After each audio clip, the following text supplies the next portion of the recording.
and you head back to the Demon Zapper.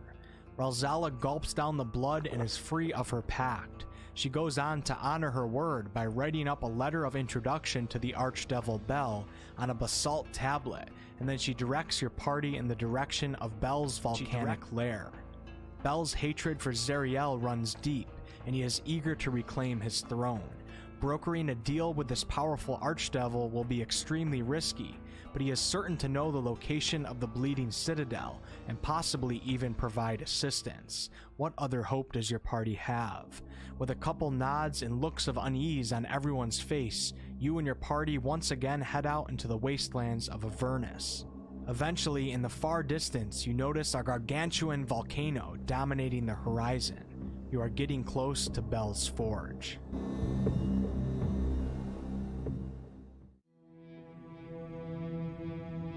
Your party has acquired a letter of introduction from Ralzala to meet with the Archdevil Bel. You have now arrived at his multi-layered fortress that's built into a giant volcano's rocky slopes. Although Bel and Zariel loathe each other, Asmodeus, the Lord of the Nine Hells, knew that Bel was one of the greatest military minds, so he made Bel Zariel's second-in-command.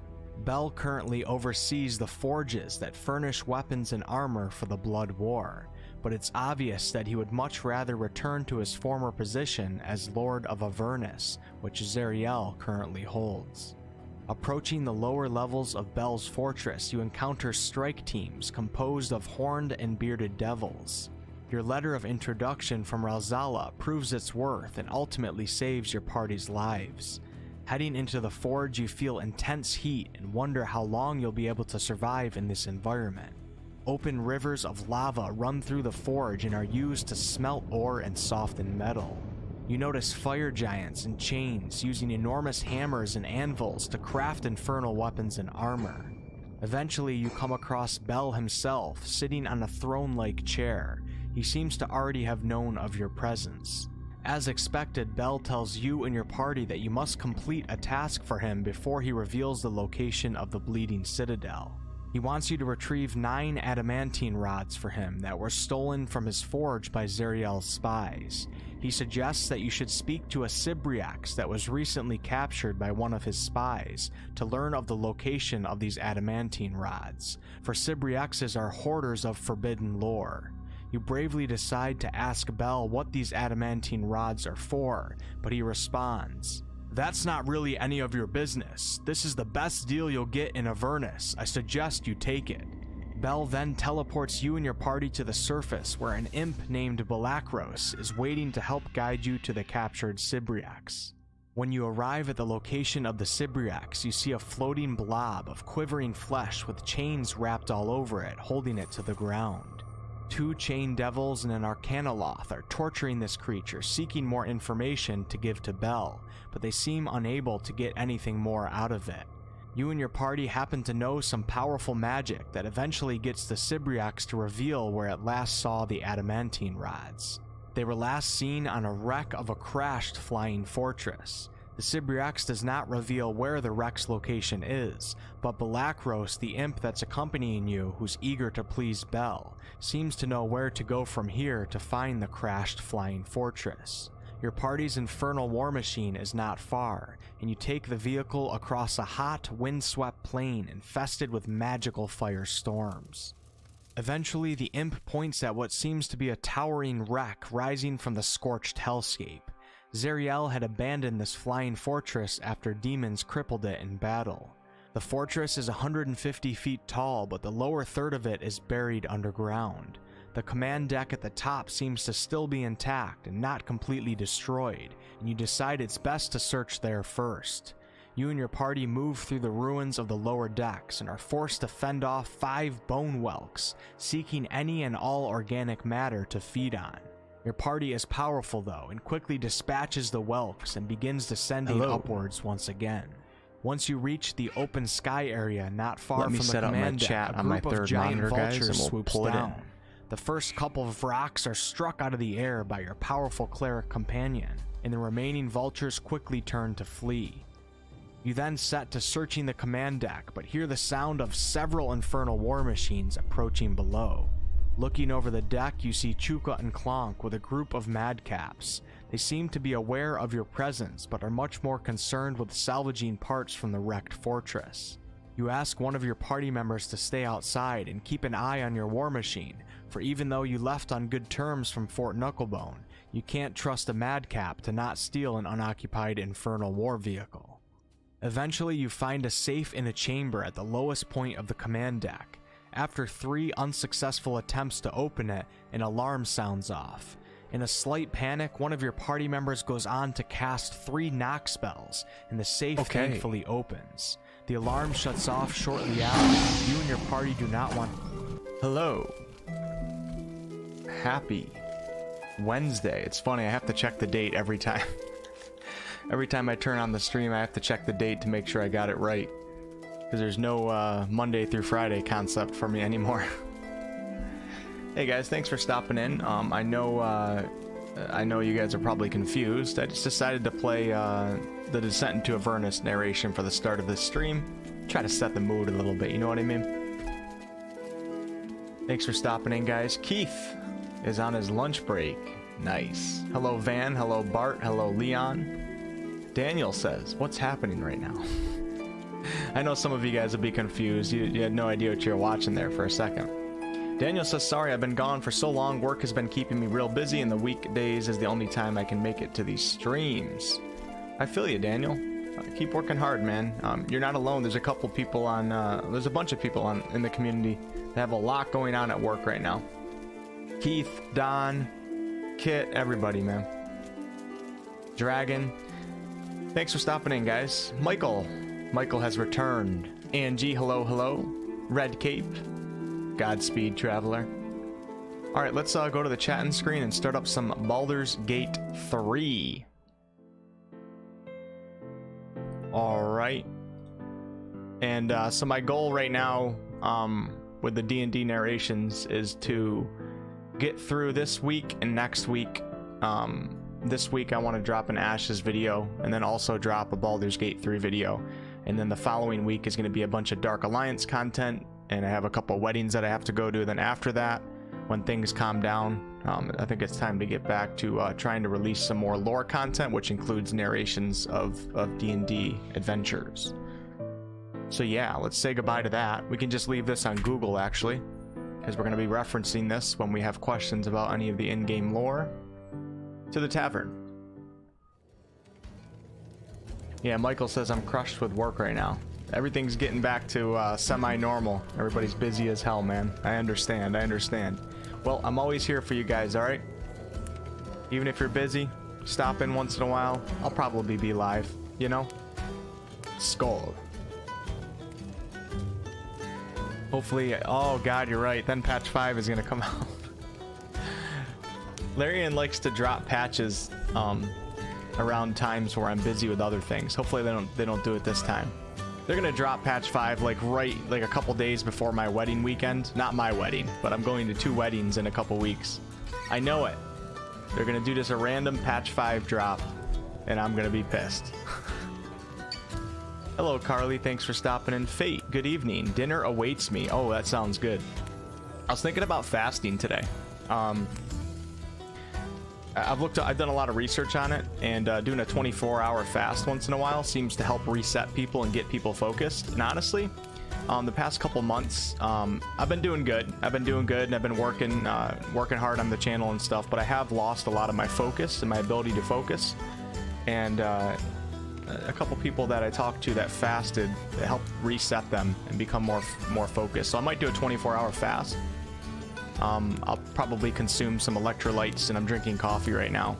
I'm going to do it in a safe manner, of course, but I'm excited to kind of reset my body, and then maybe we'll push it even further in the future.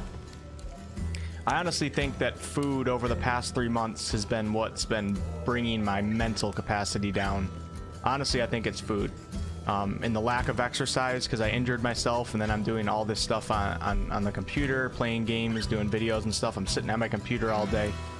My body needs a hard reset, man. So yeah. All right, let's hop into some Baldur's Gate 3 and start collecting books. I know Vork was doing the same thing. Hopefully we don't miss any. if you actually do collect all the books, Fork, we'll have to compare our collection to see if either of us missed anything. Thanks, the author. Yeah, a couple friends of mine. All right, let's the hell was I doing?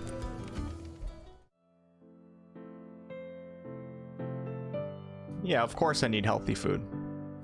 That's a given. All right, let's hop into some Baldur's Gate 3. I started eating nothing but pure healthy food a couple weeks ago, and I did it for a couple days, and honestly, it did make a big difference. But you know, there's a lot of intellectual people out there that also think that fasting has its benefits too, and it also makes you appreciate things better in life. There's a lot of benefits that can come with fasting. Obviously, you have to do it in a healthy manner, but you're not going to die if you fast for 24 hours. You're not going to die. Our bodies are meant. We have ways to pull fat reserves and still survive and be perfectly fine. All right, let's do it. I think if you start fasting for more than like 3 days, it can get really dangerous. You really have to do it with medical supervision, but a day or even 2, I don't know if I could last 2, but I'm just going to do 1 day. Everybody feels differently with different things. There's some people that it won't help. Other people fast for 24 hours once a week, and really did. They said they feel so damn good. So damn good. It's funny how we eat way more than we have to as humans. It's crazy. Okay, let's do it.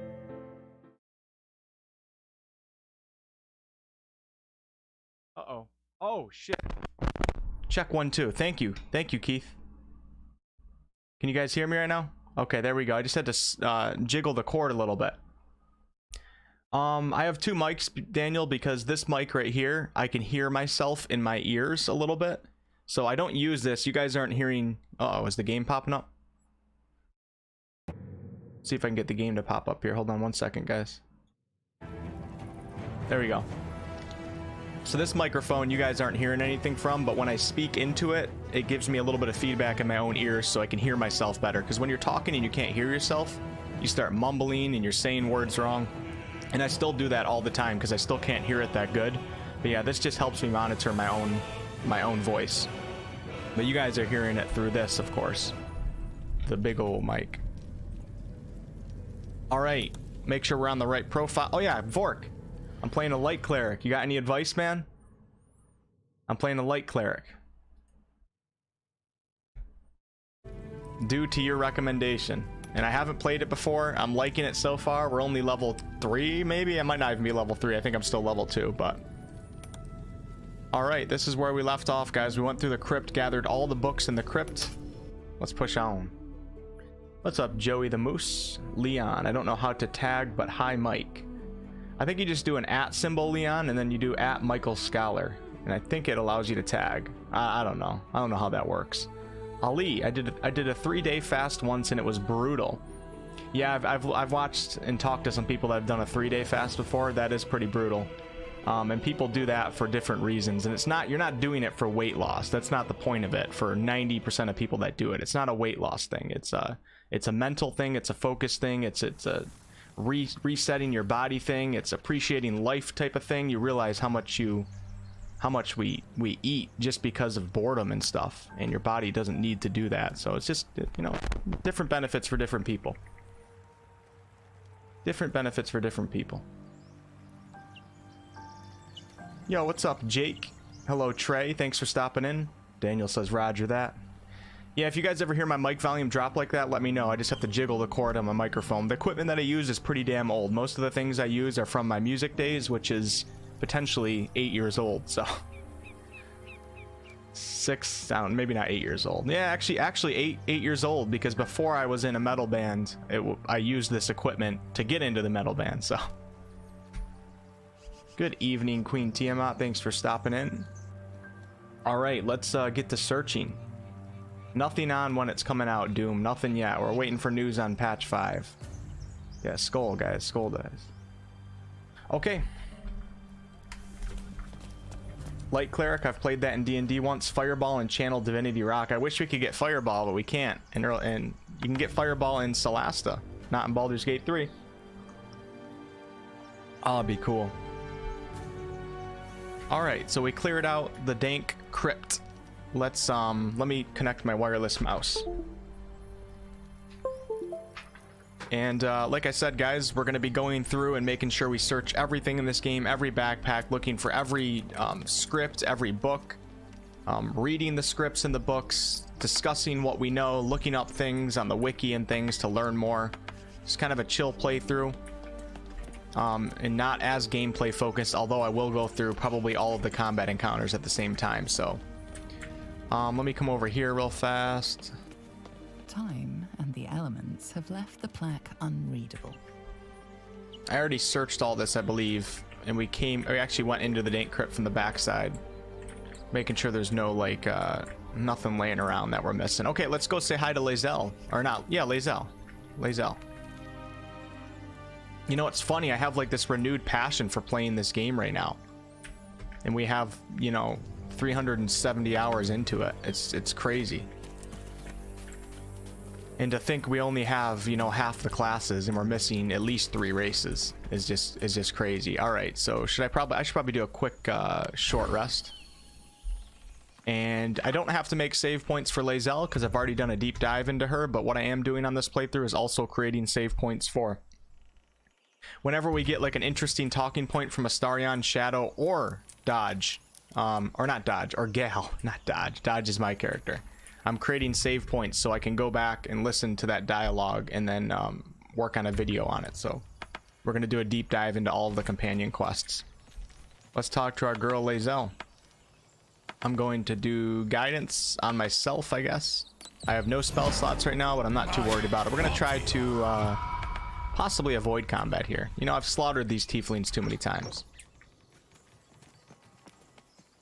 Zoru was right. Yellow as a toad. I know, Daniel. It's awesome. The thing's dangerous. Leave it for the goblins to kill. And if it escapes, how will you... Oh, a guest. Your skull pounds in response to the prisoner's white-hot stare. Her lips don't move, yet you hear her voice. You again. Get rid of them. I love all the races in D&D. I really do. And we're not going to get into the racial discussion on rewriting the lore, but I hope that they keep races different from each other and that there's conflict. Because when you have conflict and stuff, the world feels real and we have things to fight for. I love the relationship with the Githyanki in the world. The Githyanki are a pretty damn racist group of people, but everybody also hates the Githyanki at the same time. But I love the Githyanki race. I hope that stuff doesn't change too much, to be honest with you. We gotta fight for things, man, you know? We gotta have a reason to play the good side. Is the Aasimar a player handbook race? No.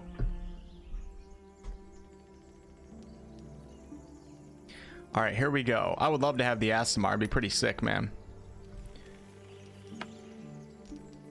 Let's start off with a dice roll today. Shoot the trap down. We must kill it before it harms someone. I don't know if I've ever done that one before. We always... You know, I'm not taking Lae'zel with me on this playthrough, so... The Githyanki aren't racist? Are you crazy, Alex? Are you crazy? Look up their lore, brother.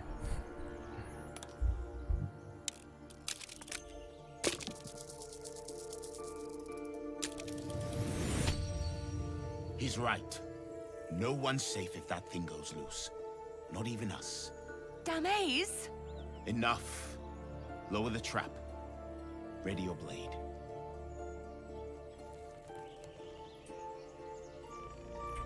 I don't know if I've done it this way before. Is this gonna start combat? I'm not quite sure. I was experimenting and I fasted for 1 month, 20 hours a day, and then one 24-hour day a week, and ended with a 3-day fast. I was 185 and went to 147. Oh wow, that's crazy, Ellie. Thanks for sharing your experience. Angie, thank you. The sign going into the Blighted Village is interesting. Can't wait to get there. There's a lot in the Blighted Village. A lot of interesting books in the Blighted Village. Yo, thanks a lot, Michael, for the 2 donation because I am a lore omnivore and massive bookworm. Thanks a lot. Thanks a lot.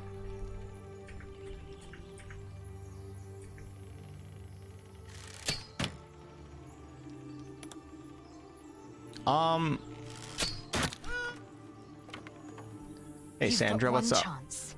Join me, or die. This is why I don't talk about this stuff, because White Dwarf is dropping the exclamation points and thinking that we're actually angry about something. Not angry about anything, White. They are rewriting some of the Drow lore, actually, though, so you are incorrect a little bit.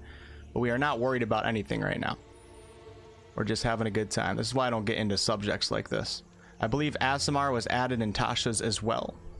Githyanki give out hands no matter the race, no bias at all. Githyanki are a highly xenophobic race, and they think everybody is below them. Everybody, all other races. No! You lying rat! And they are an evil race as well. Lae'zel is a little bit of an exception.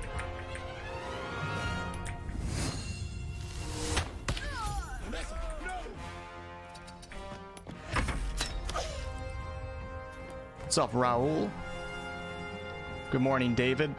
It's sad that you dumped Lae'zel, but I will survive it. You know, I could take her over Shadow, but I don't know. I haven't done a deep dive into Shadow's quest before, so it might be nice to have that.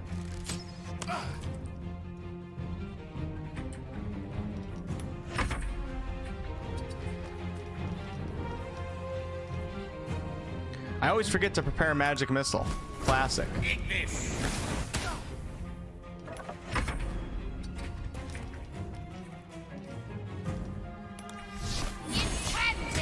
What's up? What's up, Kratopson?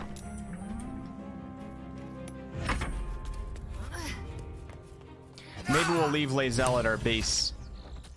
Either that or we'll push her off a cliff in the Druid's Enclave. How about that? Auspicious.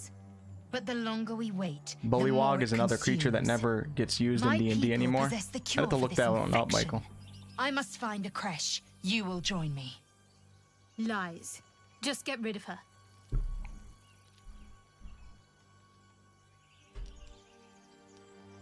And what exactly is a creche, Lae'zel? It is many things. A hatchery, a training grounds, a shelter. Githyanki protocol is clear.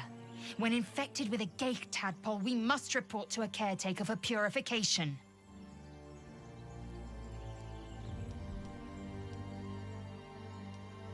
A simple thank you wouldn't go amiss. Sandra says I left her in the cage one time. I regretted it seeing the results. You may as well suggest a wyvern bow to worms. The cure I offer will suffice as thanks. Alright, we journeyed together. We'll go our separate ways, I think, Lae'zel. I'm sorry to do this. I didn't take Lae'zel on my previous playthrough as either, but I took her on like the first 5 or 6 playthroughs. So we'll leave her for now. You would sacrifice yourself to Geich. Such tiring mediocrity. Yeah, I feel you, White Dwarf. I feel you, man. Thank you. Wait at my camp. We can speak there fine. We can try working together. Scowl all you like. You have my answer. Alright, we're gonna have her go to our camp if I make a last-minute decision. Very well. But heed my words. The Horned Ones mentioned a camp. One there, this Zoru, has seen Githyanki. A creche must be near. I must interrogate this Zoru. Oh, I love the Githyanki. I just do. I love them. I will be at your camp. Do not keep me waiting. They have such a crazy history with the Mind Flayers, man. I love whoever invented all that stuff. Alright, let's see if we can find any books or anything around here. I highly doubt it. We'll take an apple to get an apple kill, alright? I don't know if I need to upgrade any of my armor right now. Really don't want to miss anything. I'll take a pear, sure. We'll take a bow as well. I can probably arm Shadow with a bow. Alright, perfect. Beautiful. Okay, we got a bow on him. Okay, we are all bowed out, guys. We don't really need one for Gal. We'll just do a cantrip. Make sure nothing's hitting in here. I think we're good. The Druid's Enclave is going to be packed with a bunch of books, and the Goblin Village is also. And I could go to the Blighted Village first. I honestly might go to the Blighted Village first. I'm like kind of excited. There's a couple cool books in there. We got the Aarakocra. They talk about the Aarakocra and all sorts of other races as well.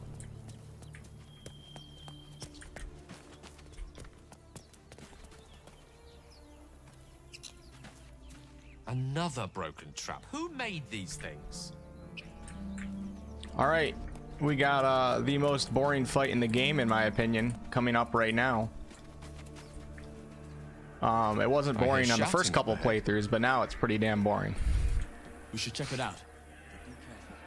I'm like holding down Alt and looking everywhere, guys. I want to make sure we're not missing anything. Like, I wonder if you can get like in here and then like there's all of a sudden like an insight check or something. Or an investigation check or a nature check or something. Hopefully it does. Oh no, it started our scene. Crap. I didn't think I was getting close enough. Zevlor's orders! That pack of goblins will be on us any second! What's going on? Goblins are on our tail! Open the gate! Let's let's not talk about let's not talk about any racism debates in D&D, guys. I think most people here probably have good intentions and we recognize that, okay? So let's not have those debates on this channel. At least not at this time. By the nine hells! Open the gates! The thing we seem to forget when we debate on subjects is that most people that we talk to back and forth both want the same thing, and it's usually a good thing, and everybody's happy. We forget that when we start debating, and then we get heated on things, and then it makes one person look bad while the other one, you know what I mean? So let's just not do that. It's not the time and place for that, and I try to keep, you know, politics and stuff out of the channel. If there's something that happens on this channel, obviously we're not going to allow it if somebody does something they're not supposed to, but let's try to not have those debates, which is why I try not talking about it. We can talk about things in the future, but I have to gather my thoughts on things before, because speaking off the top of your head can obviously create problems as well. If you don't explain things right, people interpret things differently and stuff. Keith says, don't forget to have Shadowheart by herself when walking over the hopscotch drawing in the Blighted Village. Okay. Okay, Keith, hopefully I can remember that. Hopefully I can remember that. Blobkin says, why are you doing streams instead of singing on the scene? You won't hide it from me. I saw your vocal covers. I did that for a long time, man. I did music for like 8 years total, and I was in a band for maybe 5. Good times, but you know, you get older and you move on. You know, my guitarist went to flight school. I started getting sick of having to travel to Asia all the time to play shows because my band was based in Thailand. It started becoming expensive. Even if we were making a profit, I would lose that profit because of the travel distance. And then when I'm over in other countries, I wanted to explore and do things, so then I'd lose even more money. You get to a point in life where you want to start building a little bit of wealth so you can own your own house one day and build a family, you know what I mean? So that's why I don't do that anymore. Now I focus on gaming, so.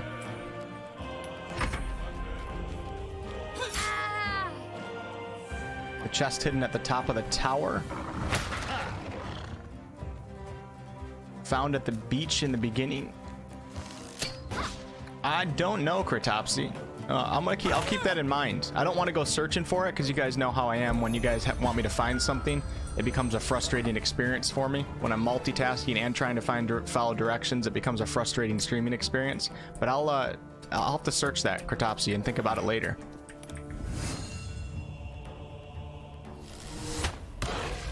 Thanks, James. You think you would play DOS 2? Chimpy, I was thinking about playing it. Honestly, I'm in such a CRPG mood after Solasta and then going back through Baldur's Gate 3 that I thought about starting up DOS 2 and playing that until Dark Alliance comes out, and then playing both Dark Alliance and DOS 2. So possibly soon. You know, I loved Mass Effect 1 so much, and I want to play Mass Effect 2. There's a lot of people on my channel that want me to play Mass Effect 2, so I still have to play that as well, but I'm in a big CRPG mood right now. Oh, it's actually not going to let me do it? There we go. Nice.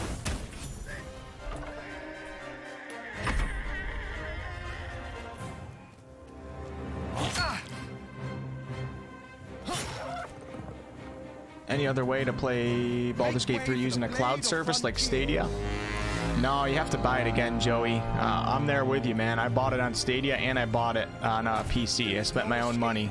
Larian ended up sending me codes for it like the day after or something. And it was too late. I already spent $120. But you know what? It was a good purchase. It was a good purchase. I'm not mad. Support Larian Studios. Jeremy Martinez dropping the $5 donation. Hello, Wolfpack. I hope everyone is doing well. We hope you're doing well as well, Jeremy. Thanks for stopping in, man. Look, I have no spell slots, guys, because we didn't rest. You know, I should have rested just to make this fight go a little bit faster. Hey, Vork, I absolutely love Radiance of the Dawn. I cannot wait to be surrounded and use that ability. Pretty cool, man. And actually, I might do it right now. Will this do damage to everyone around me, too? So 2d10 plus 2 Radiant. Did I already use it? Nope, I still have my Channel Divinity. Harness the sun's divine power to dispel any magical darkness. Obviously, we're not getting any benefit from that right now. And deal 2d10 plus 2 radiant damage. Oh, to hostile creatures. Oh my god. Let's do it, guys. Oh, that's freaking awesome, man. That's awesome. I love it. Thanks, Jeremy, man. Appreciate it. Want to hear more on what race class alignment people would be if they had to pick it for a real single life in Forgotten Realms? Hey, there you go, guys. Zara's got quite an interesting question there. If you had to be a real race, class, and alignment, what would you be? You know, I would say that most people would probably be on the morally good side of the alignment spectrum, even though you think you might not. It's been proven in games that most people choose the good side, even when they're playing video games. I would assume we wouldn't have many people wanting to actually be evil, IRL.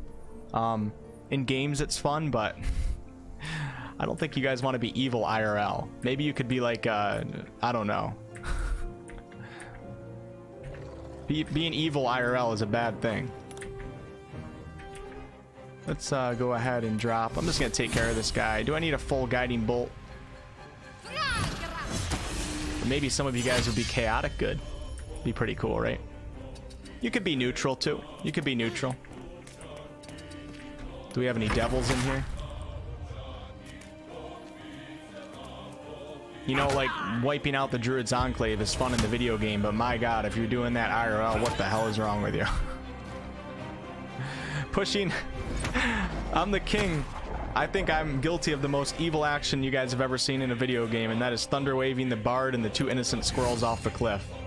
If I did that IRL, you guys better unsubscribe, alright? In terms of what race would I want to be IRL? Well, we can't choose human, right? I don't think I want to be a human anyways. They're boring. I'm going to disengage. You know what? Let's Thunderwave. Let's get this jabroni out of here. Get the hell out of my face. And then we're going to put Gal. We're going to do some Celasta tactics. Take cover, man. I guess oh, you know what? I forgot about Will. I always forget about Will. Alex says half-elf bard because they're OP. Queen says I tend to pick neutral options. I can respect that. David says I have a hard time being evil in game. You know, I did too for the longest time. I started becoming evil when I was streaming, and it was probably partially for the entertainment and providing a new experience for people watching, and now I kind of like it. But yeah, when I used to play games when I wasn't streaming, I typically would always do a good playthrough, and it hurt when I did an evil action. It hurt me inside, especially killing an innocent animal in a video game. I used to never do that, ever. And now I'm thunder waving squirrels off cliffs left and right, man. Alright, what do we got here? This is my cleric. I'm out of spell slots, so all I really have is my bow and sacred flame. Let's do a sacred flame. We'll try to save Barth here.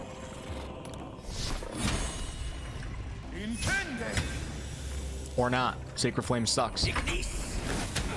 Oh wow, I didn't even realize I'm level 3 now. I am level 3. Gotta organize my hotbar.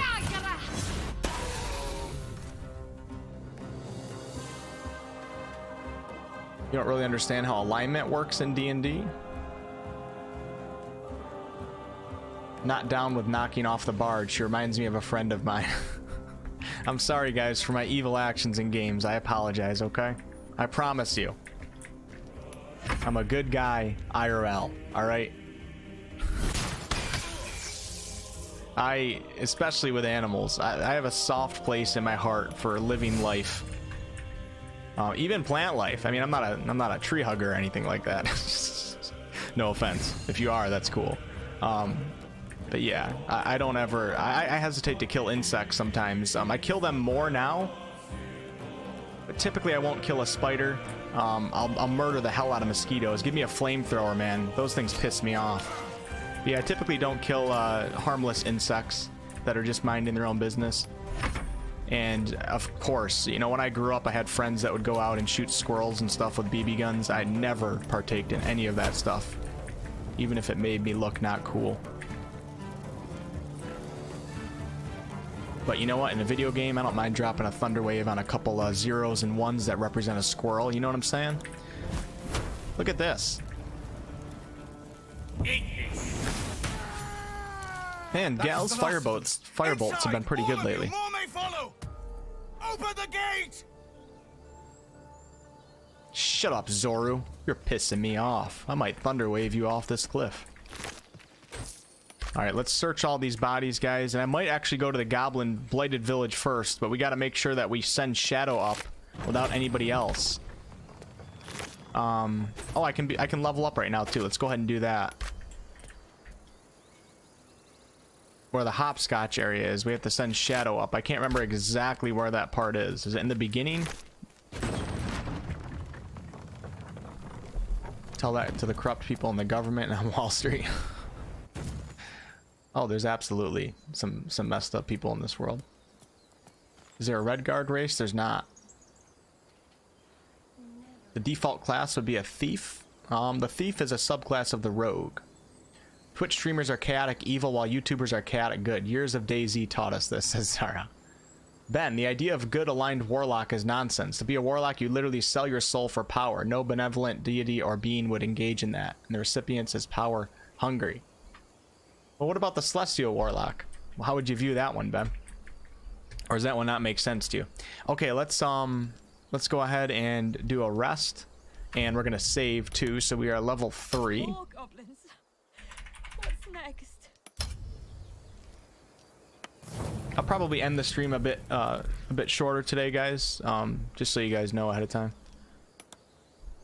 I want to try to get a video out by tomorrow. Try to keep up with the video schedule, so that's going to require a lot of hours tonight. Okay, Keith, I know what you're talking about. There are some messed up people in this world, but you know what? Through all my travels in Asia and other countries, the general public of countries, the people that you meet on the streets and stuff, most of us don't want to go to war with each other. All my friends in Thailand are the same exact as my friends here. Different cultures, they do different things, different religions, but generally speaking, my friends in Thailand, we all just listened to music, we hung out, had some beers at the bar. That's what it's all about, man. You don't really see that until you go to other countries and you meet people that are far different from yourself culturally. Most people, in my opinion, are pretty good. But power seems to get to a lot of us, of course, which is why a lot of governments are corrupt, and then you got, you know, Wall Street and all that stuff. So, generally speaking, though, I do believe that most humans are good. We're very tribal people, which is a problem too. Outside of racism, tribality, is that even a word? Is a problem regardless of someone's race. We tend to fall into groups and then we want to defend that group, and that creates problems. But yeah, generally speaking, most people that I've met around the world, everybody's good-natured, man. Nobody wants to go to war with each other, but unfortunately, you know, the power positions create a lot of conflict for us. All right, let's go. All that wizardry makes me uncomfortable. Oh shit, so I have to remember right now. Let me pull up a Google Docs, guys, real fast. I gotta start labeling my save points here outside of this as well. So let me go Gal deep dive. Level 3 save point is a speech from Gal, and we'll reference this if we do a deep dive here.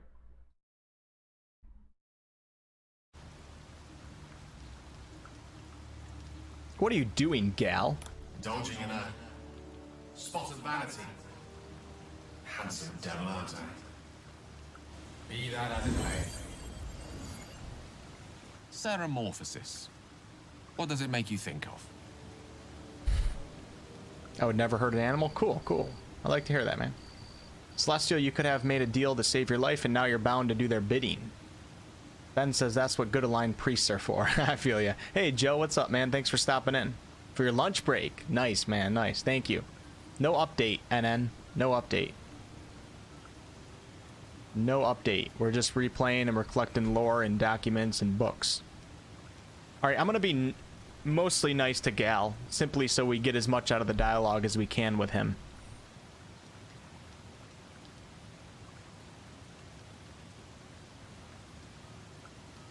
Until quite recently, nothing at all. Ah, yes. The good old days. Day 1, fever and memory loss. Day 2, hallucinations and graying skin. Day 3, hair loss and blood leaking from all Oh, it would suck to have a orifices. tadpole. Need to go on? Nod. Day 4, excruciating pain as the skeleton and organs reform and Oh, reposition. God, it sounds horrible. Day 5, the host personality has disappeared. Fingers and toes and limbs elongate. I take it you get the picture? I do, but you might as well finish the picture, Sir Gal. Day 6, the flesh around the mouth splits to make way for tentacles. Day 7, a mind flayer is born. Badass stuff, isn't it, guys? This is the annotated version, of course. Except we're not experiencing these symptoms in this game, which is quite interesting. We should be having a fever by now, graying skin even. Exactly. Our orifices remain blissfully unblooded, our heads remain clear, and our blood temperature normal. Any expert will agree this is Abnormal. Do we know when our game progress will be safe from being reset? Well, if they come out with a legit patch 5, I would assume your progress is going to be reset. If you want to participate in patch 5. But your save progress is always safe. If you don't want to play the new patch, you don't have to. So if you're like halfway through a playthrough, make sure to go into your Steam account and make sure you don't have the auto update on, and then you can keep playing your previous save point and then update whenever you're ready. And I believe you can actually hop back and forth to previous patches, so you could even play patch 5, I think, and then go back to patch 4 and play your previous save points as long as you didn't wipe that stuff on your hard drive. I believe. I haven't done it myself because I always update to the new patch and I leave it, but... Can you explain why the symptoms aren't showing? Actually, let's go with them. What makes you the expert? study. But what is happening, or rather not happening to us, is entirely undocumented. Uncharted territory. The silence before the storm. Something to sleep on. We should get some rest.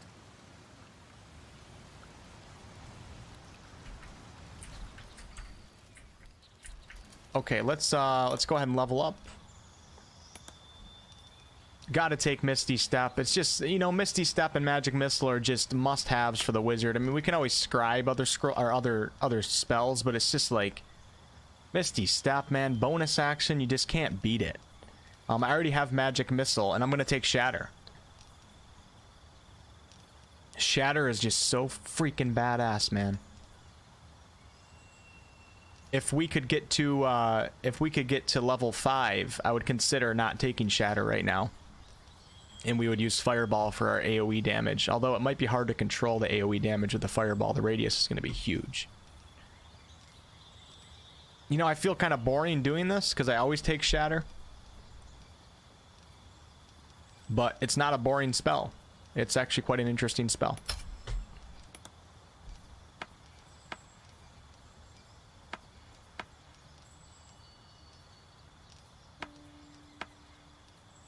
Now, Featherfall, we don't really need in combat, although I did make good use of it when we fought the Spider Queen from the low ground and got our ass kicked, and we all Featherfalled to the Underdark.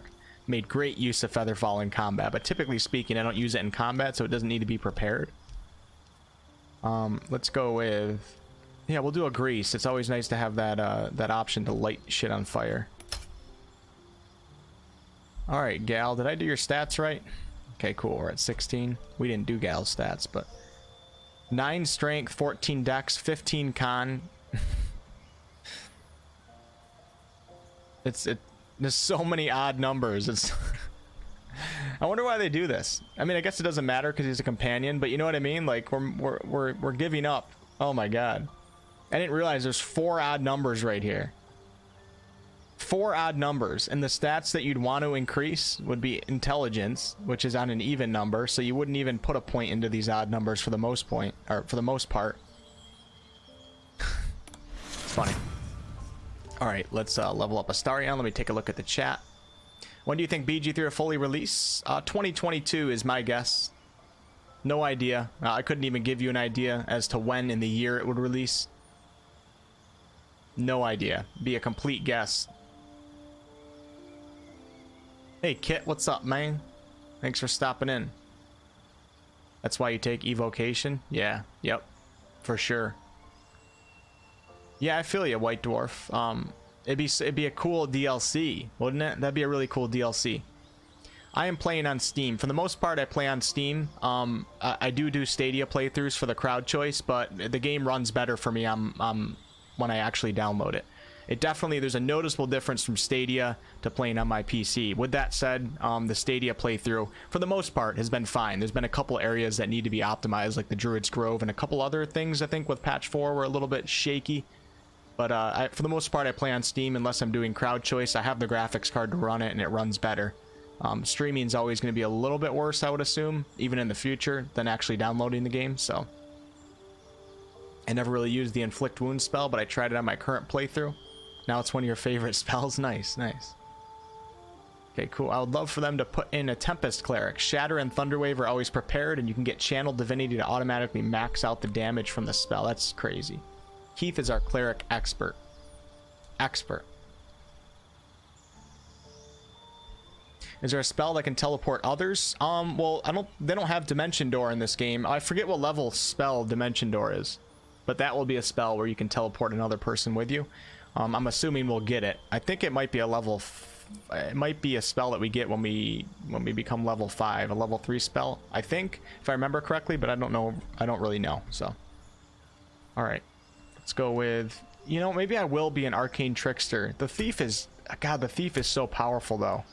But having all these extra Thunder Waves is always nice too. I think I'm just gonna go Thief and keep it simple with him. I've done Arcane Trickster so many times, we don't need it again. Alright, there's our pass. You know, I have actually made use of Pass Without a Trace, I'm not gonna lie. And Mirror Image is a pretty good spell. But generally speaking, the Trickster Cleric Trickery Domain is a little bit underpowered compared to the other ones in my opinion. Don't really get much from it. Alright, let's say we're gonna take Inflict Wounds just for the author. You know, I hope that I can start using, you know, crowd control spells, battlefield control spells more. I typically just don't use them. Every time I try to use Hold Person or anything like that, I feel like 75% of the time it fails anyways. And on top of that, it's just not as fun to use those spells. So I never use spells like this. But I want to, though. I really want to. But they got to stop failing. You know what I mean?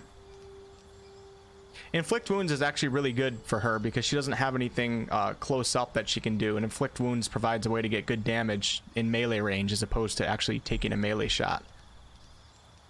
So it's actually a good spell to have on your cleric, in my opinion.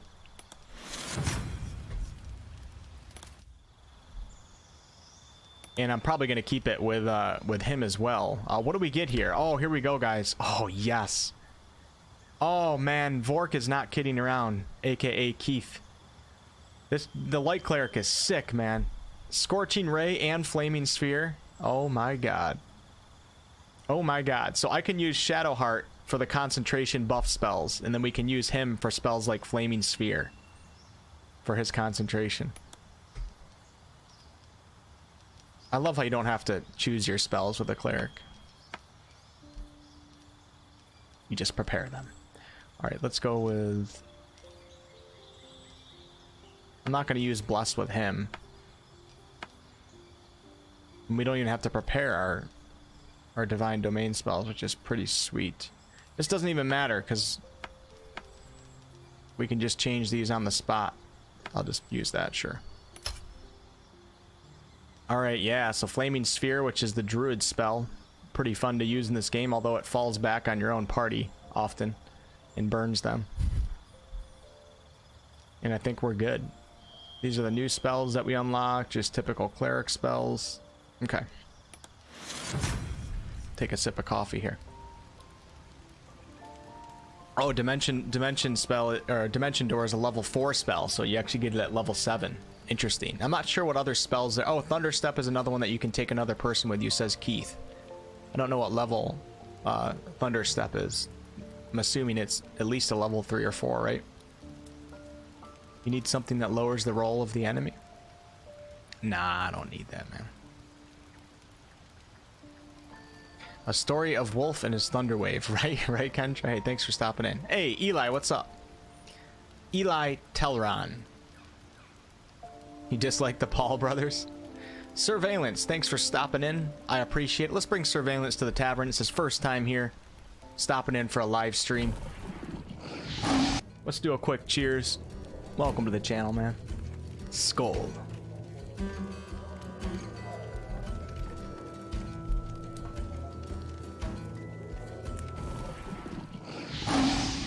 Light Cleric's a burner, man. Their damage per round potential is sick. I like it. I like it. Talron says, Eli says, Light Domain is surprisingly awesome evocation.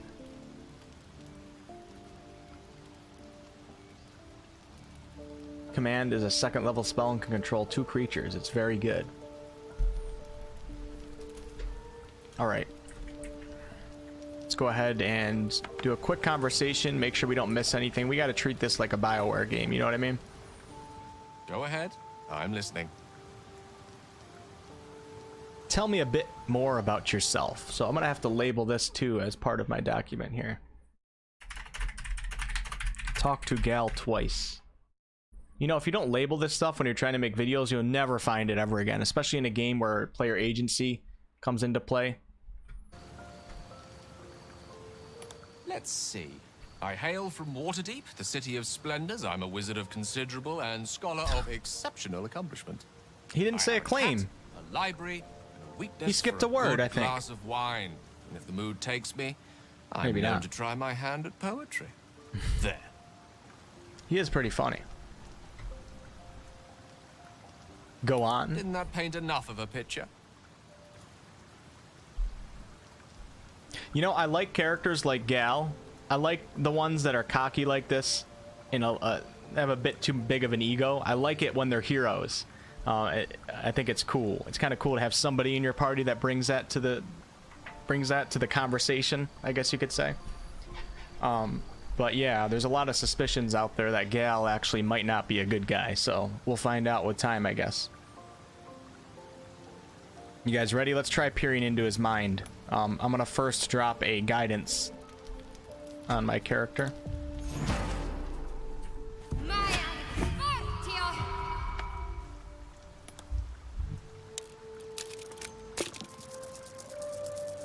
Oh, what a bad start, man. What a bad start to the rolls. Oh, nice. I'm gonna re-roll it. Hell yeah. Second time's a charm. Bam. Told you guys. No fear. No doubts. For a split second, you see a swirl of untamed magic. Then his defenses drop like a portcullis. Out! Yeah, I kind of knew that was gonna happen. But I didn't remember right away. Uncalled for. Shut up, Gal. I'll look into your mind if I want to. See, look, it's obvious you're withholding something. Explain. So we could be talking about him with the artifacts and him being a ticking time bomb right now, but maybe it's more than that. We're gonna go, you're right. I'm sorry. Curiosity got the better of me. Not an eventuality I'm entirely unfamiliar with. Nevertheless, please don't try that again unless I invite you to. That's nice of him. It's nice of him to say that, right?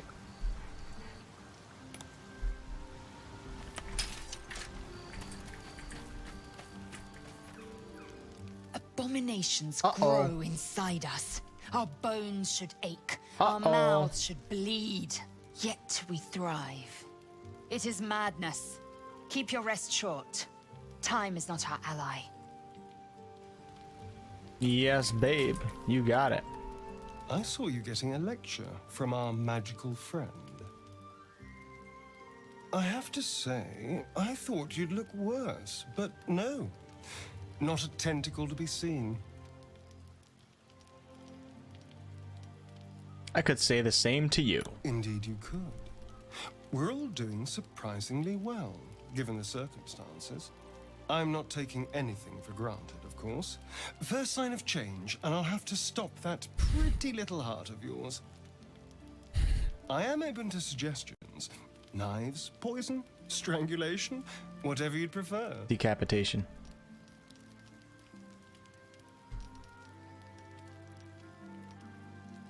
Not sure. How would you like to go? I don't think poison is for me. Nor stabbing, come to think of it. I always felt decapitation was a fine choice. One good Hey, swing Keith, and then... enjoy the rest of your day. Thanks for hanging out. But we were talking about you. What'll it be? Replicator. I don't think she's in here right now. I shared this on the Discord last night. That exact scene. Might be the first time that I've gotten it.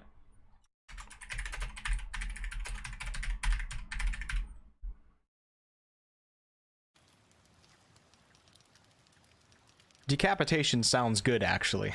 A fine choice. Now. Oh, sorry, guys. Or axe. Or saw. Oh, saw. I'm getting ahead of myself. This is all a worst case scenario. You're gonna saw off my head and drink it like a blood out of a goblet? Astarion? And you, how should I kill you? Oh my boy, I'd like to see you try. Now, let's get some rest. See, that would kind of piss me off The sooner we IRL. start tomorrow, the better If our somebody chances said that. of keeping this hypothetical. Astarion's an interesting character. I have a love-hate relationship with him. I didn't like him at first, but now I kind of appreciate his personality, and I think he's actually probably, you know, overall maybe a better humanoid than some of our other companions here, believe it or not, as a vampire. All right, let me quickly talk to Shadow, and we're out of here, baby, to go collect books. I couldn't help but overhear. Well, alright, I could have helped, but didn't. Anyway, I feel the same. Other than the occasional mental exchange, it's almost as if we're not infected. The voice on the ship told me I'd become a beautiful weapon. What do you think it meant? You guys hear that? The voice on the ship said I'd become a beautiful weapon. So, you know, Shadowheart's different than our other companions. Whatever that means, I'm not really sure. When you guys hear me typing, I'm just taking some notes here. Just so you guys know, I'm not like on Messenger or Discord talking to people. That'd be kind of disrespectful while streaming to you guys.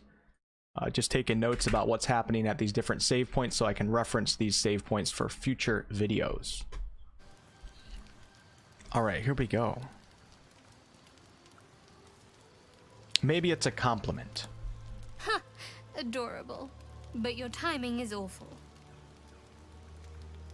Whatever the Mind Flayer's plans were, those dragons spoiled them. That doesn't make our situation less dangerous. Either way, we can't take the lack of symptoms for granted. We have to find a healer. Yes, ma'am. Well, I've said my piece. Get some rest. I mean, if you want to follow me, we can go, you know, have a little bit of wine, a little coconut oil massage, you know what I'm saying? Alright, let's go to bed and push on, guys. I think I'm gonna go to the Blighted Village before the Druid's Enclave. I'm kind of bored of the Druid's Enclave.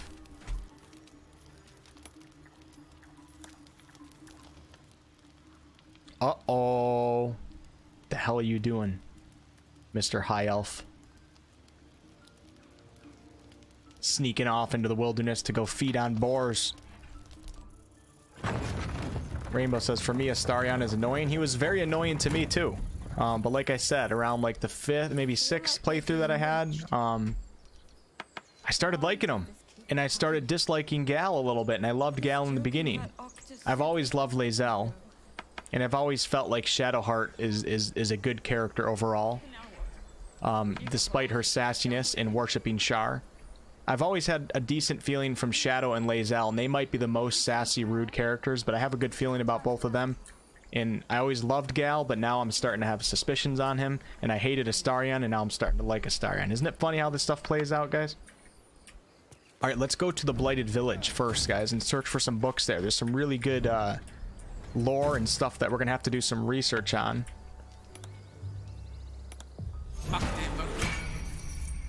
And I have to make sure that we do Shadowheart on her hopscotch scene. Might be some new lore that you guys haven't seen. I don't think I've done this scene either, so we're gonna get something new out of this. We'll go up here first. Let's go see our spider companion. I might as well clear this out. I'm not sure if there's any books up here, but only one way to find out, right?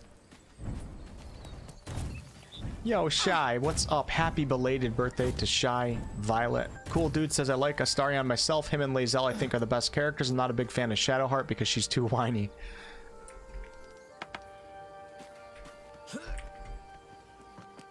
Ooh, a little bit of lighting change there. Thank you guys for stopping in today. And thank you to those of you that have hit that thumbs up button or thumbs down. Still helps the stream.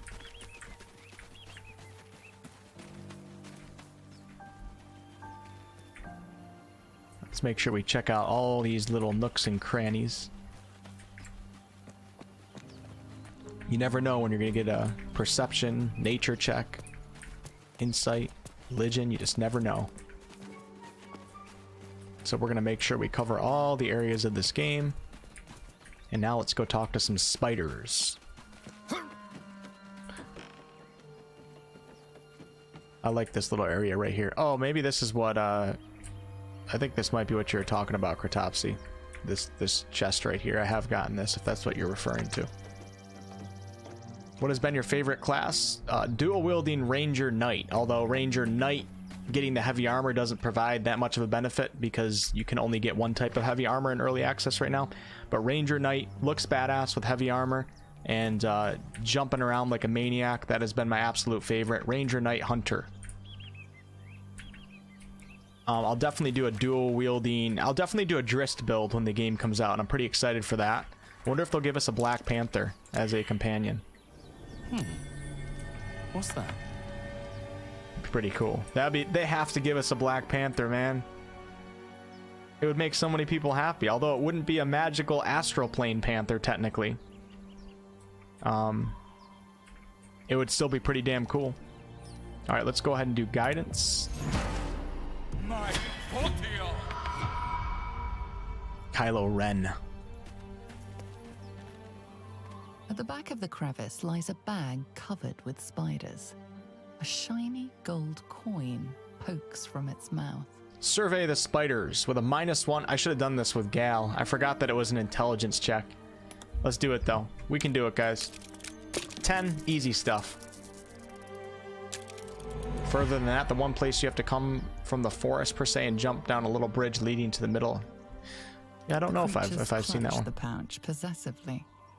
Is gold so precious to spiders? Speak softly to the spiders in hopes of calming them. With our animal handling skill from our folk hero background, I think we can pass this one. Beautiful stuff. One by one, the spiders retreat to the rear of the crevice, lulled by your murmurs. I've had a lot of rolls in this area of the game. When they're successful, they're counted as a failure, and vice versa. Boldly reach for the bag. You stash the bag. Something clinks among the coins. This damn bag weighs so much, man. It's nuts. It weighs 31. It's crazy, man. So much weight.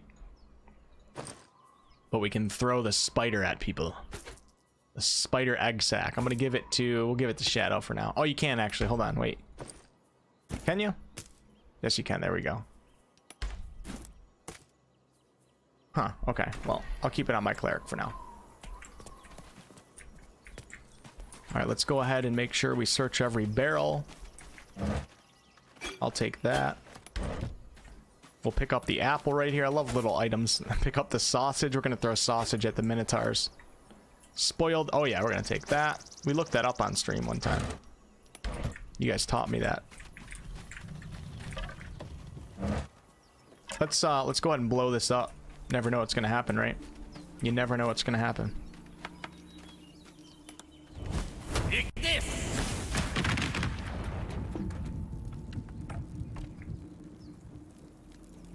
Well, unfortunately, that took care of our ladder.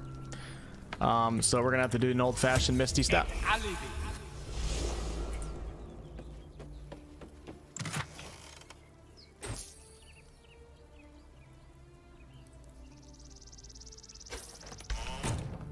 take a look at the crashed Nautiloid ship, guys. I tried getting over here with a Misty Step. I've tried so many ways to try to get on top of this, and I could never find a little glitch in the game. I would love to walk on the top of that. Damn, the Nautiloid ship is freaking huge, man. Huge. Billy Fusillo. Huge, for those of you guys who know who he is. Alright, Gal, you think you can jump? Oh! Oh, wow, look at this. Wow, I didn't know. Wow. I had no idea these companions could make that jump. It's a tadpole. Now let's see if they can all jump down without killing themselves. Nope, they can't. Everybody except Gal.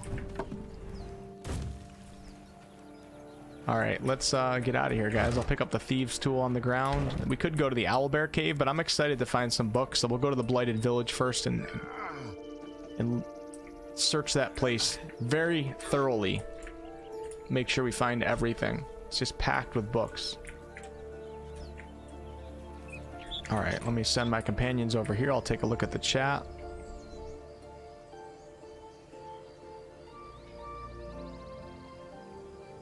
Gal is a squishy wizard. What's up, Don? How are you? Midday break, Don? A couple minutes. Hey, Replicator. I don't know if you were here, Replicator, but we were talking about you on stream. We had the Starion decapitation scene about 10 minutes ago. I don't know if you were here or not. The spiders are your precious. Near the dank crypt? Okay. Yeah, I'm not going to pursue that right now, Kratopsy, just because I don't like following directions on stream. But I'll look for it later today. Will's character is in the middle. I don't hate him, but I don't like him for what I've seen. He's your typical folk hero made devil deal, but who knows, he might become more interesting. Yeah, I feel the same way about Will. He's an interesting character, but you just don't know, because, you know, there's a lot to learn about Will and his warlock roots, my bad. Elminster should fix Astarion so he would heal his vampirism, but turned him into an alcoholic and chain smoker. It's pretty funny. Guys, if we meet Elminster, I'll be so happy. And I don't know much about Elminster. I have some of the books on my bookshelf, but I haven't ever read them. I've only read The Legend of Drizzt in terms of D&D. But it would be so cool to see Elminster. And it'd be even cooler to see some of the companions of the Hall. Whichever ones are left. I don't want to get into spoilers for those that haven't read it. I also haven't finished. I have some books left in the series too, but...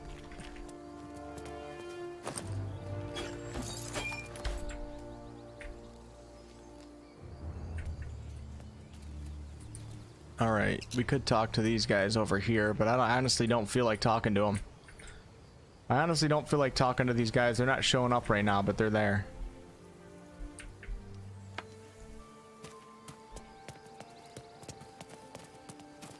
Strange. It looks healthy, but it's stone dead. Why, you got a smirk on your face, Astarion? Who cares about some pick? It's Look at this. dead. Scrapwood shield. I didn't know this was here. Hand-like symbol. Oh, shit. Hand-like symbol is artlessly painted on the front of this wood shield. Boom. Bane, Ball, and Merkel. The Absolute.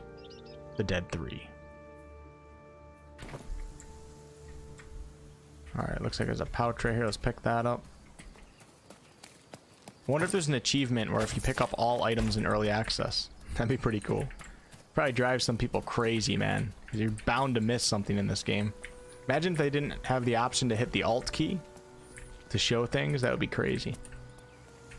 So, do you have loves waiting for you once this is all over? YouTube hates me today. Just noticed your live 5 minutes ago. I haven't been live that long, so you didn't really miss too much, Replicator. You mean just waiting? Like a lovesick puppy? Nope, I'm not killing Astarion on this one. I'm keeping him alive as well. On multiple playthroughs, I'm keeping Astarion alive, guys. I like him. He's my boy now. No, I need Astarion alive. I do kind of like him now. It took me a while to come around to him, but I need Astarion alive, and I need Gal alive, and also Shadow, just so I can do videos on them. That's the main reason why I have this party comp right now. Did Eridan die? Eridan must have died in that fight at the Goblin Gates. I didn't even notice it. Dead travelers. I wonder where they were going. Or we don't get the Eridan scene until we go to the Druid's Enclave first. I think we have to go to the Druid's Grove, and then we would have gotten the Eridan scene right here. Unless he died. I wasn't paying attention during that fight.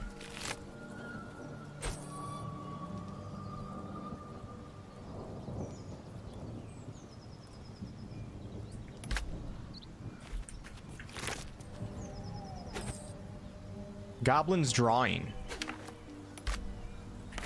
Why did it say story item? Drawn in thick charcoal lines upon an animal skin, this childlike portrait depicts 3 stick figures, a goblin with sparks in its hands, a square, a humanoid figure, and what seems to be an elf.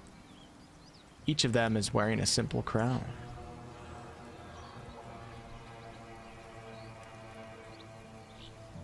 That's an interesting one. We're gonna go ahead and take that and of course send that to our camp. I like that, man.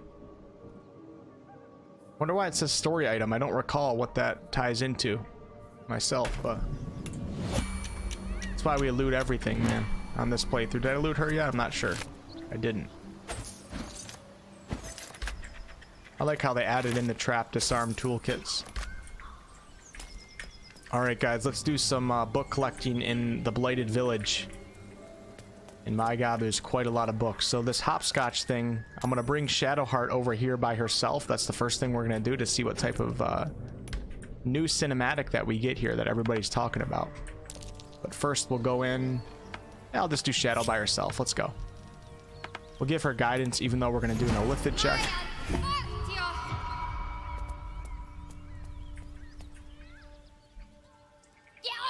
Any more confirmed companions?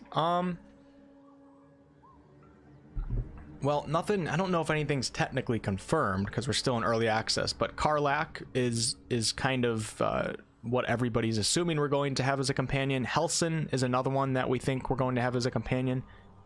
And you know, after talking to Kaga in the game, I honestly feel like she could become a companion. I'm not sure if she's important enough, but when you actually do the Kaga dialogue correctly and keep her alive, she comes around from her evil ways. She would be an interesting companion. She says a couple things that make you think that she could possibly become a companion, but I'm not entirely sure. And then there's that other tiefling. Who's that other tiefling that's above the Githyanki encounter? I forgot her name. But Karlach, Helson, possibly Kaga. Who else? And then, of course, we have some Baldur's Gate 1 and 2 characters that we might see in the future, like Minsk and Boo, that might become companions. But I feel like Larian is going to have Minsk and Boo as companions. It would be such, like, all the people that are really angry at Baldur's Gate 3 for not sticking to, like, a straight up continuation of the Ballspawn saga, even though the Ballspawn saga is over. If Minsk became a companion, I feel like that would make up a lot for those people. A lot. You spotted us. Good. It's like they say. No fun in skewing a pig what doesn't know he's cooked. There'll be no skewering here happening. Damn, I can't talk today. Now let me pass. We got you surrounded. Here's how this goes. You take one step further, and we'll fill your front with arrows. You say one more damn word, and I'll thunder wave your ass off that house. Gets the same treatment. A strange Into the symbol warg pens. glows, You'll be eaten marked on alive. their flesh, and something within you stirs in response. Mm-hmm. Stand down now. Oh my god, thank god we have the tadpoles in our brain. You're a true soul. But my mistake, madam. A shiver You know what's runs interesting? across your mind. You feel sated. You'll get no When the more narrator's trouble done from rudely us, interrupting promise. me, I'll tell you guys. So I don't remember. So I did do a drow playthrough, and when you play as different races in this game, you get different dialogue, which is one of the most amazing things about Larian Studios games, especially this game. When you play a drow, I'm pretty sure you don't even have to do the illithid check, and all these goblins will let you through because they kind of treat drow as their commanders, I guess you could say. Because wherever the hierarchy of the absolute, the cult of the absolute, the drow are up there pretty high, and all these goblins worship the absolute, and if you're a drow, they'll treat you with respect. It's quite interesting. I definitely recommend doing a drow playthrough if you guys haven't yet. Alright, let me save this real fast. I'm going to call this Shadow Talk.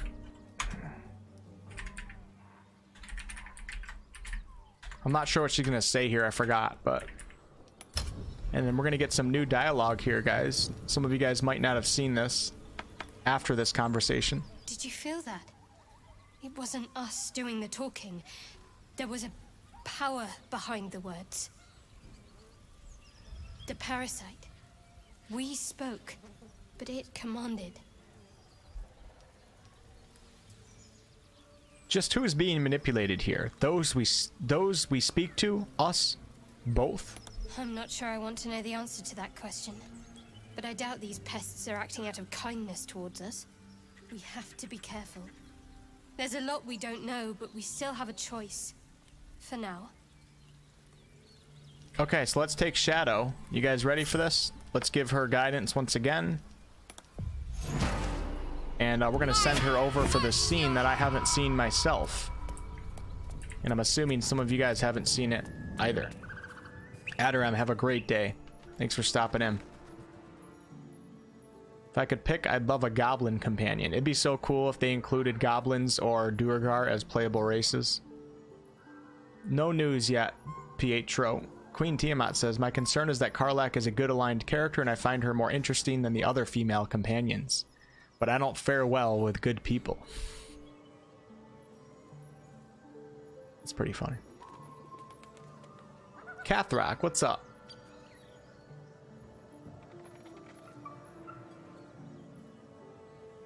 Daddy Helson. Helson's gonna be a badass companion for those of you guys that like good playthroughs. I can't wait.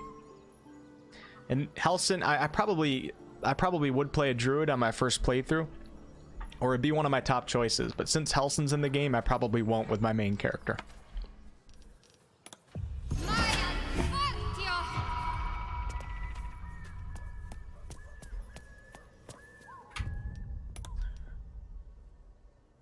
I'm actually going to overwrite this. Can I name it, though? Ah, you can't overwrite a name save. Alright, so we're going to call this one Shadow Hopscotch.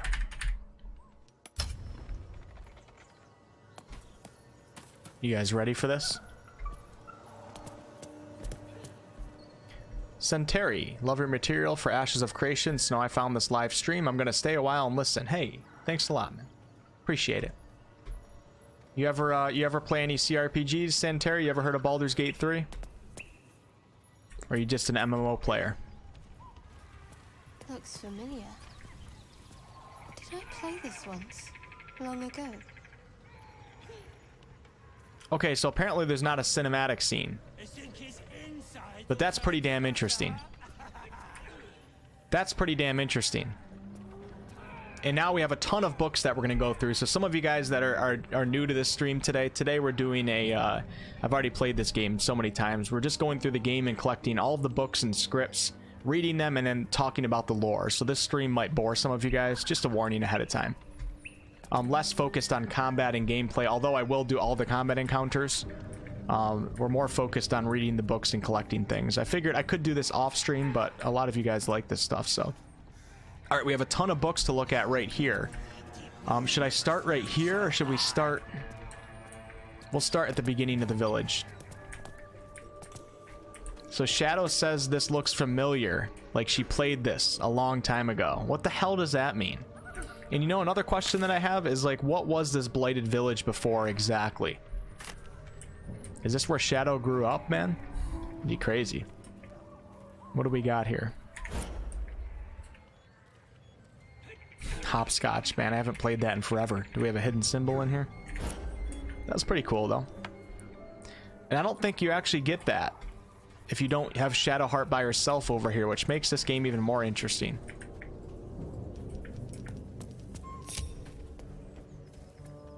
Actually played that with my significant other, but then realized it's not that ready game yet. That was in 2020. Okay, yeah, we're still in early access, Centaur. You might want to wait for the game's full release. Early access definitely is not meant for everybody. It has improved since it came out in 2020, but it's still early access, so. Guys, thank you so much for stopping in today. Appreciate the thumbs up on the stream. Big cheers to you guys. Skull.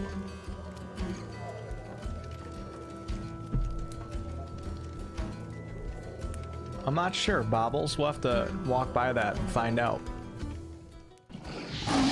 All right, let the adventures of books begin, guys. There is a shit ton in this village. I mean, a crap ton. Ooh, that water does not look good. And we're gonna start in this building right here. I don't believe there's anything hidden on the roof. No, over here. No, where are you going? I want to see why they're going up here when I selected right here. Really?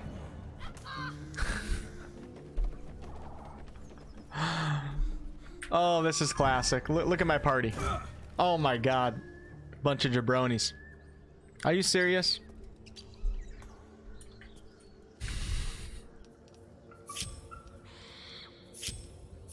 No, that was pretty funny.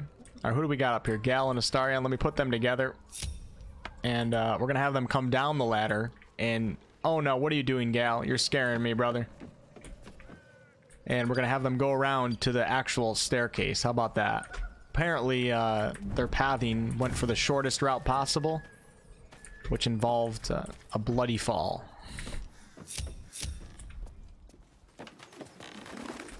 What's on your mind? You shutting the hell up. How about that? Gal. Is what's on my mind.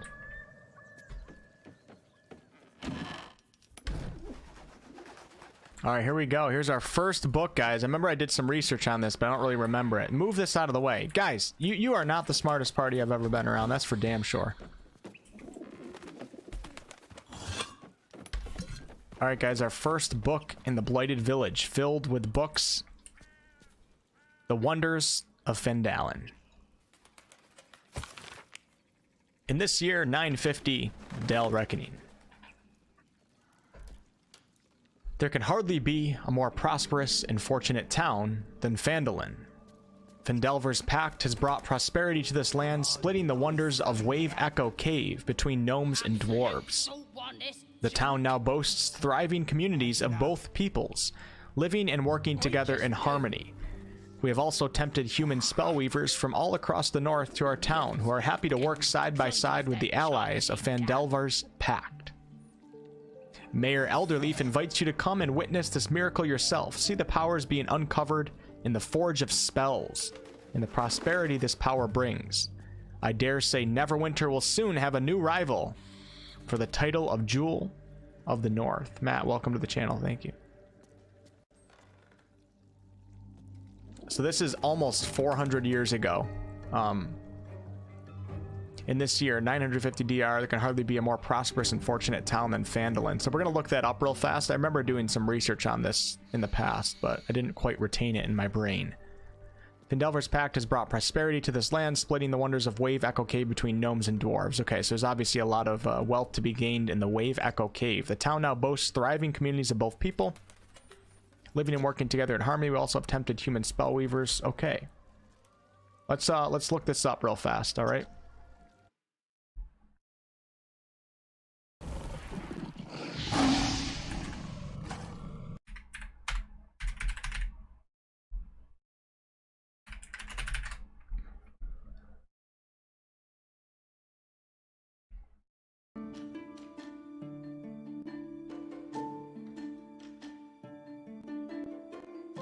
Hello. Sorry. Alright, so what do we got here? We got Town of Phandalin. Let me go Phandalin. How do you spell that? All A's. Okay.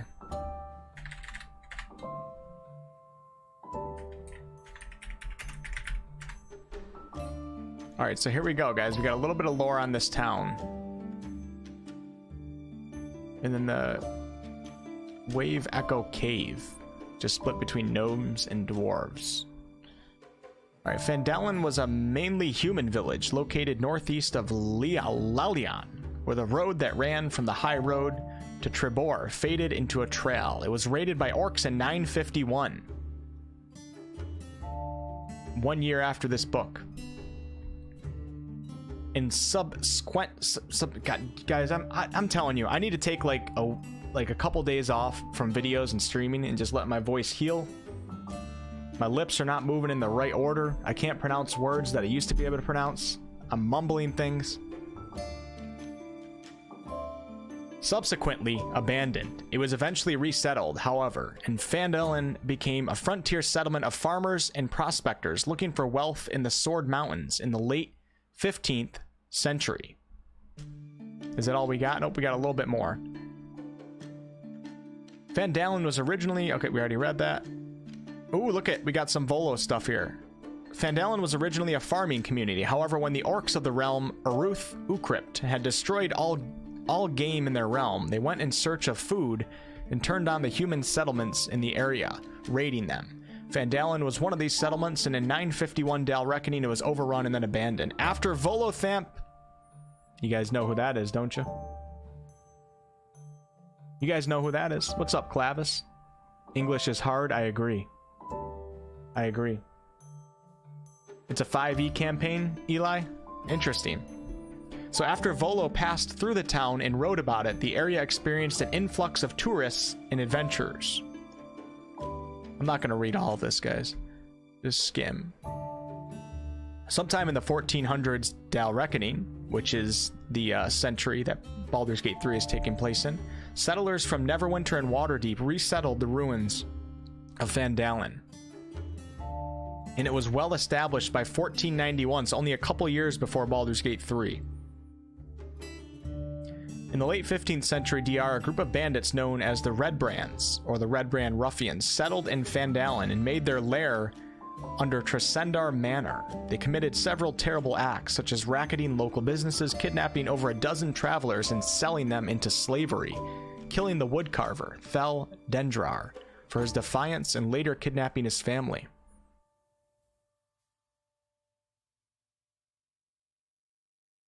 Do we have anything on the cave in here? Doesn't look like it. Nothing about the Wave Echo Cave. Phandalin Miners Exchange, a trading post where miners had their fines weighed and paid out. The town master's records were kept here with the responsibility of no local lord. The exchange was run by an ambitious and calculating human woman named Helia Thornton. As part of the Zhentarim, Helia attempted to slowly take control of Phandalin since the town had no official lord. Cool. Okay. I don't even know if this is really that important, but pretty damn cool, right? And we also don't know, I think the village that we're in right now isn't actually this village, I don't think.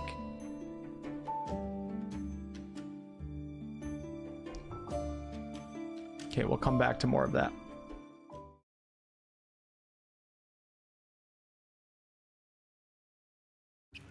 Oh, Enoch says, I'm running this campaign for some friends of mine at the moment. I ran it several times. Can do most of it off. Oh, that's awesome. That's awesome. Enoch says it's a really good campaign for getting into D&D. Okay. So I think this book is actually written about the town of Phandalin and not about the town that we're in right now, which is the Blighted Village. I could be wrong. I think somebody showed me that. There's something that proves that somewhere else in this town. Because originally I thought that we were in the town of Phandalin, but somebody, like I said, a long time ago showed me that we're not. And I can't remember, it was literally like 6 months ago.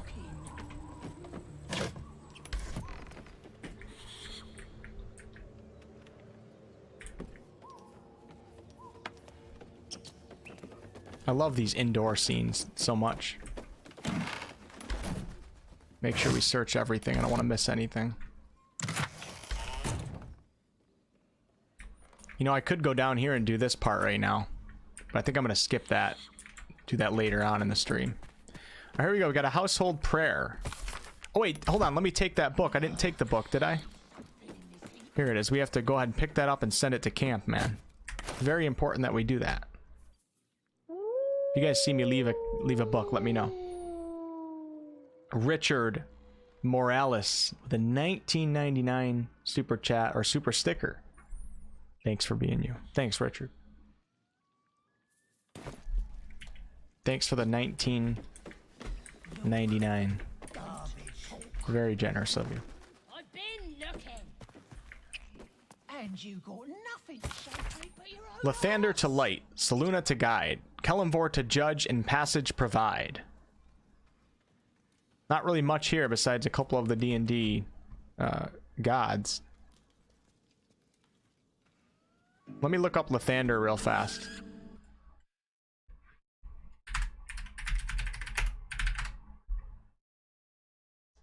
Lathander, whose title was the Morning Lord, was a deity of creativity, dawn, renewal, birth, athletics, spring, self-perfection, vitality, and youth. He favored those who dispelled the undead and blessed those who planted new life. Lathander was also the god called upon to bless birth and fertility-related ceremonies. Some saw him as the neutral good aspect of a Montor, but there were two considered separate deities again after the second sundering.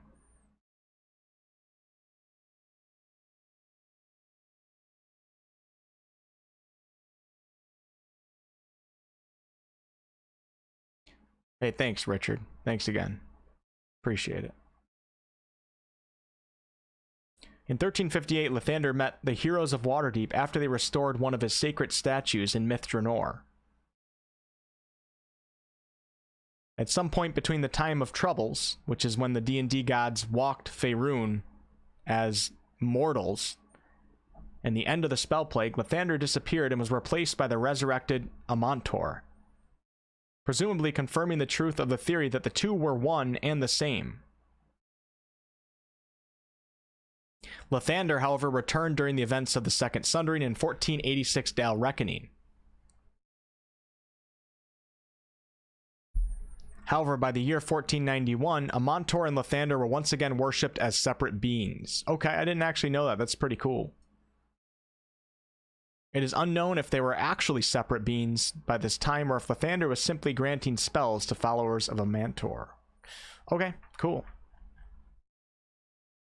Cool.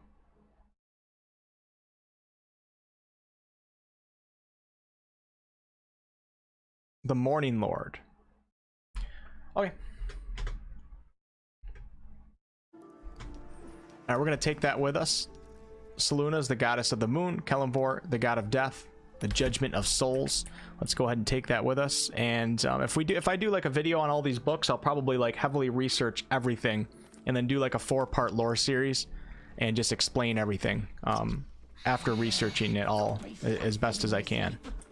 It'd be cool to understand every single book in the early access of Baldur's Gate 3. Understand what every god is, understand what every town is. I think that would be awesome.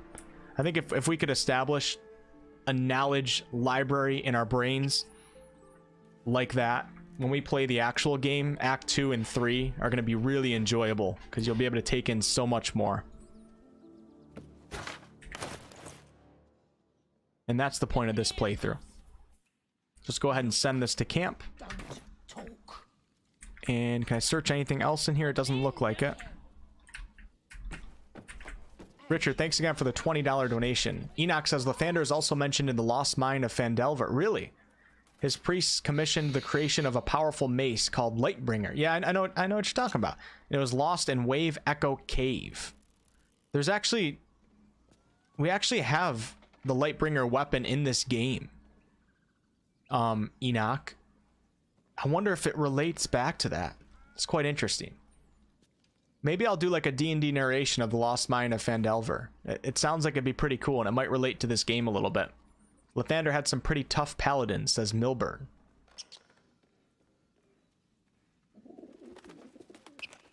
Clavis, you have it? Oh yeah, your problems with your cat. I hope that gets better, man. Shai says, I'm glad stream is so calm right now because my game sure as hell isn't. All right, let's push on and look for some more books. I'm going to not go into the secret little room down here first. We might do that later. I want to get all the other books within this village. The Apothecary's Ledger. The ledger is filled with cultivation instructions for a range of medicinal plants. One entry is underlined: deliver specially requested plants to the seller, keep away from prying eyes. So this is the little quest that we start. And I'm going to go ahead and just pick that up, send it to our camp, just to remind us about that. And you got nothing to show for it, you ass. Vacant as an orc skull. You guys like how I'm playing with Astarion right now? He's my lead character. Quickly do a check over here, guys.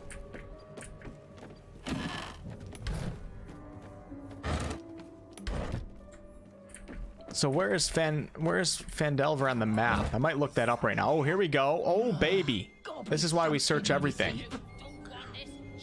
Missives of Candlekeep. I don't know that word. I'm looking it up right now. A letter, especially a long or official one, is a missive. Missives. Cool.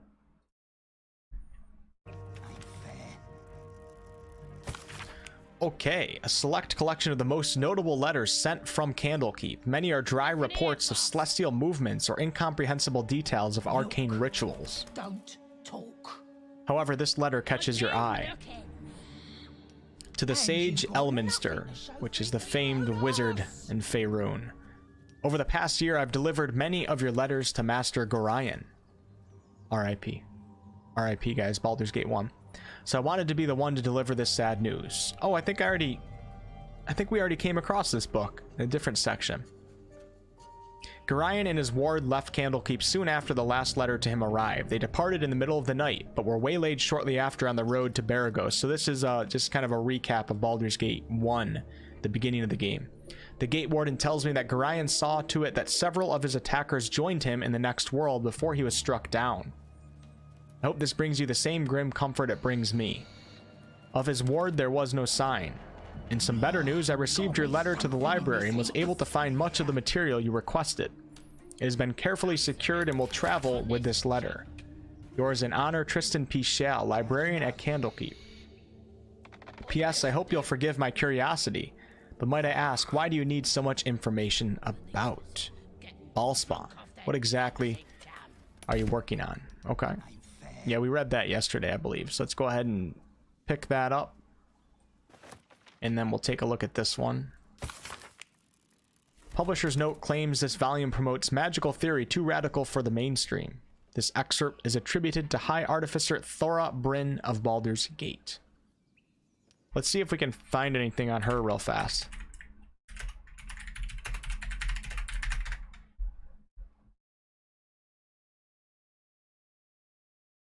Not getting anything. Not getting anything on Thora Bryn. Oh, wait. I am getting something. Hold on. Nope, it's just a tag on an article. Nothing actually talks about her. Not important.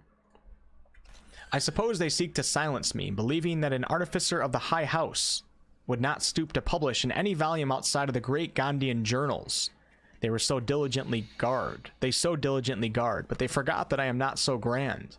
Before I lent my name and my knowledge to the High House of Wonders and all the marvels therein, I was naught but a lazy farm girl who liked to look up. And that was how I first saw them, the slow and serene earth motes, entire mountains migrating through the sky above. It was later I learned of their origins, of the ancient Netherese Empire that fashioned them. I think we read this one too. There's a lot of duplicate books. Of the residual magic so potent it sustained them still. The wizards of Netheril carved marvels out of the mundane, lifted the earth aloft for industry, for sport. It was later still, after I earned my place at the High House, that I learned of the long shadow Netheril cast along the evolution of our craft. That their great flying cities fell in folly and flames does not diminish the wonders they wrought, and this stubborn aversion to studying them, to learning what they learned, is the very antithesis of Gon's teachings. So Gon's another D&D god, and we were just talking about the Netherese Empire and their floating cities. Many of the catastrophes inflicted upon the centuries were fruit-born of meddling with Netherese seed. Yes, their last shining bastion fell into shadow, their lore twisted to Shar's dark and destructive designs.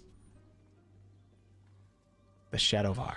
And yes, I say again, whether the High House will sanction it or no, to study the very flame of creation is worth it, even should the fires consume us.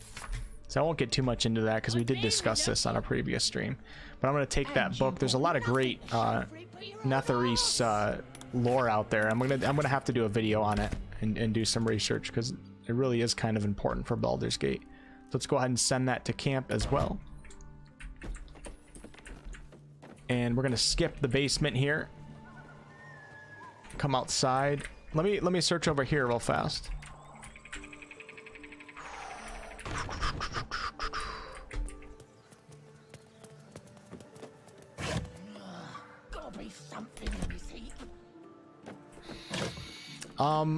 D&D canon, for sure.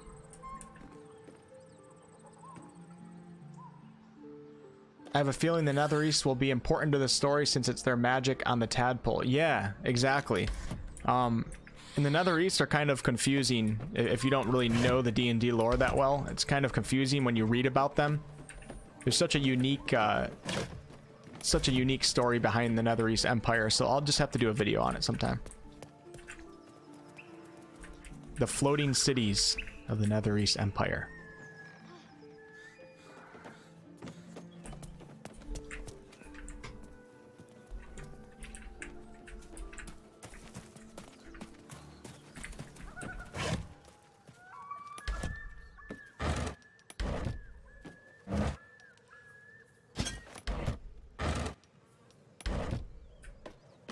Astarion put the barrel in his inventory. Classic Astarion. I wonder if you can speak with the dead with this skeleton. You guys ready to try? Oh my god, I've never seen this skeleton here before. Seriously. I've seen people using this headpiece before. Battered by age and use, this one-find helmet feels like a ghost of a bygone time. Let's go ahead and pick that up, and hell yeah, we're gonna... Shadowheart's attention is fixed on a damaged old helmet. Oh my god.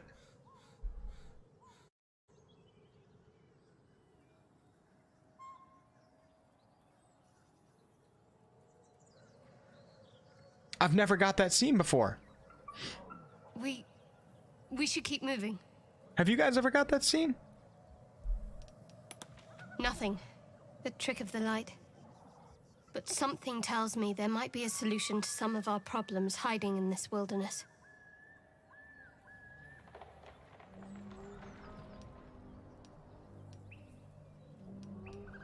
What makes you think that, Shadow? Let's just call it intuition. You don't want to pry too much. If I spot anything, I'll let you know. Yeah, she doesn't like when you pry, guys. Oh my god, right here, we could try it, but I have a -1. There's not a chance in hell we pass that roll. We're gonna leave it be. We're gonna leave it be. Do we actually get to keep the helmet? We do. What happens if we give it to her? And then we try to equip it? I've never got that scene before. And it looks like the helmet has like a symbol of Shar on it, actually. Maybe not. But the circle makes it look like Shar. Let's see if we can put it on her. Oh my god, you can. After she couldn't pick it up, now we can put it on her head.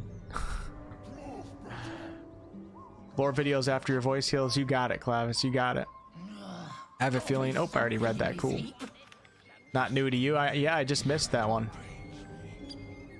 Been there since release. That skeleton's hidden right there. I can't believe I missed that. Replicator with a $4.99 donation. Darling, you haven't shown appreciation to this entertaining commoner. Fix that. Astarion the stream cheerleader. Thanks, Replicator.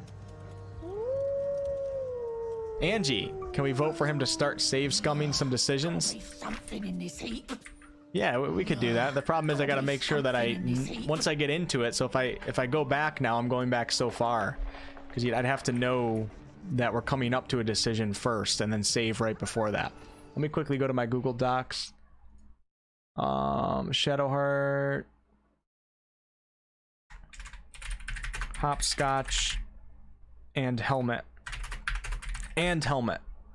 Shadow hopscotch save, which is hopscotch, scene, and helmet. Okay, I can't believe I haven't seen that one. I have seen that helmet before. But yeah, cool, man. Very, very cool. Gotta be something in this heap. Alright, should we go talk to the trolls now? I think I'm gonna get their horn from them, guys. Because I would like to call in the horn at some point. Hopefully this goes as planned. Just in case it doesn't. Ogres, right? We're gonna call it horn. There we go. I call them trolls. Alright, let's do a quick guidance. I'm gonna do it on Shadow. Shadow's got the highest charisma. And we're gonna send her in. Gotta be something in this heap. Thanks, Replicator. Looks like we just walked over a pile of books. Tastes like chicken. No chicken. Tastes like fish. Gentlemen, this is one of my favorite scenes on my first playthrough. Sours our feast. Besides, ain't no shame in a little save scumming. Yeah, I don't do it on my legit playthroughs, but nowadays I don't mind doing it to discover things. Brothers, look here. I have eyed yet another prize. Fortune favors our bellies. Stranger, be you friend or food. The mark is her measure. Show us the brand of the absolute. Doesn't this helmet... Isn't the helmet good enough, man? Alright, here we go, guys. Deception. I'll do you one better. I'm one of the Absolute's chosen disciples. Let's go, baby. 6, we can beat that. Nice. Yeah, I don't like save scumming on my actual real playthroughs because I like dealing with the consequences. It's kind of like, you know, IRL, man. Things don't always go your way, and I like dealing with that in a video game and playing it out. But on these playthroughs, we can save scum as much as we want. Indeed. How regrettable that your meat must go unsavored. Food? Food. Not food. Friend. I'm gonna try to recruit them, Bryce. I want to get their horn, and then we're gonna call them in when we're in the Underdark or something. So I've killed them on like almost all of my playthroughs, except my first playthrough. Those of you guys that were there for that, we called in the ogres when we were in the Goblin Fortress, the ruined Saluna Temple, and that was crazy. Then they turned on us. We didn't realize it. We didn't have the 1,000 gold to pay them. That was quite an experience. I notice you don't bear a brand of your own. I've no use for the Absolute, or any god. I follow 2 masters only. Respect. Gluttony and greed. At least he admits it. The goblins understand my appetites. They sate my hunger for gold. And the rest sate my hunger for meat. His voice just got... Goblin give gold. Oh, that was a different goblin. Okay. Or ogre. Brand. Good deal. No talk. Hope they can improve that those cinematics a little bit. Whoa, look at the goblin in the back. I love how the world's just still going on in the background. I love that games are able to do that now. Forget goblins. You should be fighting for me. I am, by all accounts, a student of higher commerce and extortion. He's quite the clever guy. Alright, here we go, guys. So we can do... Oh, we're definitely going to do persuasion. I'll pay you in the flesh of the fallen. You'll have your fill. I don't remember what happens. I don't know if that works or not. If we still have to pay him, but we'll find out. Oh my god. Oh no. Shit. What's up, WB? SO, how are you? Oh my god. It's going to be a good day. Sandra says, if your save's coming, there's a scene when you pickpocket the horn, then talk to him and he tries to give it to you. Oh, interesting. Yeah, I haven't done that one. There's so many, it's amazing how many different scenes can play out from player to player.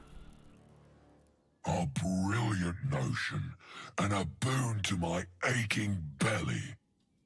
We have a deal, my tasty kibble. Take my bone horn.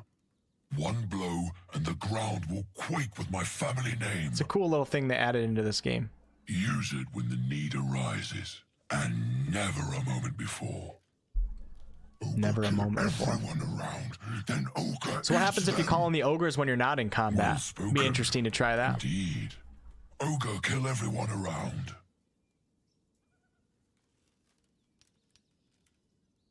I've seen a few other ogres in these parts.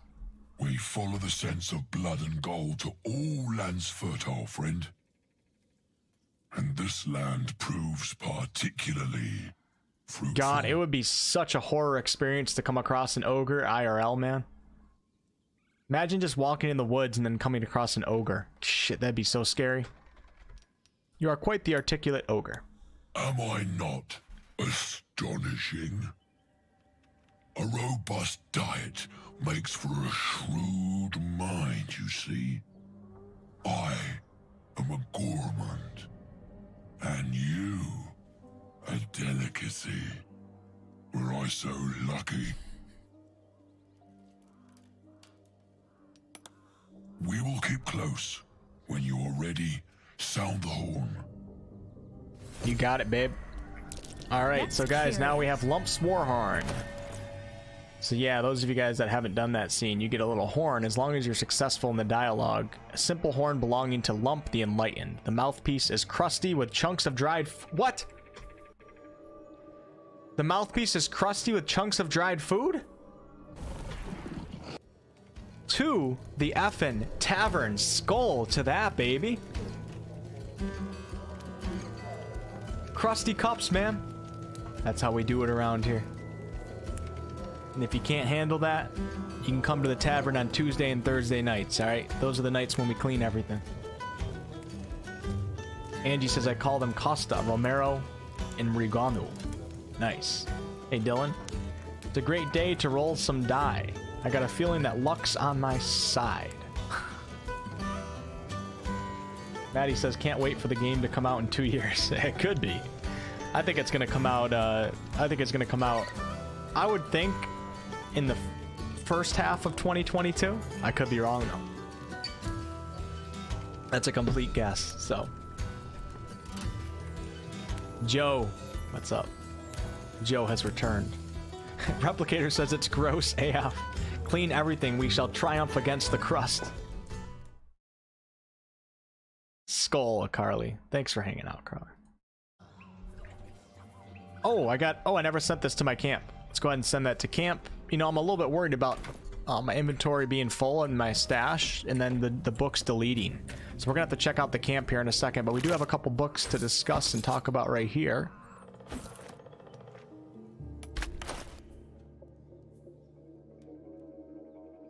This locket opens to reveal an intricate illustration of a stone tower. The words Elturel, strength and unity are inscribed across the top.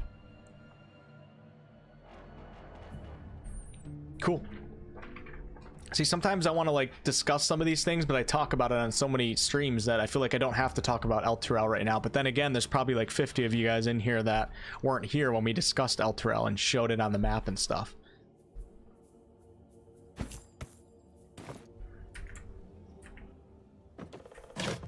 Alright, let's quickly check out these books right here so I don't forget them. And here we go. Now we got a ton of books in here. One of these I feel like I can't get sometimes. Where is that one right there? Oh, it's right here behind the... Oh, yeah. The Approachable East, Volume 4.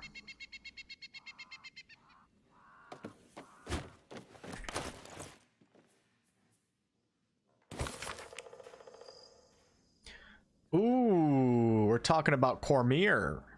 We'll bring up the map for this one, okay? What a land is Cormyr? You know what? Let me just go to the display screen right now.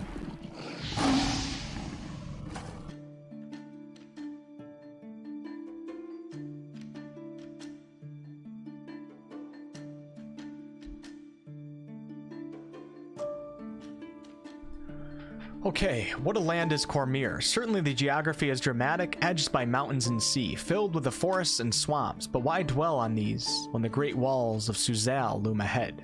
One sees the city's walls as one approaches, but there is no understanding them from a distance. It's only as one gets close, and they loom higher and higher and higher, that one appreciates the majesty of Suzal. I passed through gates the size of castles to enter this magnificent city. The streets are patrolled by elite armored knights known as the Purple Dragons. I'm having a hard time today. I'm having a lot of air fill up in my lungs when I'm reading today, and it makes me pause, so I apologize. I passed through the gates the size of castles to enter this magnificent city. The streets are patrolled by elite armored knights known as Purple Dragons, and frequented by nobles in the most elegant fashions. Its port is filled with ships from across the Sea of Fallen Stars, carrying goods from lands I only knew from legends. The docks overflow with fruit, spices, silks, and animal pelts. You will not see a finer market if you have the golden lions to spend. Also, the harming of cats is strictly forbidden. Hey! Shout out to Clavis and the author, and many other cat lovers on this channel. A thoroughly civilized land. So let's go ahead and take a look at that map again. I'll show you guys where the lands of Cormyr are, even though this map doesn't really go that far. So right here we have Baldur's Gate. Hey, there's Candlekeep. If we follow it over here to the east, you have the lands of Cormyr right here. And the Cormanther Forest is up here with Myth Draenor. What city are we talking about? So I don't... Oh, look at this. So Suzal is actually right here on the map. Awesome. Awesome, man. This is awesome that we can actually see it.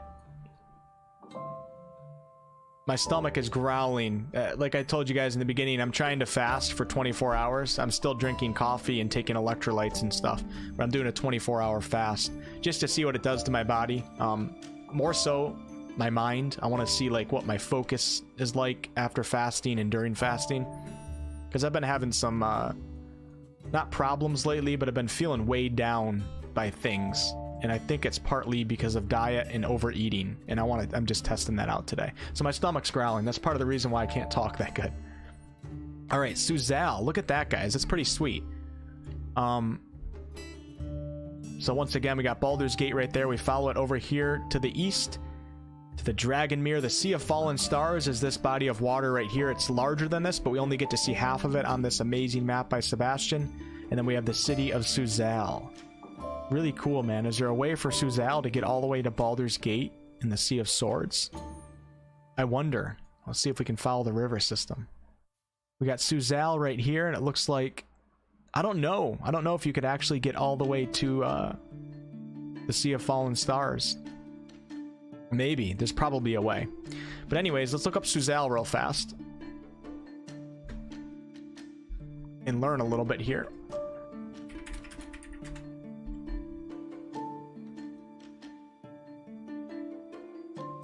Alright, Suzal, pronounced Suzal, was the capital of Cormyr in the seat of power. It was named after Suzara Obarskir, the mother of the first king. It was originally the farm of Andeth Obarskir, the father of the first king. Suzal was a large port city on the shores of Lake Dragonmere. The capital had a direct link to Waterdeep via the Waterdeep portal. Ooh, interesting. That's pretty badass. A direct link to Waterdeep. So Waterdeep on the map, guys, is north of Baldur's Gate. So you have Baldur's Gate right here, and then Waterdeep is right here, which is a bustling city.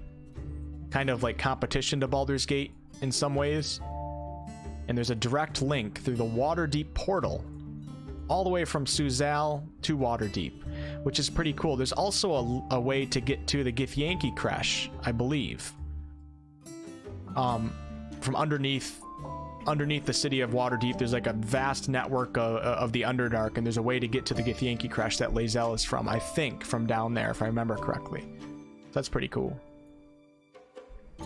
Let's pull back up. Okay, so let's take a look at the city. It kind of looks like Baldur's Gate, doesn't it? I think it does. At least the map design does. Oh, come on. Let me see this. There we go. The city of Suzal. Interesting, man. It's so cool that all this is D&D lore. It's amazing.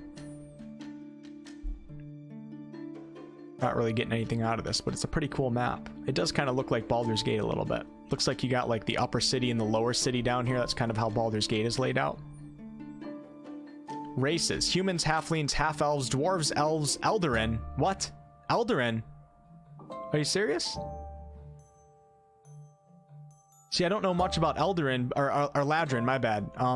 But they're interesting. I didn't know they actually walked Faerun. Family of Fey races are to specific races or sub-races in that larger family. The larger family of Ladrin included Fey, Ladrin, High Elves. This is a race that some people want in Baldur's Gate. And they're from the Feywild, which is why I didn't realize that they actually walk the material plane. That's pretty cool. That's pretty damn cool if you ask me. Damn wiki, man. Damn wiki's got so many ads on it. Suzal is the capital city of Cormyr and the home to the... Okay, gotcha. Maintaining city services and collecting taxes. Let's, we're gonna try to... I'm not gonna read all of this. We're gonna go down to present day Suzal and try to get some information. And it looks like we don't have anything actually on the 15th century. I don't see anything about the 1400s here. The latest...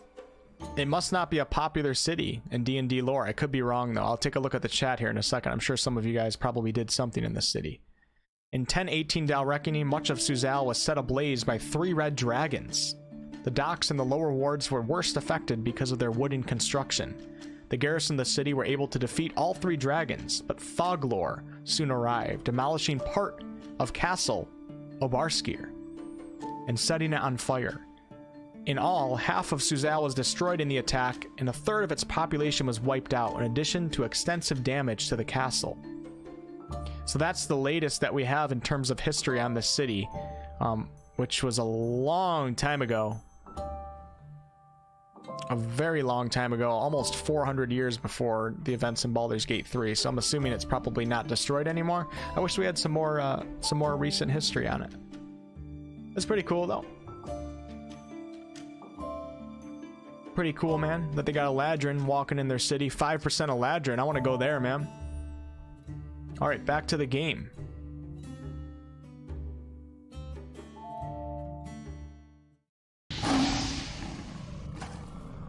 Okay, let me take a look at the chat real fast, guys. Originally, Suzal was on Elven lands. Please stay hydrated. Thank you, Jessica. Great idea. Skull. Julius, what's up? Thanks for stopping in. Would love to see you try out Talspire on Steam and create a D&D campaign. It's such a cool 3D campaign toolkit. I'll look into that, Gareth. That sounds pretty cool. I don't know if I possess the skills to create a D&D campaign. The only thing I'm comfortable with right now in regards to D&D is narrating a D&D adventure. I like doing that. I like referencing the 5e rules. I like reading the adventure modules and creating an adventure. But I don't know if I could actually do... Like, I'm not a DM. I would like to be one day, but it's going to take a lot of practice and time, so. Pris says you should get a high-quality B vitamin. My aunt and cousin were having problems with anxiety and feeling down a lot. They did vitamin B instead of drugs, and are doing well now. Nice, Pris. You know, I probably have been lacking in vitamin B because I've been indoors a lot, so. It's probably a good idea, actually, Pris. Good thinking. I do need to take some, Oh, my bad. We're talking about different vitamins. I read that wrong. But still. Okay, I'll look into vitamin B. Thought we were talking vitamin D for a second. Thanks, Carly. Do you mind minor spoilers to help find books? No, Bobbles. You can say whatever you want. If I'm missing a book or something, feel free to let me know in the chat. I don't like following instructions to find things because it can become really confusing on stream, and then you get 2 people telling me, one person telling me to go left, one person telling me to go right, and at the same time I'm trying to read the chat, play the game, and it just becomes a really frustrating experience when I follow directions from the chat. But let me know if I miss something, and I'll go back to it without following too many instructions. Cormyr, a novel reveals that. Cool. It's not destroyed anymore? Okay. So there you go, guys. Suzal is a live and maybe bustling city in the 15th century of the Forgotten Realms. Awesome. What's up, Hammer? Skull. Alright, so that's all we got for here, guys. Let me just quickly skim this again. I'm trying to really, like, retain this information. A lot of times I read you guys things, and I don't retain it myself. You know what I mean? You guys ever been, like, in school, back in high school? God, that was a long time ago. And you get called on to read something, and you read it. You don't have a damn clue what you read, but you're, like, so focused on trying to read good that you don't take it in yourself. Let me quickly... Actually, I'm not going to. Never mind.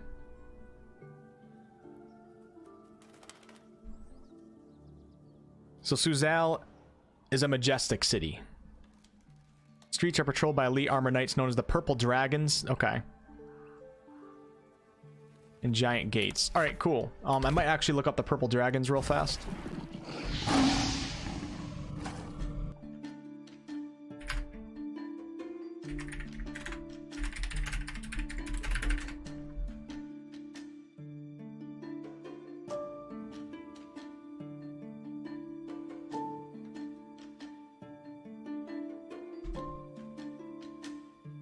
Purple Dragons is a type of dragon in the Dungeons & Dragons universe. So no, so we're not... Okay, so this is different. This is completely different than what they're talking about in terms of purple dragons in Baldur's Gate.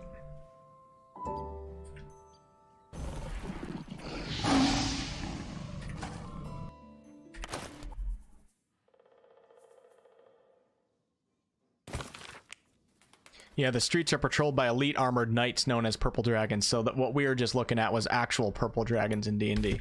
Let's go ahead and send that to camp. God, I'm so worried that I'm sending these things to camp and they're just disappearing. All right, we got another book right here. Liera, Lady of Deception, the goddess who wears many masks. Invoke her name, avoid perception. She hides her lies in secret tasks. For joy, to Liera you must call and worship her through soul-felt dance. So find her presence in fest halls. Do not give idleness a chance. Loviatar's pleasure is your pain. Shout out to Queen Tiamat. Queen Tiamat's a fan of Loviatar. So is Naked Shadowheart in my playthrough. Your scars and offering. Scourge or candle. Whip or cane. Can your devotion bring? Alright, let's look up this goddess real fast. Just to get a little bit more information, kind of solidify some of these gods.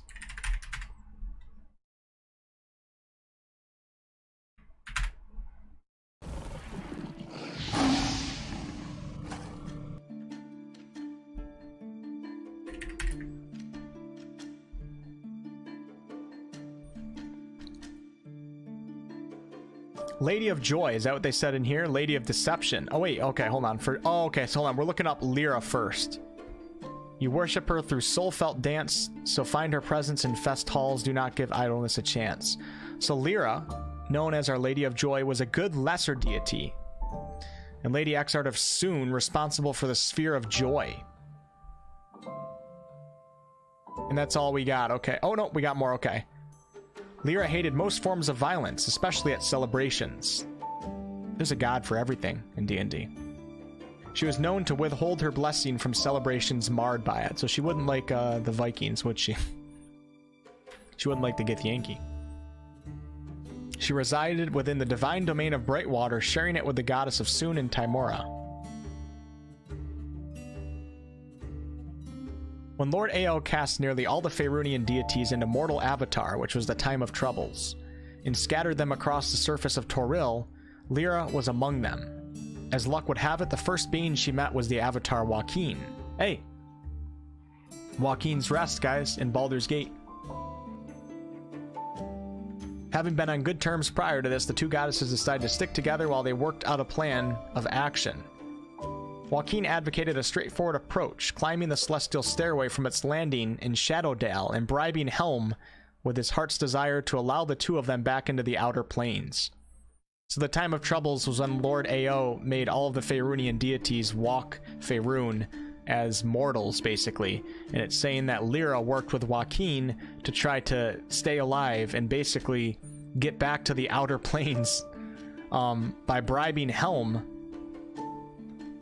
and walking the staircase into the outer planes again to get away from the material plane so they could survive. That's pretty cool. And Helm was also the vigilant one. The Watcher was the god of guardians, protection, and protectors. Okay, Helm is the god of guardians, protection, and protectors. His activities in the time of troubles caused the folk of Faerun to look very differently on the Watcher. Alright. I'm a little bit interested in where this story goes, actually, so hold on one second, guys. I didn't expect to catch on to this. The two of them offered Helm many things to try to get into the outer planes on the staircase, but nothing could entice the god of guardians to shirk his duty. Weary of facing his wrath, the two goddesses then retreated into the forest of Cormanthor to devise a new plan. You guys know where the forest of Cormanthor is, right? Here's the city of Suzal that we just talked about. And then the Cormanthor forest is right up here where Mithranor is located. So north of Suzal and far east of Baldur's Gate, east and north.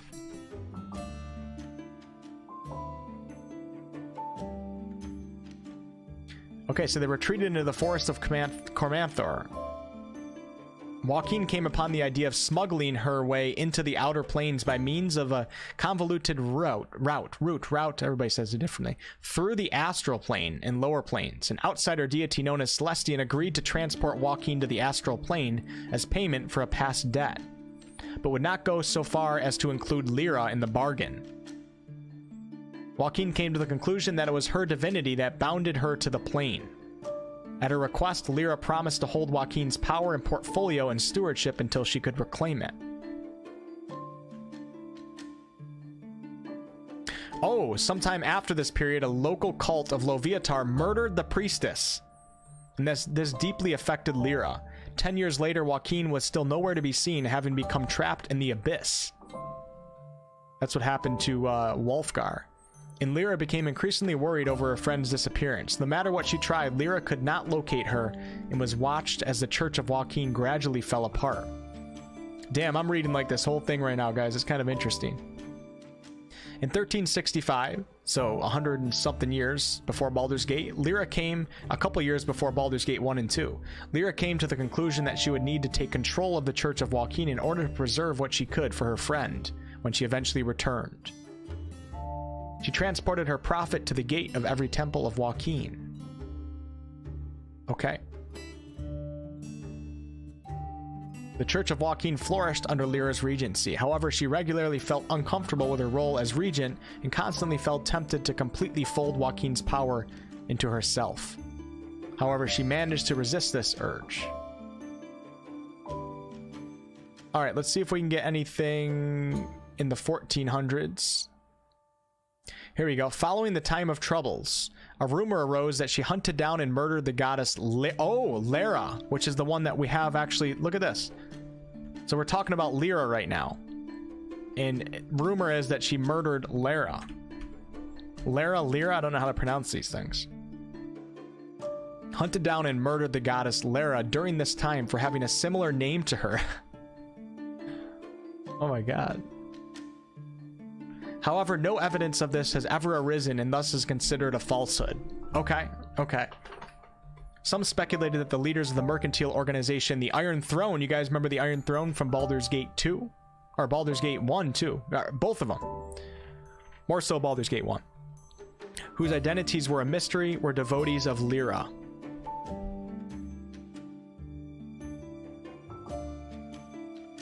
Okay, guys, so we have the goddess of joy, who likes to bless celebrations. And now we have Lyra, who was rumored to be murdered by Lyra, but is considered a falsehood. Lyra, the Lady of Deception, the goddess who wears many masks. Invoke her name, avoid perception. She hides her lies and secret tasks.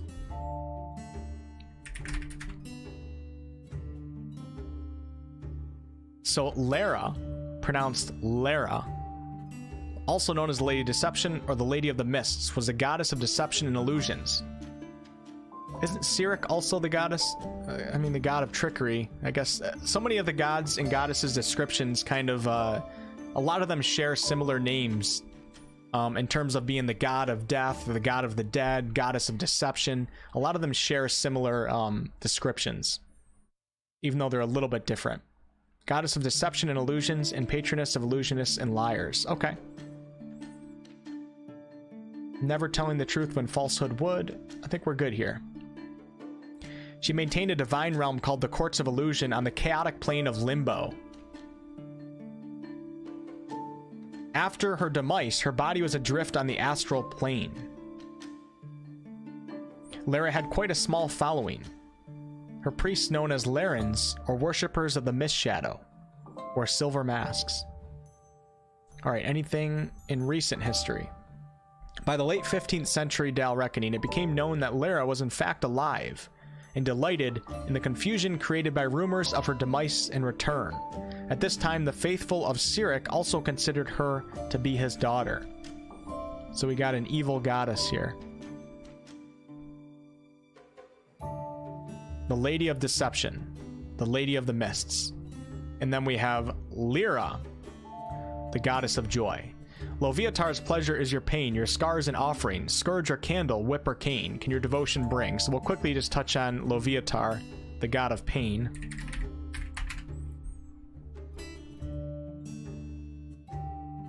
Also known as the Maiden of Pain, the Willing Whip, was the evil goddess. Oh, Loviatar is a female? Shit, I thought it was a god. It's a goddess of agony and was both queen and servant to the greater god Bane. Okay. Cool. Let's look up the 15th century. What do we got here in recent lore?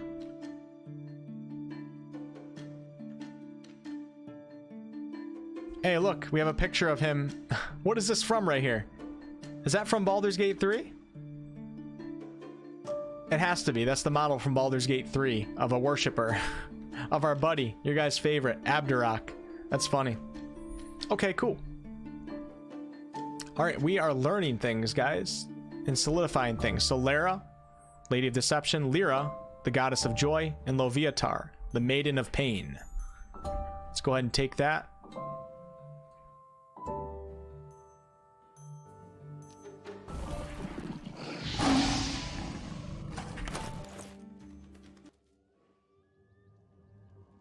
And we're going to go ahead and send that to camp. And actually, I'm going to run to camp right now, guys, and we're going to make sure that we actually have these books in storage, because that would be a big bummer, wouldn't it? If we didn't actually have them. Harry, have a great day. Thanks for stopping in. Don't be the guy in the red shirt while wrestling Dino. Star Trek has shown us the red shirt security guy always has a problem.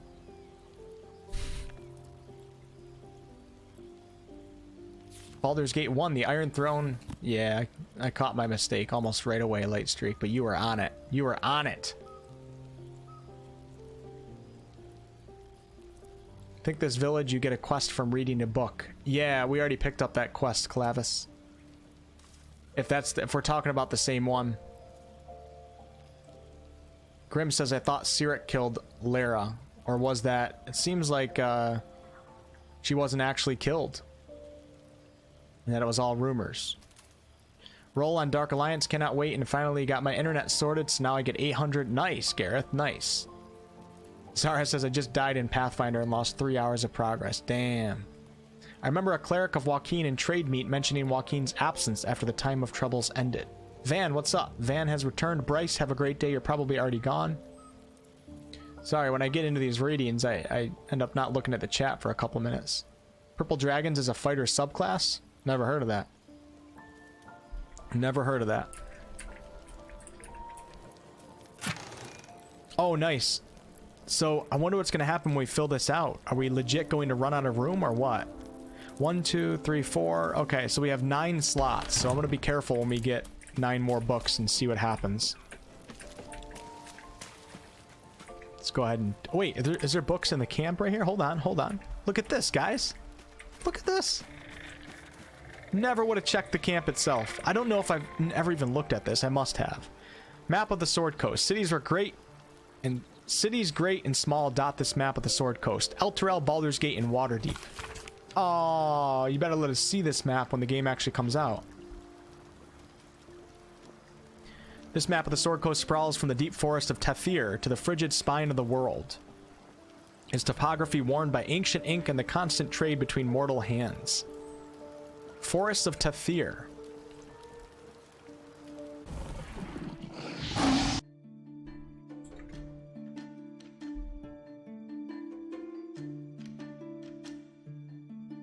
So the spine of the world, guys, is up here.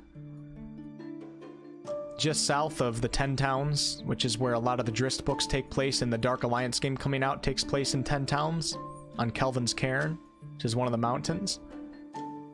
So the map that they're talking about right here goes all the way up to the spine of the world in the Forest of Tethir, or however you say it. I don't know if I know this forest. I might have to look it up real fast.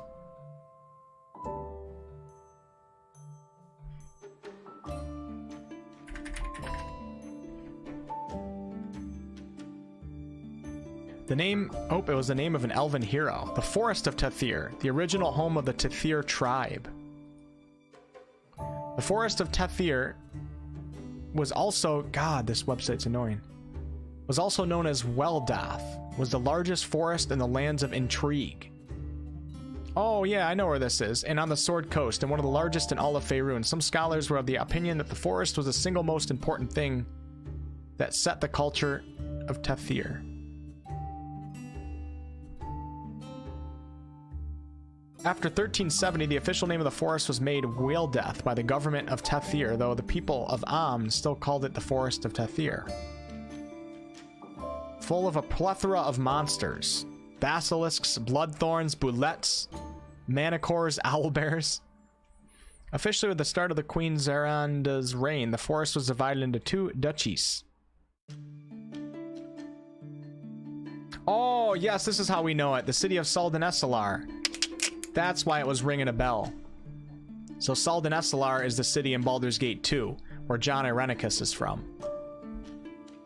Alright, so we should be able to find it right now. I knew it was a familiar name. Let's look at recent history of the forest, and then we'll move on. In 1357, there was talk about a powerful archdevil gathering evil forces to himself in the midst of the forest. The forest was feared by humans for generations ever since the death of King... Okay. Nothing really recent. 1364 is the most recent. A mercenary named Bunlap ran a logging operation. Okay. Nothing really that important. So this is going to be right in here. Here we go. Here it is. Bam. The Wealdeth. So in the modern maps, they have changed it to be the Wealdeth, or however you say it. It's no longer the Forest of Tethir. Castle Tethir, look at that. So the map in the camp comes from this forest all the way up to the spine of the world, so it's not even that big of a map. This is all south of Atkatla. Cool, man. Very cool. I forget where Saldanesselar is on the map, where it's supposed to be. River Saldanskoon. Forest of Myrrh.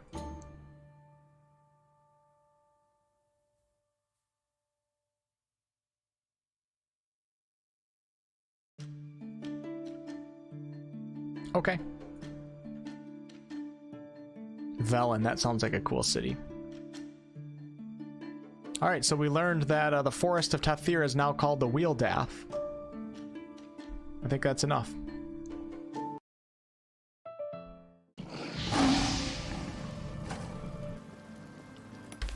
So should we send this, should we pick this up and send it to camp?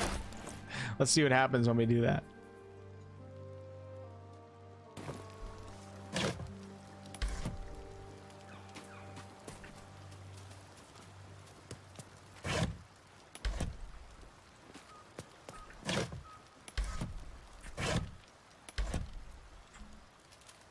Anything else in camp that we're missing here? I forgot that we even had anything in this camp. I think that's it. Oh, look, we have another storage box over here. Nice. Yeah, we'll take gold.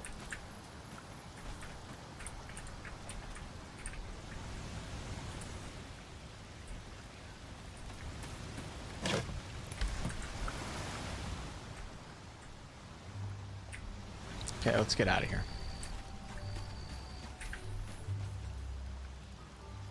Purple Dragon Knight's class is also called Banneret from the Sword Coast Adventures. Ah, okay, cool, cool. Thanks, Braz. The map looks so massive. Yeah, so that's a map from, not from Baldur's Gate. That's a map made by somebody else, like a cartographer. And it's actually not even that big. It's not nearly the entirety of the planet. It's just like 3/4 of the continent of Faerun.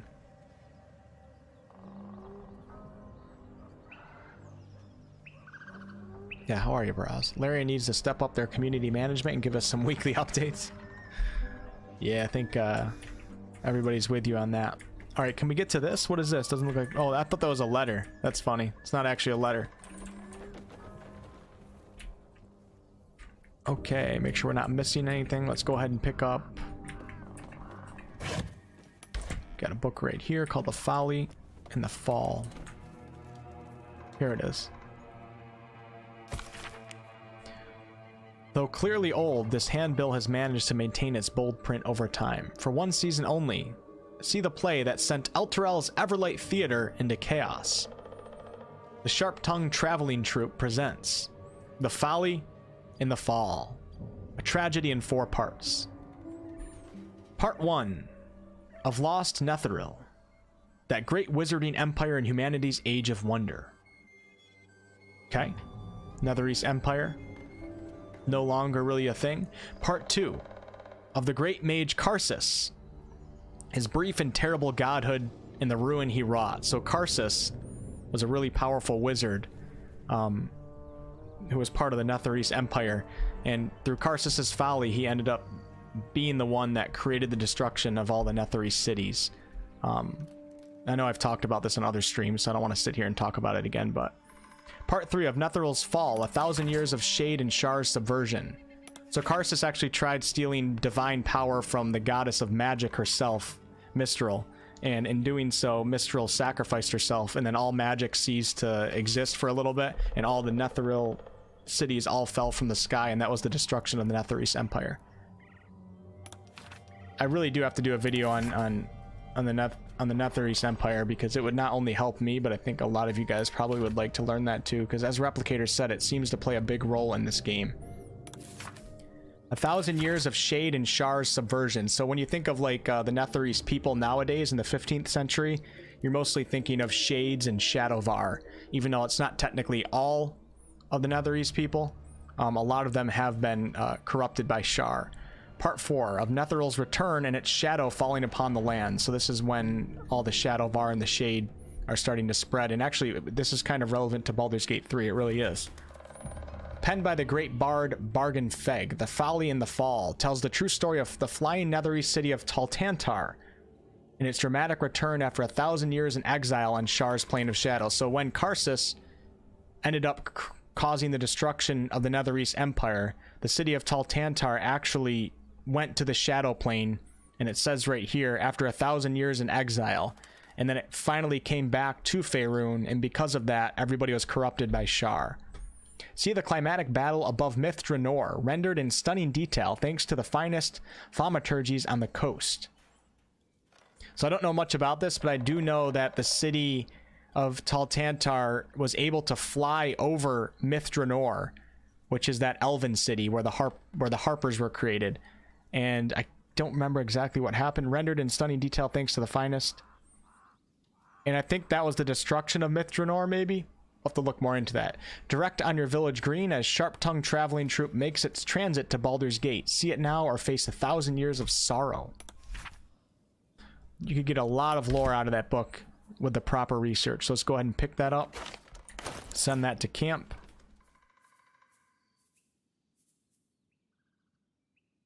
I love all the Netherese lore. I really do. I feel like the Netherese Empire is like the lore that would confuse most people that don't know anything about the D&D lore, because they talk about it so much, but it doesn't make sense to someone that hasn't that doesn't understand like the history. All right, we've already read this one before. Oh, have we? Hold on, wait, hold on. Okay. I think we have another page of this book, because this is different than what we had before. Amanantor, sun's bright law, shines the truth into man's laws. Speak his name to stop a fight, then invoke a legal clause. Beware, dread, Asmodeus, or Asmodeus. Some of you guys might yell at me, even though I have proof that Asmodeus is one of the correct pronunciations. Both his word and promise sweet, more able to betray us than the devils at his feet. Auril is merciless and cold, the winter's icy breath. Spare her a little food and gold, so you won't freeze to death.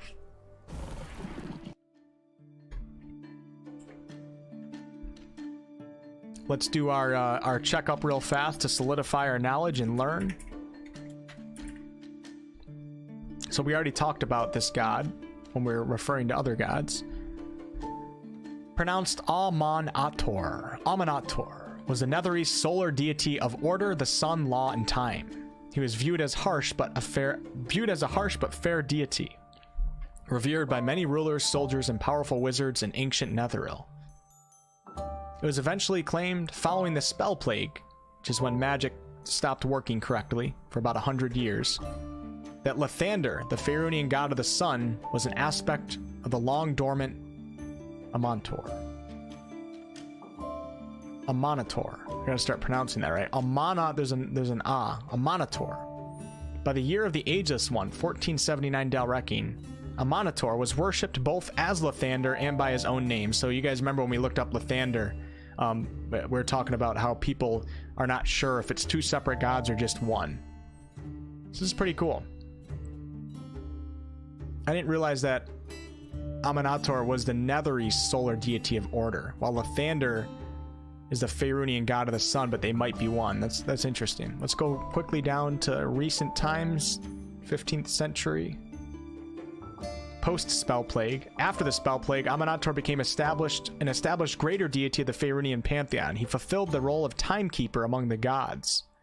He had people who primarily worshipped him as Lathander, his youthful aspect, something Amon-Ator actively encouraged. The city of Elturel benefited from a shining globe that was sometimes accredited to Amon-Ator. Benefited? However, it was unclear whether the god had anything to do with the sphere. The only one who knew the answer was the High Observer of the city. So this paragraph is before the shining globe that was above Elturel is what actually caused Elturel to transport to Avernus, the Nine Hells. And it did benefit the city for a while, because the city was being attacked by a vampire lord, and the city was just in chaos. And this globe actually made the vampire flee and all of his minions. So it saved the city, but then it took the city to the Nine Hells. So it's not really, overall, it didn't really benefit the city. In fact, it made it worse. Thanks to Zariel. Post-Second Sundering in 1486, Lathander had returned according to his choice. So the Second Sundering is when the gods, all the gods that basically died during the time of troubles, and the Spell Plague is when many of them were resurrected, I guess you could say, by the Lord Ao. I think we don't have many details on that. By the year 1491, Amon-Ator and Lathander were once again worshipped as separate beings. Okay, so this is closer to Baldur's Gate 3 time.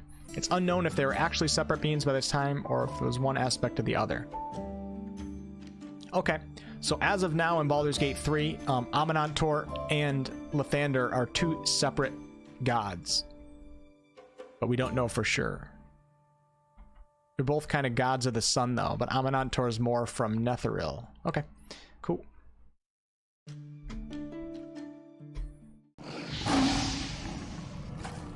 How about a lore series on the gods of Toril? I thought about doing that before. I've done some videos on the gods. But yeah, it'd be cool to do like one giant video with all the gods, all the Faerunian gods that are relevant to Baldur's Gate 3. It's just gonna take a long time to do that. Shit, guys. I forgot. We have two more gods to discuss here. Alright, so let's quickly read this again. Amon-Ator's sun's bright light shines the truth into man's laws. Speak his name to stop a fight, then invoke a legal clause. Alright. Beware dread Asmodeus, both his word and promise sweet, more able to betray us than the devils at his feet.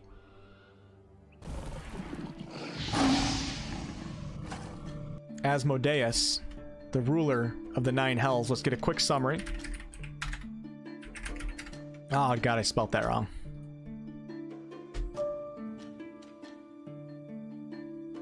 Faerunian deity of indulgence and the ruler of all devils, Asmodeus was a patron of oppression and power, the greatest devil and the lord of the ninth and overlord of the Nine Hells as a whole.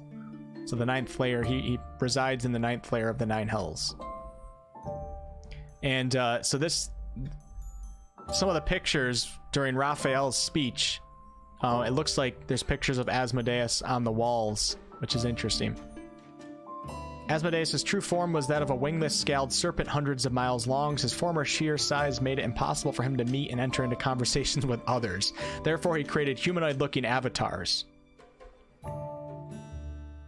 The location of his body was kept secret from everyone, including other devils. So maybe one day that will come up in future D&D editions. And everyone who learnt of the truth about his body was killed within a day. Knowledge is power. Asmodeus is the one that corrupted Zariel and turned Zariel from an angel into an archdevil and the ruler of Avernus. A lawful evil creature with the goal of becoming the supreme being in the multiverse, even if it required destroying the current multiverse and creating a new one. He's one of those guys.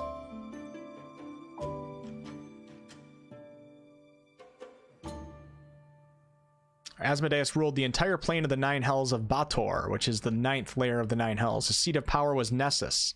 Oh no, actually, hold on, wait. Asmodeus ruled the entire plane of the Nine Hells of Baldur. Okay, hold on. His seat of Nessus is actually the ninth layer. What if we have a drawing of Nessus here somewhere? Of all the planes. It's quite interesting, actually. When demons tried to invade Baldur, they first had to go through the first layer, Avernus, which is where Eltar was transported to. And actually, Avernus is where we start off the Baldur's Gate 3 tutorial, where the Nautiloid ship is flying. A substantial part of Asmodeus' military efforts were dedicated to driving these demons away from the lair. So the Blood War. The cool thing is the Blood War is actually going to come into play in Dark Alliance 2, the upcoming game, in one of the DLCs. I think that's all we need for Asmodeus. Unless we have anything 15th century Asmodeus. God, there's so much lore on him, it's crazy. So much lore.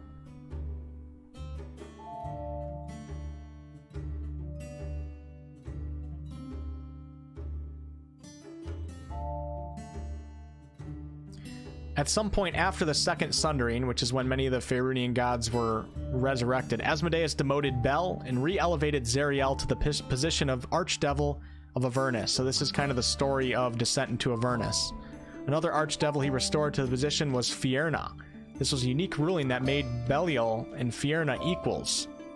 I guess Bel's name is Belial. In a system that otherwise mandated that every layer ruling post had to be filled with only one person.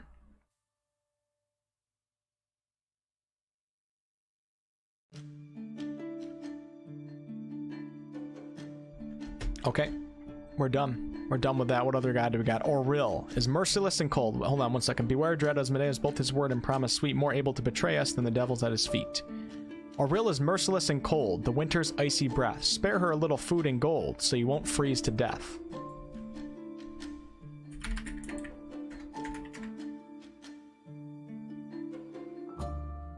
Pronounced as Auril. Auril, not Auril. Auril.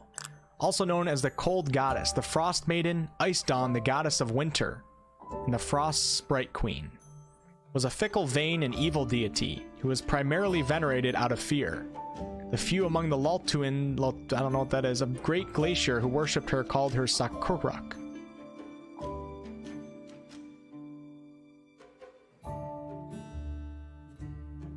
After the Sundering, the Queen of Air and Darkness was seen to be only impersonating Auril in order to retain followers on Toril.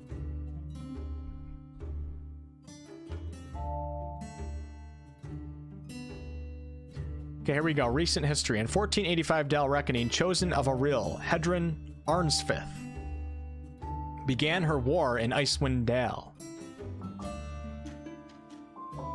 In the late 15th century Dal Reckoning, Auril encroached onto Umberlee's domain. You guys remember the Bitch Queen, right? I don't say that to be funny, that's actually what she's called.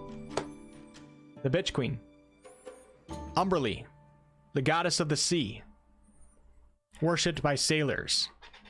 Though Umberlee was once allied with Auril, she cut off this alliance and turned to other gods of fury, Talos and Malar. The three allied deities sought to take down the Frost Maiden. and she was forced to retreat to the most frigid region of Toril, the Sea of Moving Ice. So this starts going into Rime of the Frost Maiden, the D&D adventure module that I'm working on a narration for right now. So this is so cool. I love looking this stuff up and then being able to relate it to other D&D content, and then like when we play Dark Alliance, like we might get some lore and go, oh yeah, I remember that guy.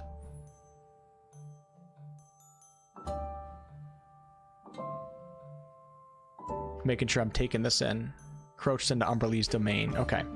Okay, specifically, Frostbane, she was forced to retreat to the most frigid region of Toril, the Sea of Moving Ice. Let's see if we can find that real fast.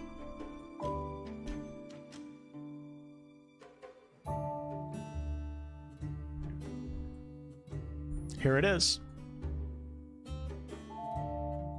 Here it is, guys. The Sea of Moving Ice. And then 10 towns are right in here, which is where we meet a bunch of characters in the Legend of Driss books.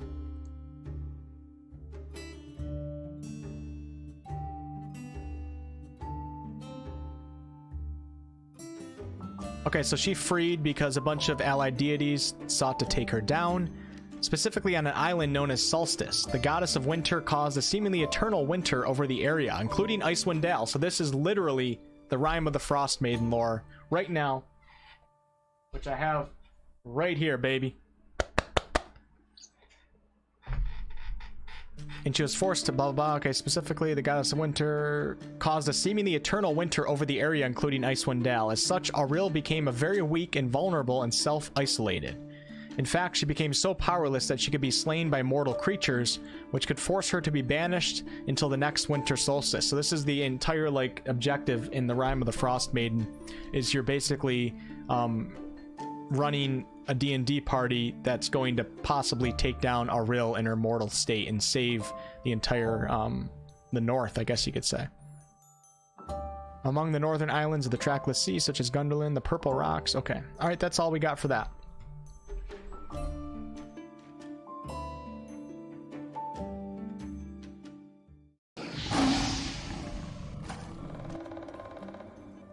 Amanantor, Netherese, god of the sun, Asmodeus, the ruler of all the devils, and Nessus and Auril, the goddess of winter.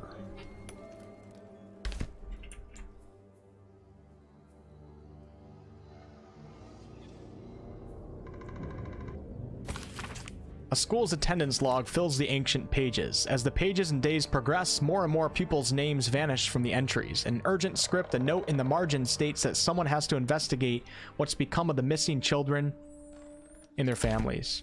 So this is us trying to figure out what's going on in this town. Let's go ahead and send that to camp. Check a couple more. There's so many books in this town, guys. I warned you. I warned you. Look, we got another one right here. Oh my god, I'll take a look at the chat real fast. The author, have a great day. Can you show the book cover? No, it doesn't let you see that. I guess unless you can like zoom in on it like this. I'm not sure if they have anything on them or what. See ya, the author. You need to read Aravis Cal Trilogy and then the Twilight War. Very topical to current histories of Faerun. Cool. Thanks, Grim. Michael is back. Michelle Sanders, are we playing the game today? We are playing the game, but anytime I come across any books or anything, we're researching the lore, so this might not be a stream for some of you guys. But when I do come across combat encounters, I am going to complete them all in this playthrough. Yeah, but if you're not into any of the lore and stuff like that, you guys probably don't want to hang out for this stream.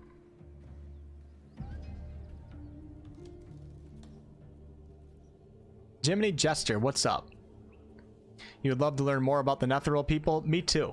Me too. It's in my opinion, some of the most interesting lore in D&D. It's quite interesting. Nezeril? Nezeril? Netheril? Nezeril? I never heard it pronounced like that before. Sea of Moving Ice. I'm imagining a giant sea of slush and probably isn't as fun as it sounds. Probably not. Alright, let's push on. A shepherd's son tended to his father's flock on the banks of the Chianthar. You guys know the Chianthar, that's the Chianthar River that connects El Turel to Baldur's Gate and goes past that. The days grew long and the boy grew bored. To amuse himself, he called out, "Beholder, beholder." This sounds like crying wolf here, doesn't it?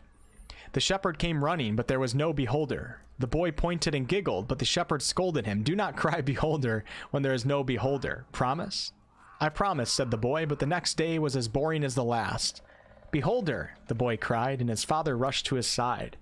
The boy laughed and laughed, but the shepherd only frowned and shook his head. This is, oh yeah, I think I remember this. 3 days later, the boy spotted a round figure floating in the distance. It had one giant eye in the middle of its face, a mouth full of pointed teeth, and thin stalks growing from it, each with an eye peeking from the tip. "Beholder, beholder," he shouted. But no one came. The beholder began to float towards him, and the boy turned and sprinted along the river. He ran and ran until he reached the high bank and could run no more. The boy cried and cowered, bracing for the beholder's deadly ray. Instead, a familiar voice said, "Turn around." The boy turned. There was no beholder, only the shepherd clad in a woolen cloak. A giant eye was painted on the front and toothy mouth below. Vines were sewn to the cloak's edges. "You scared me," sobbed the boy. "That makes us even," said his father, as he dried the boy's tears. The boy never cried beholder again. That's kind of clever.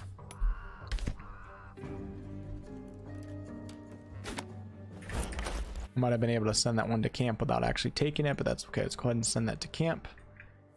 And I say we kill some goblins now.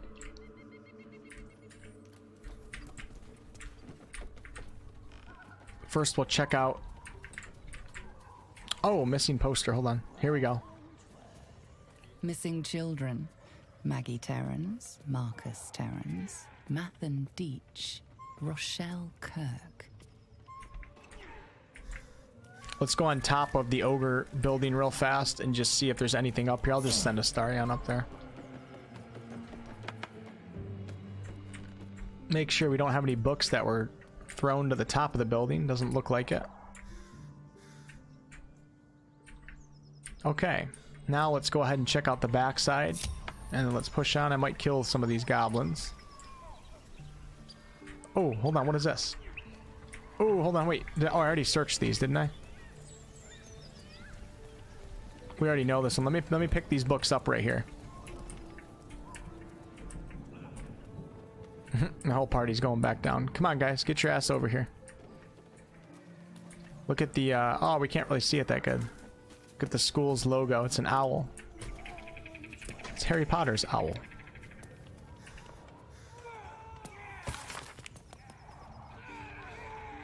I don't think I read this one, actually. Okay.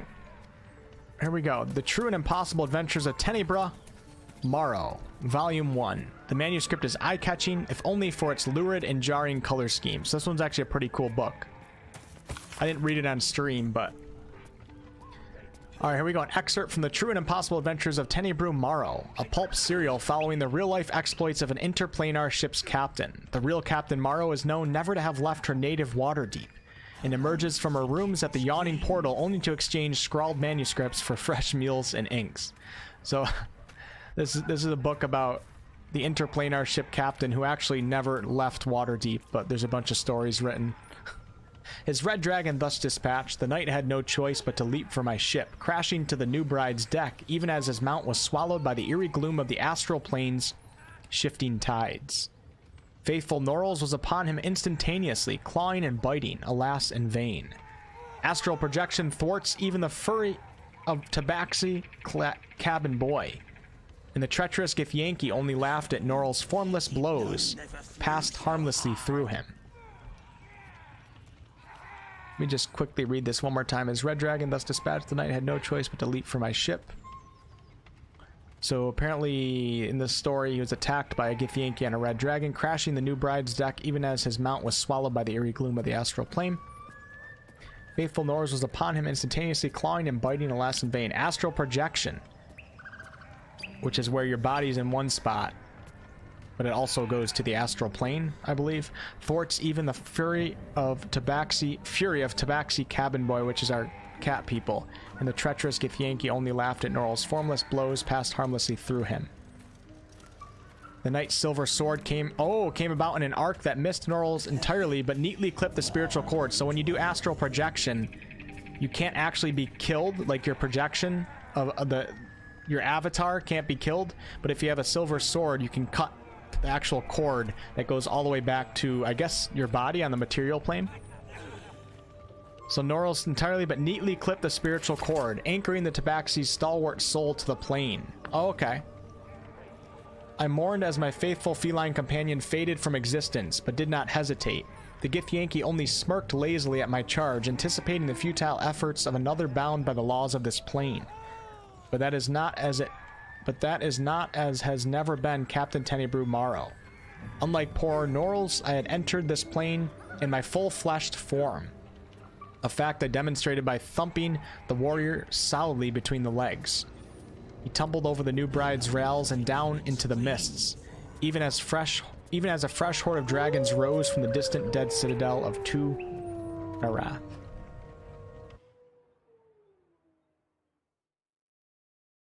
Tea. Get yourself some soothing tea after reading this much. Get yourself some soothing tea after reading this much. Thanks, guys. Thanks, tea, whoever you are. Appreciate the $5. I don't have any tea. Actually, I do. I just don't know how to make it.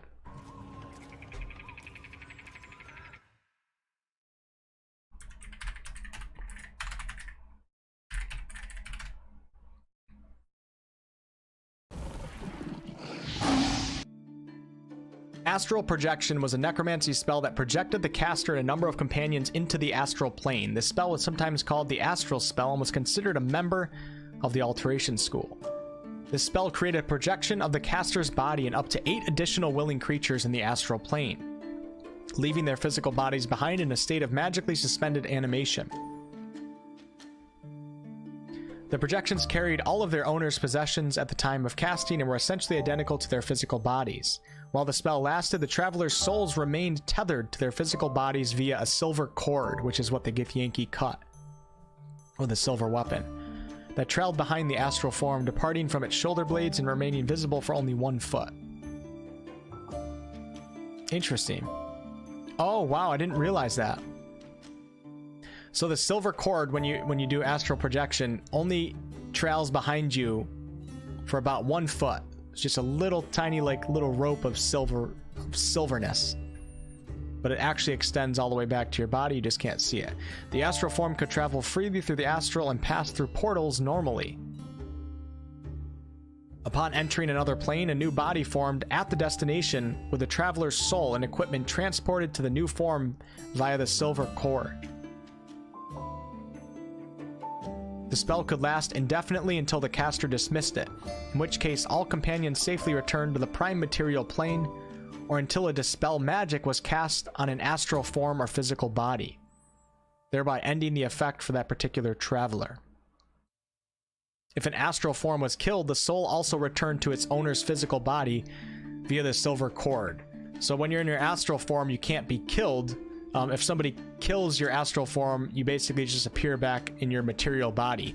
But I think if you cut the silver cord, you actually die. There were no lasting consequences, although reports existed of subsequent weariness and severe headaches. I think if you cut the silver cord, they actually die. I think.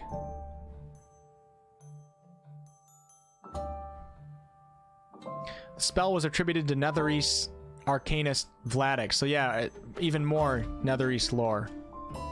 Particularly powerful monks were capable of astral projecting by channeling their ki. Can't wait for the monk class.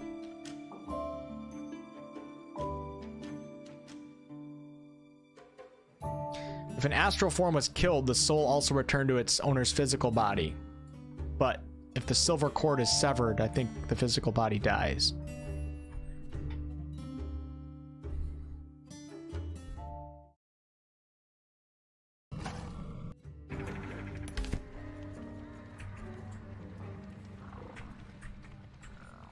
And I think there's more of these adventures of Tenebrew Morrow. I'm pretty sure there's a couple more in this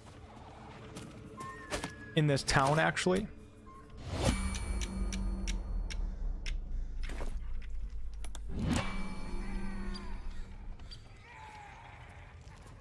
are you, book?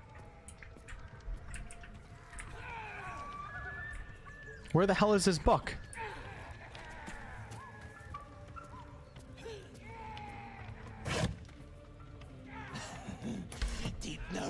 I can't pick up this book, guys.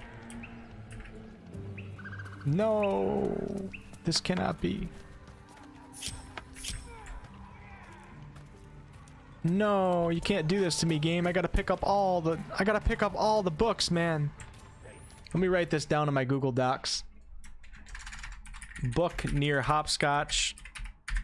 Warnings. I think there might be another copy of this. Can't pick up. Might try on a different playthrough. You think his insides will turn to butter? Yeah, I can't pick that one up. Alright, you guys want me to kill the goblins now?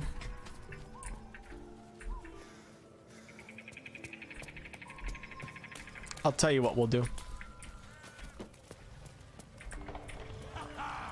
Look at him fly!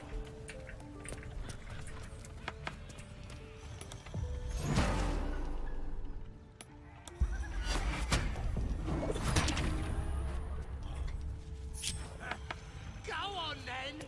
Make it good! We're gonna save our gnome friend, guys. We're gonna save our gnome friend.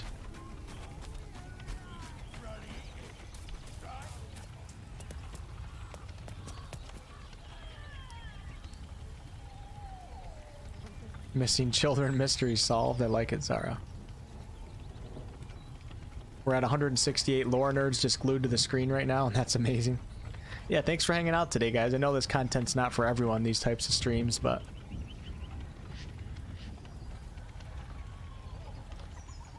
Thunderwave it. Click on the banner.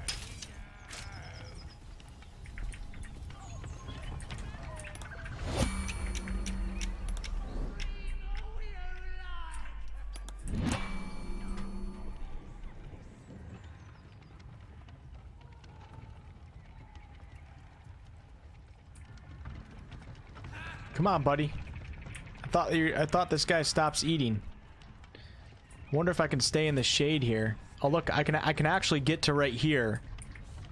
I'm trying to get around him, but this is sunlight right here, so we're gonna be spotted. But if I go from here to here, I might be able to do this and pass the stealth checks. Let's try it. You guys ready?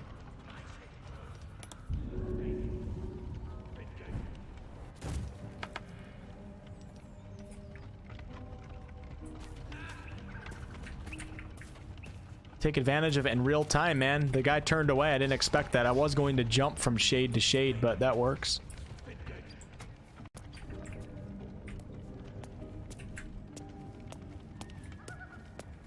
Nothing right here that we can pick up. Come on, game. You got to give us something.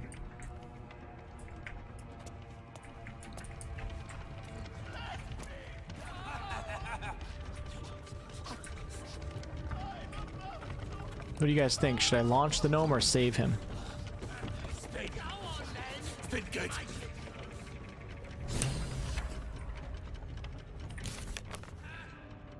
We spotted a deep gnome tied to the blades of a windmill. He's being tormented by a group of goblins. You guys think sending him for a little Superman episode is technically saving him so he's not tortured by the goblins, or what? Alright, so I'm going to actually release the lever, or I'm gonna use the brake lever. First, we're gonna take my crew right here. We're gonna try to be a little stealthy. I wonder if I can get up here without these guys actually noticing my presence. Let's try. I can get rid of... Actually, I can get rid of... There's no shade up here, so it's pointless to even do stealth.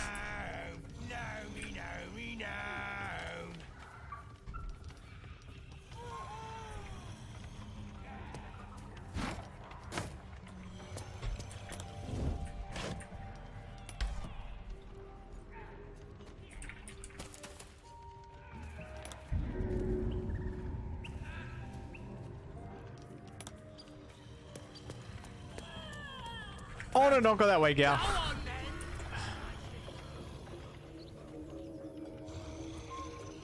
Don't go that way, man. He almost went the long way to get to that spot.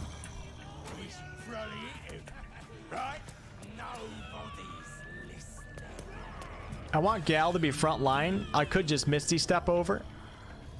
No, Gal, come on, dude. Trying to not waste a spell slot. Let's go ahead and do Mage Armor before we get too crazy here.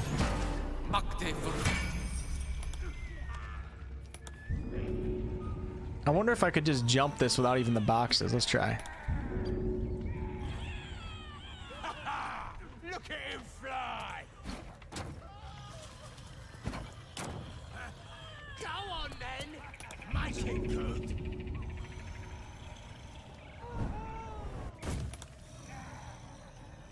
Scream all you like! Nobody's listening. I wonder if I can get around this. Wish me luck.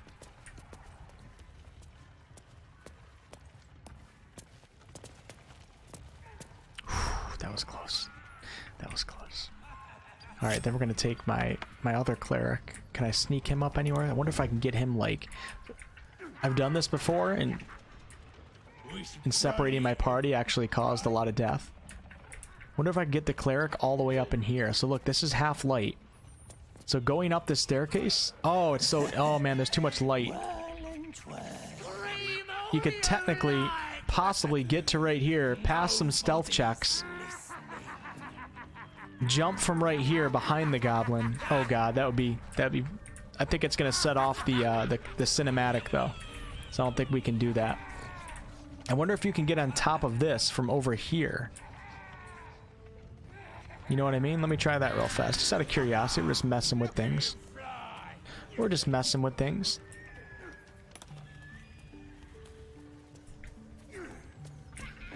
Can you get up from right here? Oh my god, you can.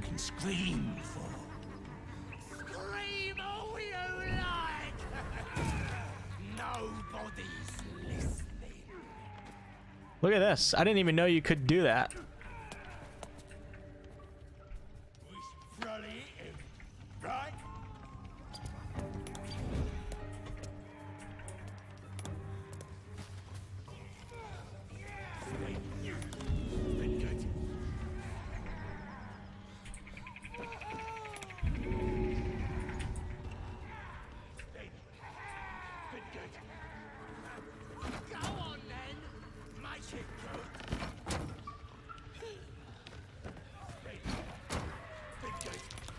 Uh-oh, we're doing stealth checks up there. Holy crap.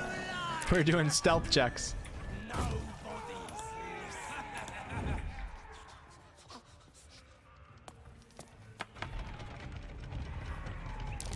More stealth checks. We might actually go into combat.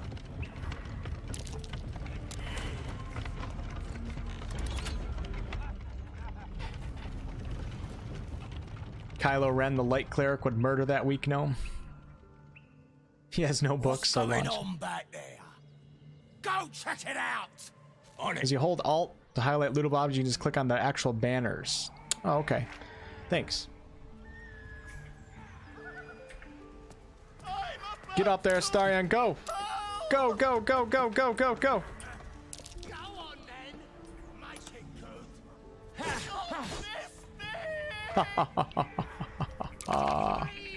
Look at all the stealth checks going on over here. Do I have any fire arrows? It'd be kind of cool. I don't have any fire arrows right now. I wouldn't mind a fire arrow. So if you want to solo this encounter... Oh, shit. Oh, shit. If you want to solo this encounter, this is how you do it with a Starion. Oh, no. Shadow's been spotted. Oh, God. Everybody's in combat except Gal right now.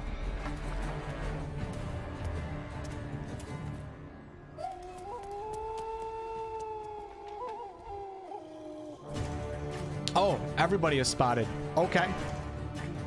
Okay, I see what you guys are doing. In that case, say hello to a little shatter.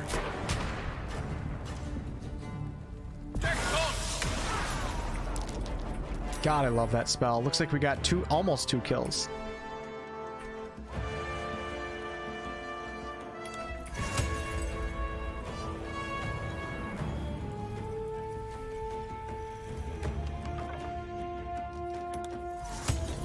et alibi.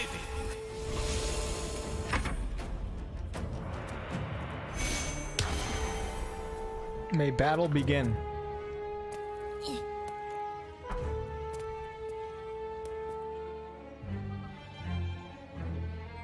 Wolf is reading aloud more than he should be since his voice hurts. You guys are so thoughtful. I appreciate you guys.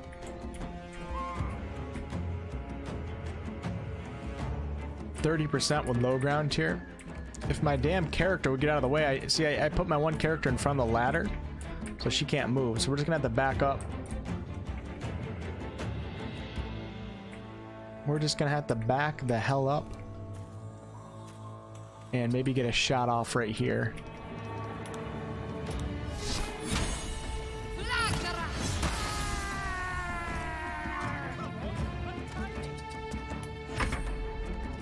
All these guys want a Stadia undead, but nobody knows how to kill him. Nobody knows how to get up there. Life hacks. Take out ladders.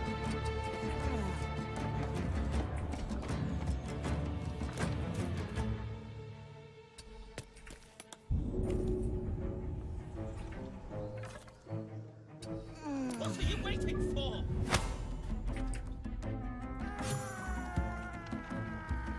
That works. That works. There's a secret spot on top of the ogre's house. Yeah, I've been there before.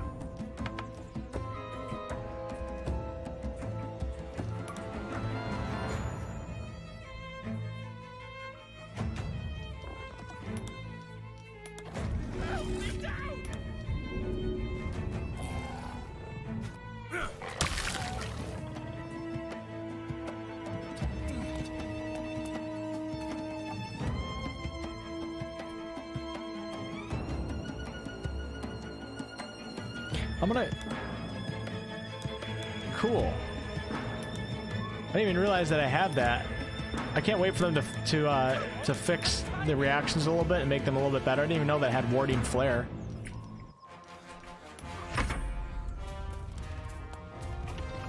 Reactions need a little bit of work in this game. Michael says, just trying my new extra large keyboard. Nice. Hopefully it will mean less midnight typos. I make so many typos, especially when I'm on the Discord. When I'm talking on Discord, I'm usually on my phone. Every line I write, there's always a typo, and I have to go in and edit it. All right, Astarion. Let's go, brother. What are you gonna do here? We'll help out our wizard friend. Miss.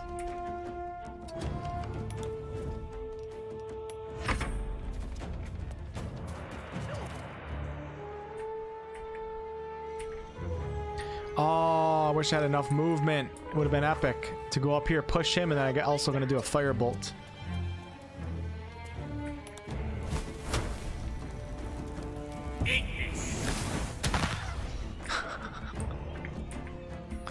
I didn't realize I was going to have a nice knockback like that. I like it. I like it. Unfortunately, we're too far to push this guy now.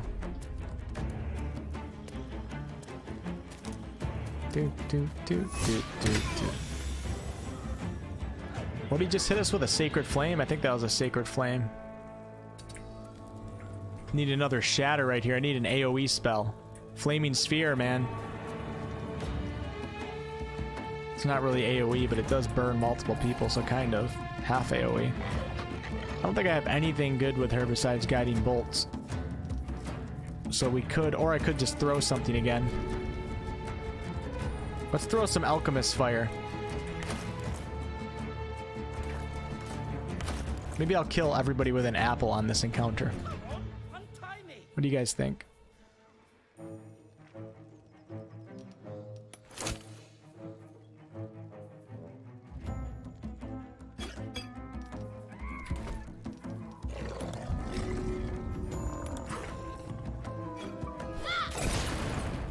Critical miss. You bastard.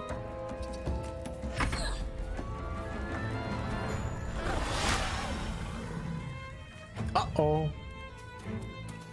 Replicator says, I swear they made this harder to stealth up to the windmill. You think so? I haven't, Eric. No, I was thinking about doing it. I was thinking about doing a BG 1 and 2 stream at some point in the future. There's just so many other games. There's so many games that we have to play. I think it'd be cool to stream that game.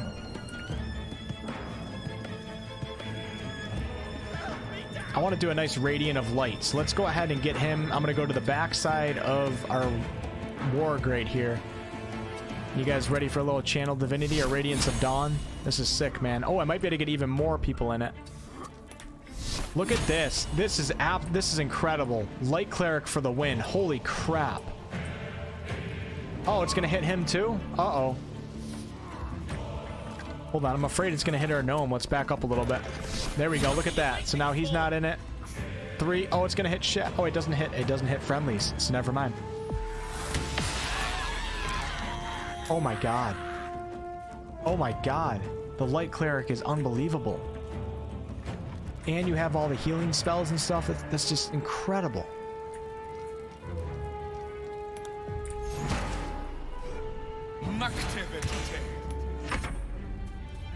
Absolutely incredible. I love that. Radiance of Dawn. Absolutely love it.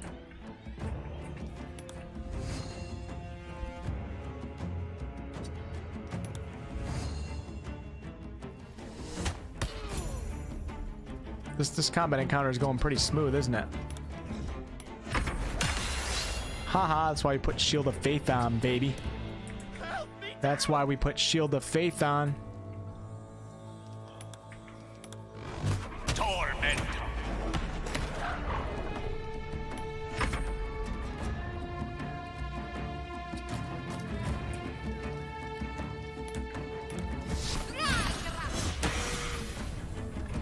See ya.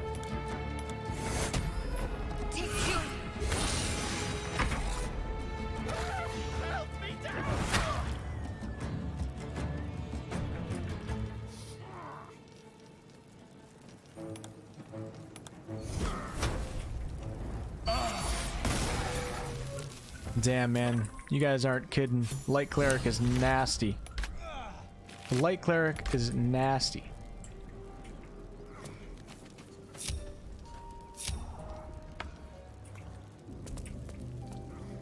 Come on, untie me.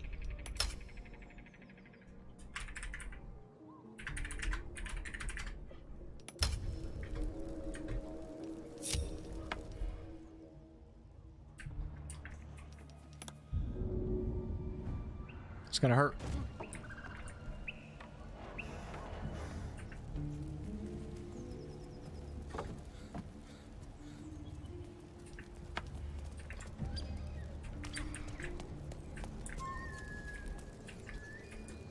What are you waiting for?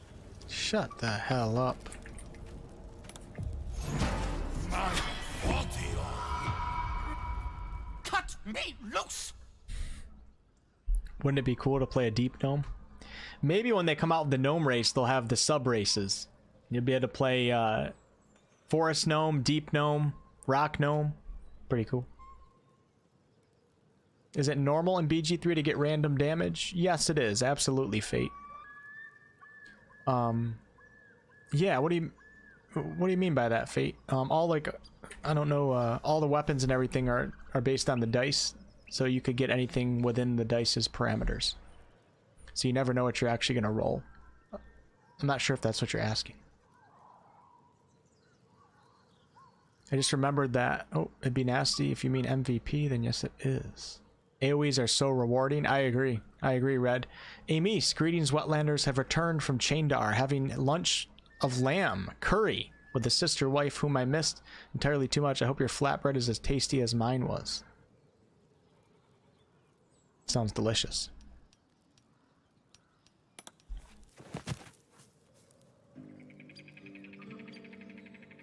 You're in the gnome village?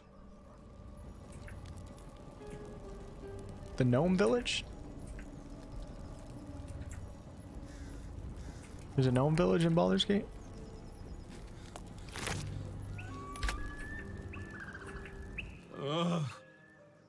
Get random damage by walking around. Pustulant thugs. Well, get on with it.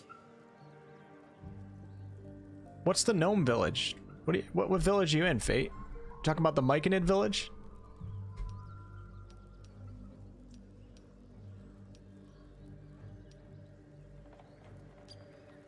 You seem a little confused. You saved me, now you'll extort me. That's how this works, yes? I'd rather know how you got caught. My own fault, really. I should have dropped my pack and outrun those bastards. Alas. Take my pack, if you can find it. The only reason those goblins caught me was its weight. I'll travel lightly from now on. You're a little too far from home for a deep gnome. Ignorance is alive and well, it seems. Deep gnomes aren't restricted to the Underdark, you know. I've lived in Baldur's Gate for years. Touché. I'm in search of a friend. I fear he's in trouble. See this? I gave it to him years ago before I left home. I found it around the neck of a thug in the lower city. It was speckled with blood. My friend, nowhere to be found. But I still have hope. I'm heading to his home in the Underdark to discover what happened. I always help my friends. On that note, I bid thee farewell. If we should meet again, well, we will have met again. See ya. You're at the place where you must attack those dwarves. Oh, so you're at the Duergar Lake? You're at the Duergar village, I think it is. Throw this ungrateful gnome off the cliff, says Zara.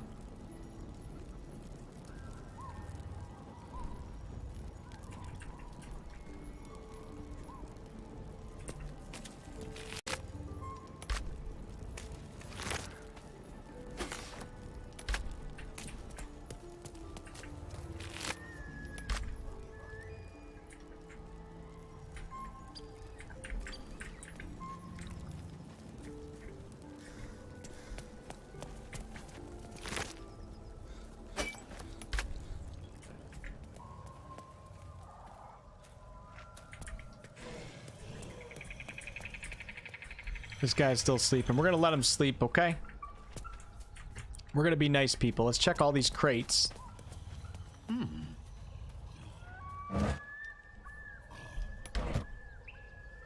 Looks empty.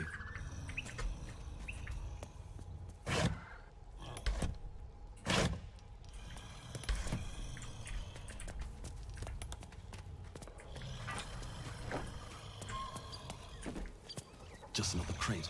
We got some more goblins that we gotta kill. Oh, here's a cool one. Let's take a look at this book.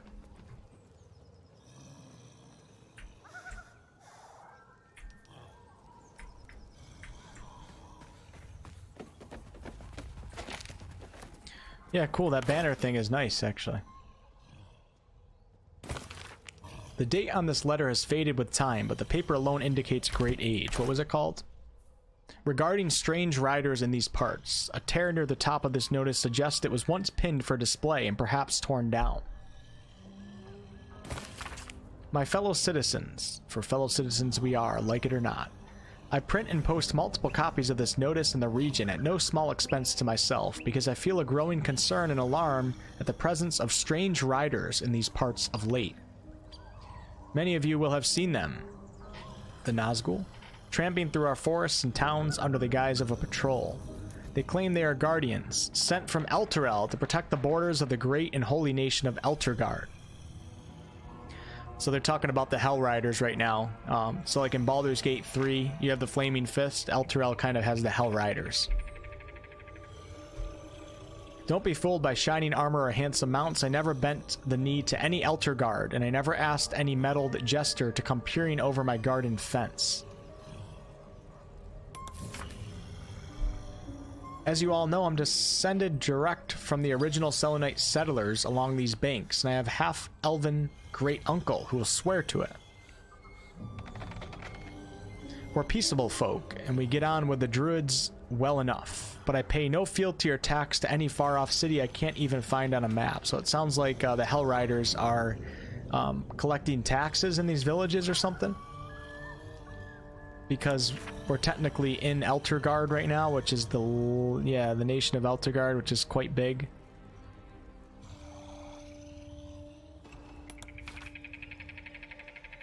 I took no small pleasure in telling these thugs just that, and I urge you to do the same. They call themselves Hell Riders. I call them interlopers, and they can bugger off to the hells. Them and their city both. Ooh. That joke is too soon right there, man. A little too soon right there for that joke. With grave concern and serious intent, Damon Briska, proud and free citizen of the Heartlands. I wonder if that new map... Let me take a look at Sebastian's map real fast. Let's see if Elturgard is actually labeled.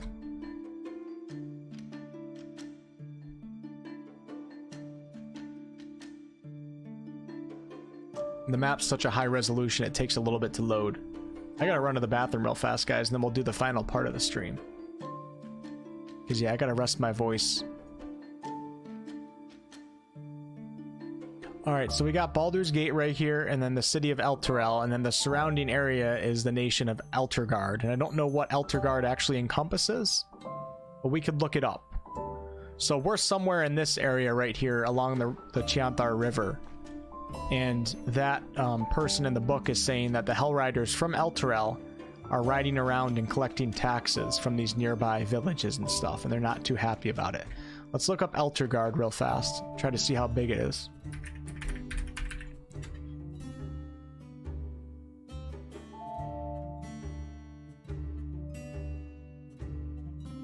I gotta run to the bathroom real fast. 1 second.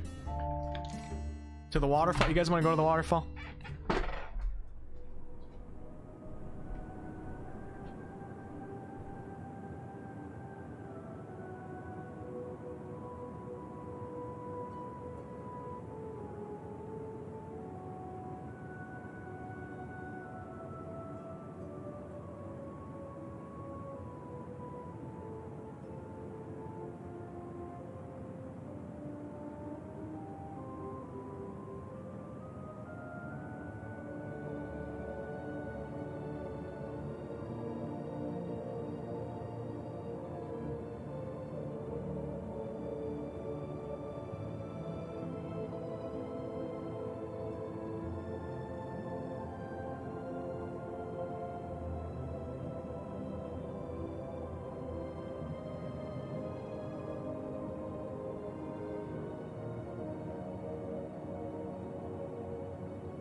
Thanks for stopping in today, guys. Shai says, of course I want to go to the waterfall. The belated birthday gal. Waiting for Galadriel to appear. What's up, the Pizzo, and hello, Pachula. Thanks for stopping in, guys. You're excited for some news in July? You guys talking about Dragon Age? I gotta find a way to be up on the Dragon Age news.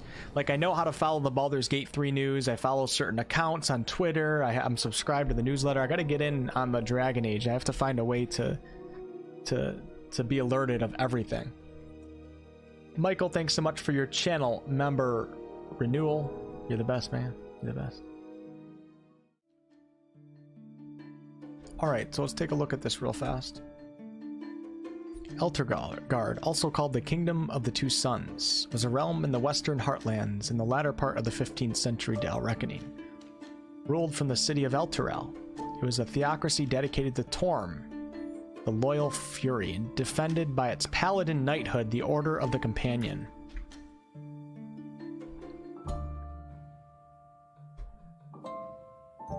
Torm, known as the Loyal Fury. Furry? The Loyal Furry? was the god whose portfolio consisted of duty, loyalty, and righteousness, and after the spell plague law. His symbol was a right-handed gauntlet held upright with palm forward. So Torm is the god of duty, loyalty, and righteousness.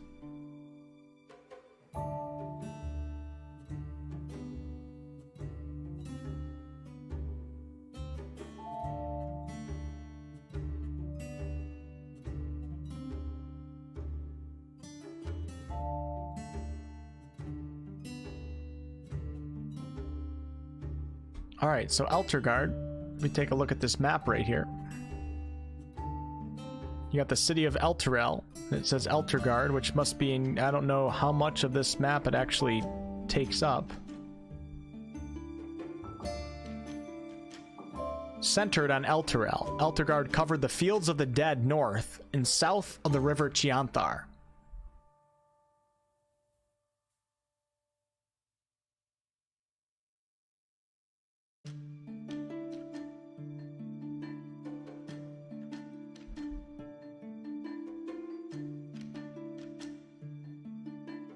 The forests that surrounded Elturgard, the Reaching Woods, the Forest of Worms, and the Weirwoods were wild and hazardous. Several miles south of Elturel, a pocket of plague land sometimes unleashed monsters to threaten the realm by 1479 Dale Reckoning.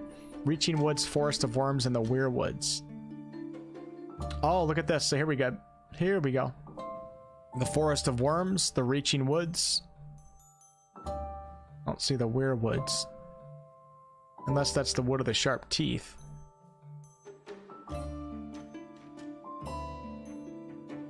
Okay, so these forests aren't necessarily a part of Elturgard, but they're surrounding Elturgard. After 1444, Dal Reckoning, a shining orb known as the Companion, or Amanat-Tor's gift, the god of the sun, the Netherese god of the sun, hung directly over Elturel, never setting and dominating all Elturgard, making it a land of unending daylight. Only the High Observer knew if this was truly a blessing of the sun, of the god of, and it wasn't. The second sun produced no heat, but its light illuminated the land day and night, as bright as the natural sun, and it burned undead of all kinds.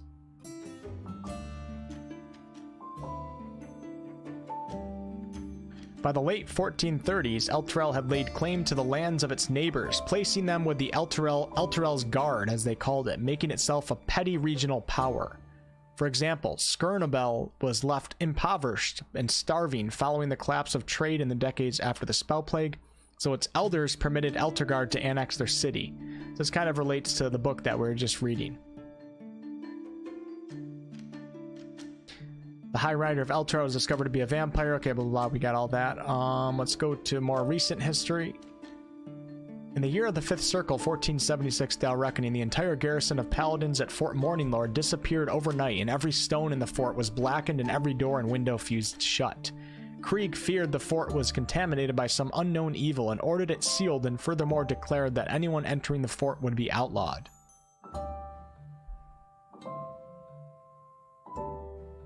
In the late 1400s Dal Reckoning, which is the current time, Elturel and Elturgard as a whole were ruled by the High Observer of Torm, a priest named Thavius Krieg, who is no longer in power though, and maybe dead. I'm not sure what the canon lore is with Thavius Krieg, but depending on how you handled the Descent into Avernus campaign, there could be different endings for Thavius Krieg. Just like with Zariel, we weren't sure what the canon ending for Descent into Avernus was supposed to be, but it looks like Larian Studios made it so that Zariel is still an archdevil of Avernus. And in my D&D narration, I actually had Zariel be redeemed and become an angel once again. So I guess I was wrong.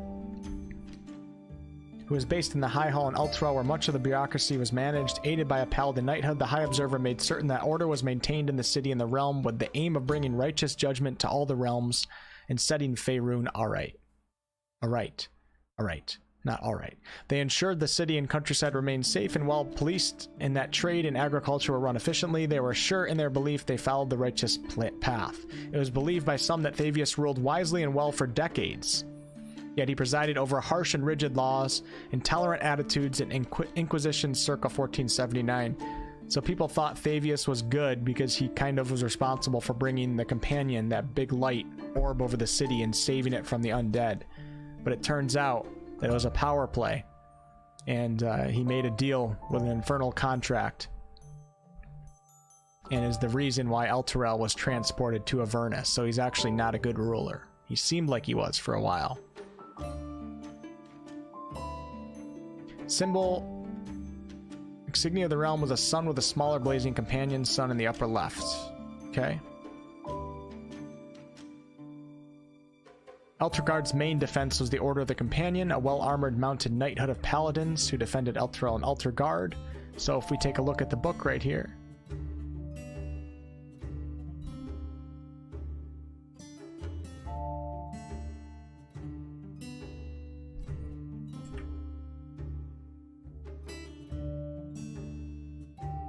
They were supported by the Hellriders, the existing armed force of Elturel who still patrolled the roads and rivers of Elturgard. The Hellriders are called the Hellriders because these are the warriors that went to war in the Nine Hells, and most of them actually were killed. But the High Observer occasionally employed adventuring companies for tasks vital to the realm. Okay, I think we're good here, guys. In the late 1400s, the laws of Elturel were very strict, and even bad language and irreverent humor could draw the ire of the pricky authorities. Visiting traders who offended the port officials could be taxed highly or forbidden to enter. Elturgard's laws were rigid and evil, was persecuted with inquisitorial zeal, leading to a host of problems. So people in Elturgard pretty much worship Torm, and also Helm, Tyr, and Aminator. See, some of this lore is before Descent into Avernus. So it's not actually present, because we don't know what's canon yet.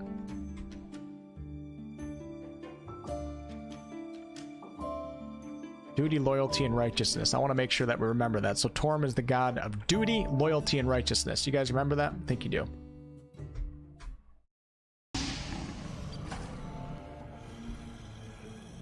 Okay, we're back, guys. Rick changed his name to Jedi Master. What's up, Lauren? Thanks for stopping in. How are you? Wolf's Discord is in the description. Yeah, if you look in the video description, you can join in the DA chat. A lot of great Dragon Age chat on the Discord. I see, Daniel, that you have Tyler1 as your icon. He's pretty funny. Yeah, when you join the Discord, you have to wait 10 minutes to become a member. You also have to go to the rules section, click on the wolf icon, and then you'll become a member after 10 minutes. Sometimes it takes a little bit longer than that, but if you have any problems, feel free to tag me on Discord or DM me or something.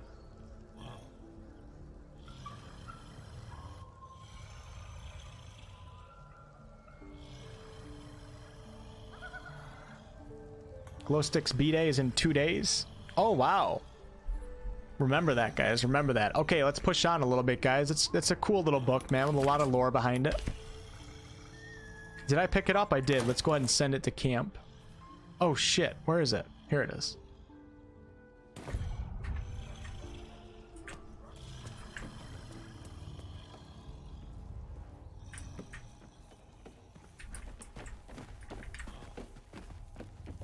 Yeah, the banner thing's pretty cool. Thanks, man.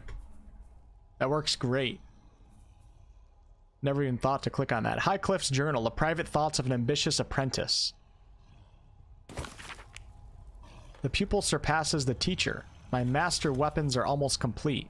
There's just one component left. Samson says the designs are a failure. But what's he know? He can barely see past his own belly. I stashed the prototypes and blueprints for now, but just you wait, Samson. Your legend is fading, and a new one will arise in its place.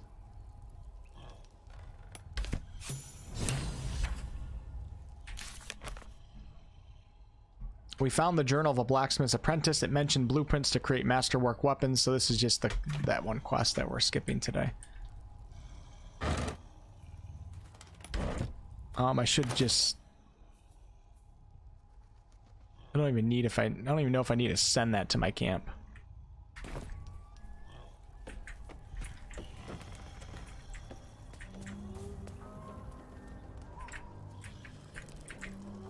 Let's make sure that we get everything here, guys.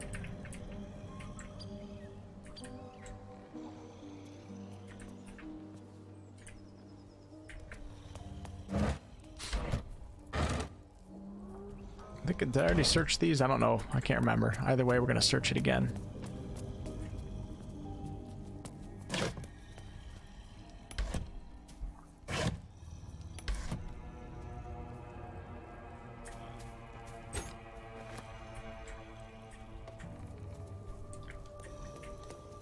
Alright, we could go down here and check out this room. I'm going to go down there later, though. Let's, go to the missing buildings around here. I'm gonna come out the back first. Check all these boxes.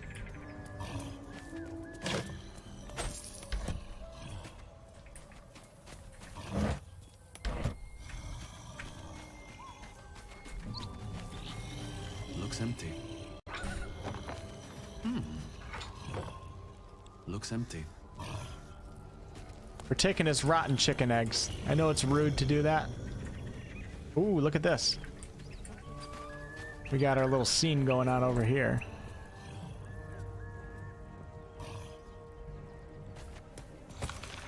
This book has all but crumbled to dust, making it impossible to read. No sense in even trying to pick them up, you know what I mean? Unless we can make something out of the symbols. Let's go ahead and actually, let's pick them up. Maybe we'll try to like decipher something from the symbols on them. We pick up every book regardless, okay?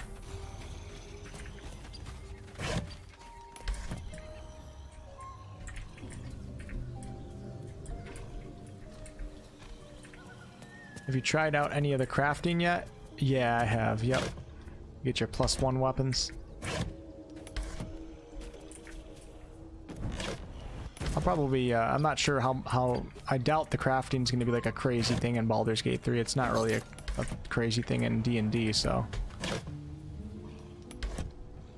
There's only so much you can do in crafting when, like, all weapons and armor kind of fall with the same dice, you know what I mean? Like, daggers 1d4, you know what I mean? So there's only so much you can do besides adding, like, +1s and +2s to weapons. So I doubt the crafting will ever be anything, like, crazy cool in Baldur's Gate 3. I could be wrong though.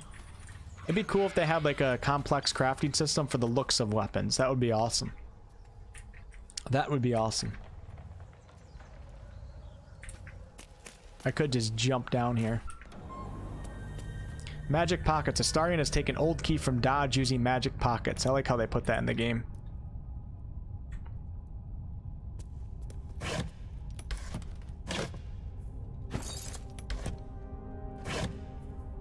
Damn, I have an unlimited supply of thieves' tools right now. Dungeons & Dragons movie is coming out next year in the spring sometime. Let me write that down. I gotta look into that. That might be something that we could like do a little content on the channel for. Be pretty cool. But his eggs. How did you find the hag in this game? The hag is in the swamp area, Lauren. If you explore the entire swamp area, you'll come across the hag for sure. In both her forms, hag form and old woman form. The whole a nickname for a guy named Corey when I was younger. Trollop. Gonna ask about the crafting. You going to do a guide on that? Yeah, when the game comes out, I'll definitely do some crafting content. But like I said, there's not as much to it right now. Probably a little late to do a guide on crafting in early access right now.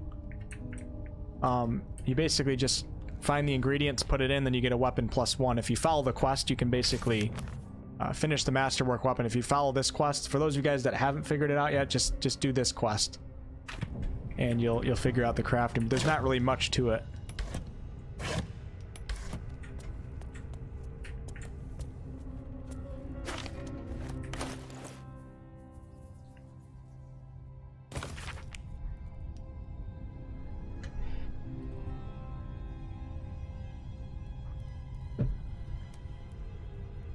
Below is a transcript of an interview with the writer and director of A Pleasurable Deal, Mr. Kingsley Hart. Interviewer. What was the inspiration behind this, if I may be so bold, entirely lewd piece of drama? Harp. It's about exploring the taboo, seeing who we are as people really are. Yes, Robert makes a deal with a Cambion, but who wouldn't? Interviewer. Well, I like to think most people wouldn't. Harp says, then you don't know most people. Everyone wants something. Everyone needs something. Cambions can see it. In a way, they know us better than we know ourselves. True. Interviewer. But at the end of the day, Robert dies horribly. What does that say about what we, as you put it, need? Harp. You forget, Robert dies because he broke away from Carlisle. He didn't stay true to the deal they made. So Carlisle's the Cambion. Interviewer. So you're encouraging people to make a pact with Hell's offspring? To give up as Robert did his soul? Harp. We only have one life. Why not make the most of it? So what was your deal? I beg your pardon? In fact, this was your directional debut, wasn't it? You couldn't even get published in the tabloid Baldur's Bash before this play came out. Did you honestly trade your soul for an erotic play? Harp, alright, we're done here. There's some interesting lore that you can get out of that with like devils and Cambions trying to get people's souls when they die and making deals and stuff. We're gonna go ahead and save that. Send it to camp. Like I could do like a video where like we read that script and then every individual word that has meaning behind it, we go deeper into it and just do like a bunch of lore videos. Talk about, you know, soul coins and stuff like that.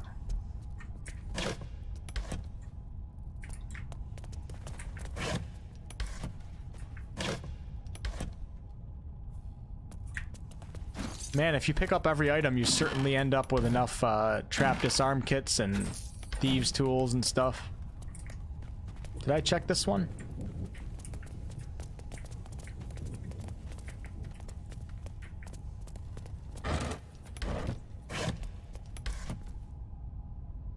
I gotta search all these bottle racks. It's not like there's... I'm like nervous that there's gonna be like a script or something in the bottle rack. It's not likely, but...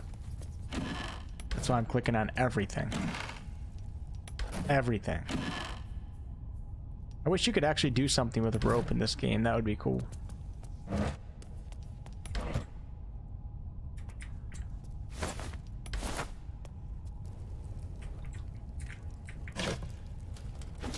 So many thieves' tools.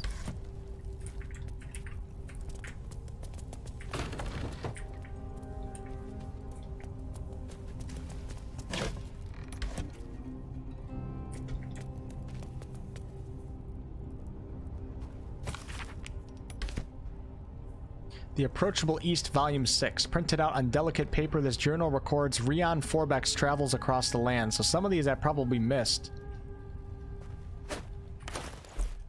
in my playthroughs. Whew. D&D has loads of magic weapons and they have bonuses to various things. You can add 1d6 elemental damage or advantage on skills in certain situations. Nice, that'd be cool if they added stuff like that. Harp is a Cambion, calling it. Movie night.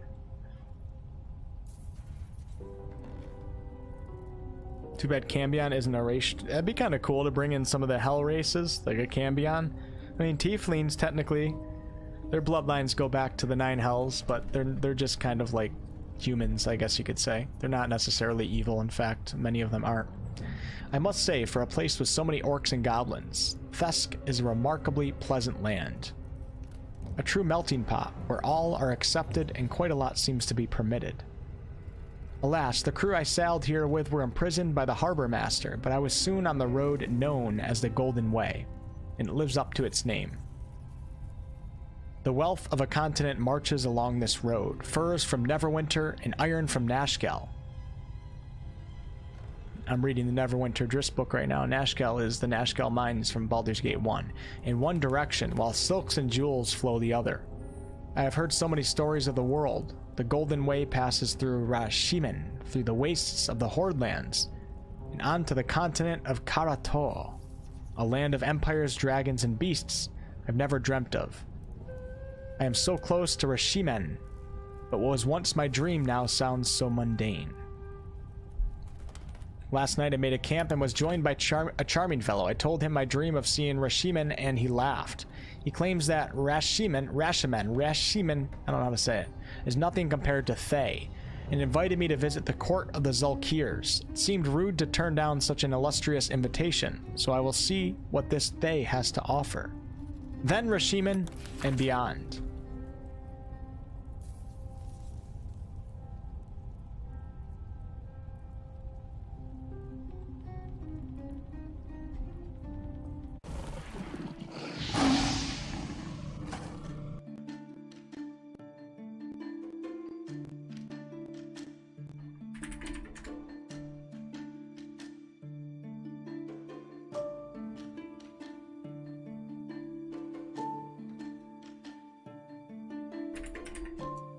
So many ads on this site. Jumps around all over on you.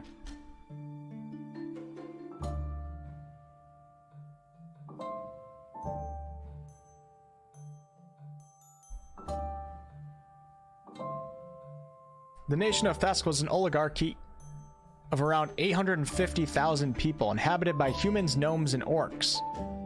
The majority of its inhabitants were either merchants or farmers. The Golden Way, which is what we just talked about, the main trade route to Karatur, ran through Thesk, exposing it to a wide variety of cultures and making its people more tolerant than most Faerunians.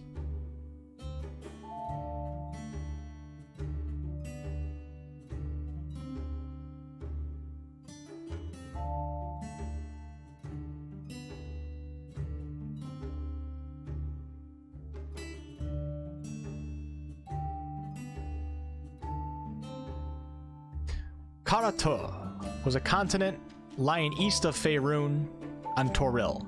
Between Karatur and Faerun stretched the Horde lands for hundreds of miles. Trade, people, and items occasionally arrived in Faerun from Karatur via the Golden Way, but beyond that there was little interaction between the continents.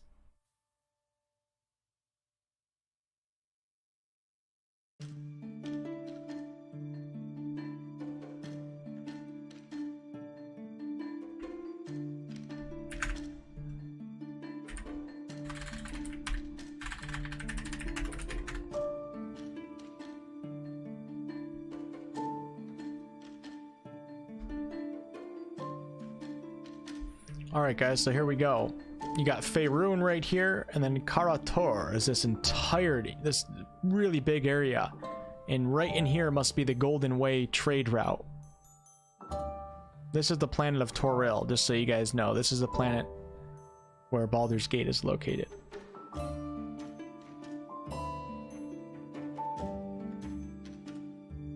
So we're not going to be able to see it on this map because it's way, way over here.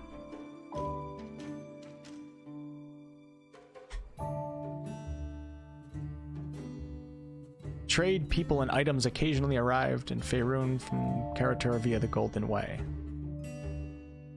Take a look at the game real fast. Alas, the crew I sailed here with were imprisoned by the harbor master, but I was soon on the road known as the Golden Way, and it lives up to its name. The wealth of a continent marches along this road. Furs from Neverwinter and iron from Nashkel flow in one direction, while silks and jewels flow the other. So from the land of Thesk, they obviously have a lot of silks and jewels coming into Faerun. I have heard so many stories of the world. The Golden Way passes through Rashimen, through the wastes of the Horde lands, and onto the continent of Karatur.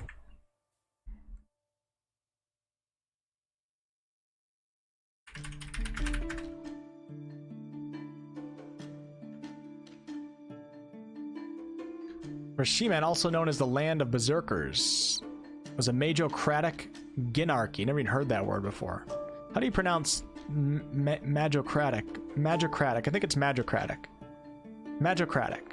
And it basically means, if I remember correctly, just ruled by wizards, I guess you could say. Ruled by a magic class. Just don't know how to pronounce it. In the unapproachable east region of northeast Faerun. It was rugged. Okay, so hold on. This is Rashimen. Let's go ahead and look at another map. I don't think it's going to be on this map.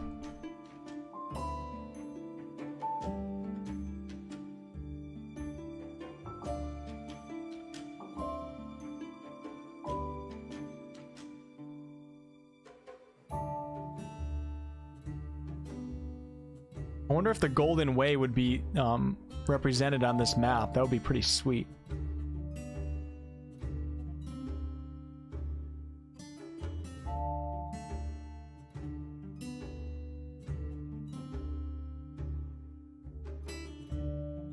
Unapproachable east region of northeast Faerun.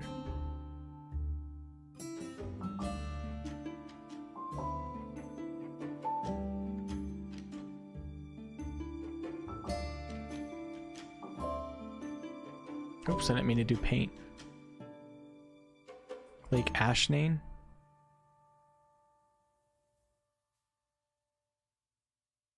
I don't think it's on this map. I think it's further out.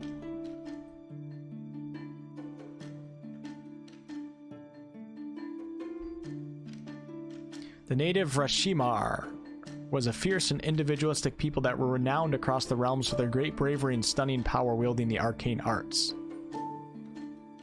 To the north of Thay lies the cold beauty of Rashimen.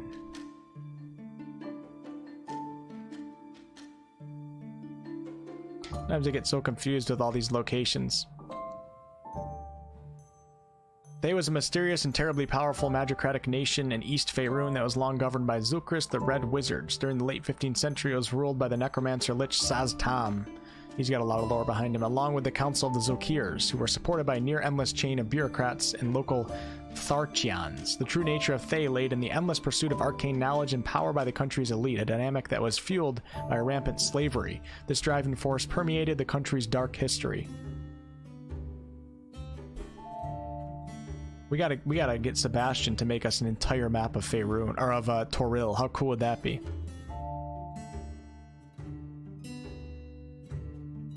Kind of a little bit confused as to where we are. Oh, look. Oh, I'm silly. I didn't even see this when we were talking about Tathir before. It actually says it on the map. I missed that. I think I missed that. I'm trying to see like exactly where this is on the map. It's kind of making me, it's giving me OCD that I can't really figure it out. I just don't think it's on the map right now. It must not be on the map. It looks like we got the Sunrise Mountains in the east. I don't think this map reaches far enough. Yeah, it's got to be past this.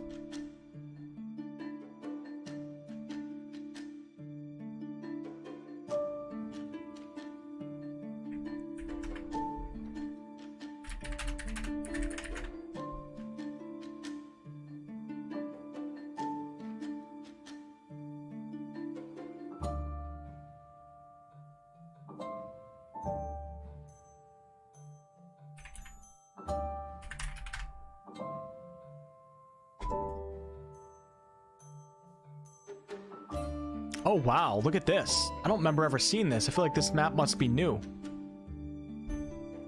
Alright, here's Baldur's Gate right here. Elturel right here. So the map that we have right here from Sebastian, this map, basically is like this. Basically is just like this if I laid it over the top of it. So all that we're seeing on Faerun is this one section on Sebastian's beautiful map. But there's an entire another section that we're not able to really look at. Then we got the Sea of Fallen Stars, the Dragonmere Lake, and then Suzerain. What was it called? Suzerain, that city that we learned about, which is right here. I wish I could zoom in on this. Hold on, can I zoom in?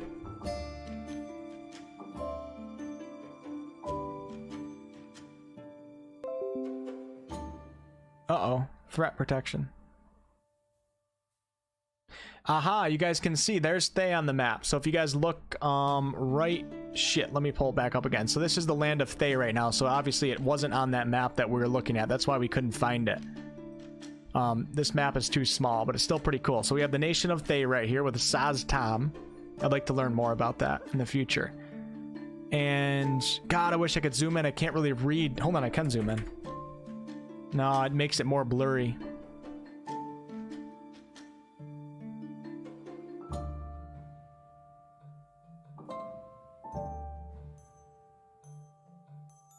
Okay, I think we're done with this for now. It's too blurry to really make out anything. It's too blurry to really make out anything. I wish I could see this better, man.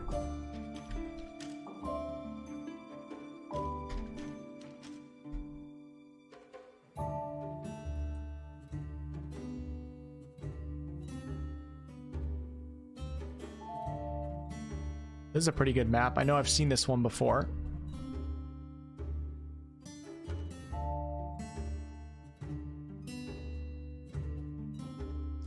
Alright guys, so here we go. Hold on, we got the Sea of Fallen Stars.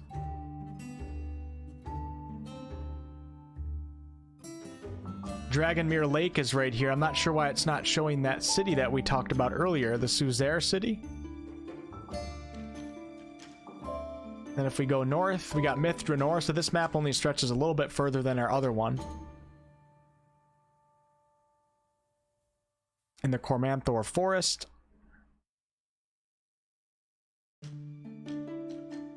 Not many detailed maps go past the Cormanthor Forest.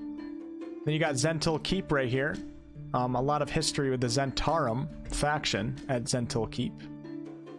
It's actually where it started. Okay, I think we're done examining these maps. God, we need... I don't know why there's not... These are really good maps, but there's not many good maps out there. I'm very surprised. For such a popular... Dungeons & Dragons is so popular. So many people involved in it these days. How do we not have detailed maps of everything? It's crazy. And those of you guys that are just tuning in right now, we're looking at a map of the continent of Faerun, part of it. And here's Baldur's Gate right here in Elturel. Look, if we compare the two maps, let's take a look at this map. Let's see how similar they are in their design. Wish I could make this transparent.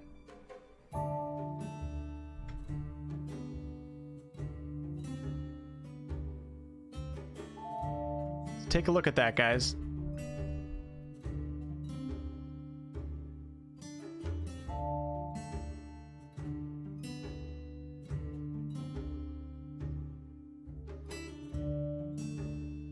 So the rivers are slightly... Every map is a little bit different. It's funny. I mean, it's a fantasy world, so it's impossible to get it correct, or completely correct. They're very similar overall, though. Got the Cloakwood right there. If we put them over the top of each other, if I could make... I could pull this into my... I don't have Photoshop, but I have something similar to Photoshop. I could pull it in here and then do a transparent image, but there's no reason for us to do that. Oh, look, Fort Morninglord. We actually talked about that in one of the books earlier.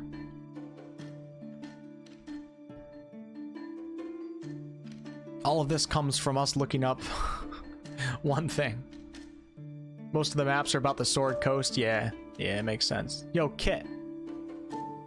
We are a bunch of D&D nerds. Can't wait until the full release of this game. Patches are so far apart right now for new content. I know. Yeah. I feel you, man. Everybody's excited. Our bard was like, wow, you overdid it a bit. I fireballed the crap out of the spider dragon at 13th level. Lauren sharing some adventures. I like it. Only tieflings aren't directly from a demon. They are a result of some ancestor making a pact with a sponsor. I don't think tieflings come from demons. I think they come from devils.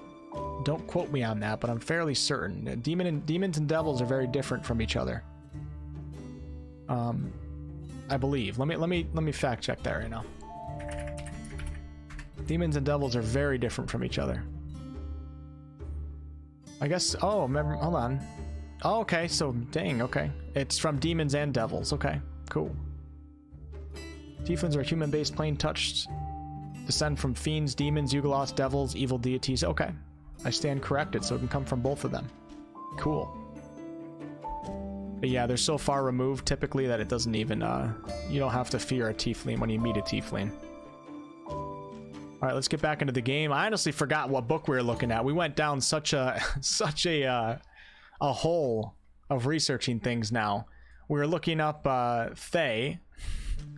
We found it on the map. It's very far east.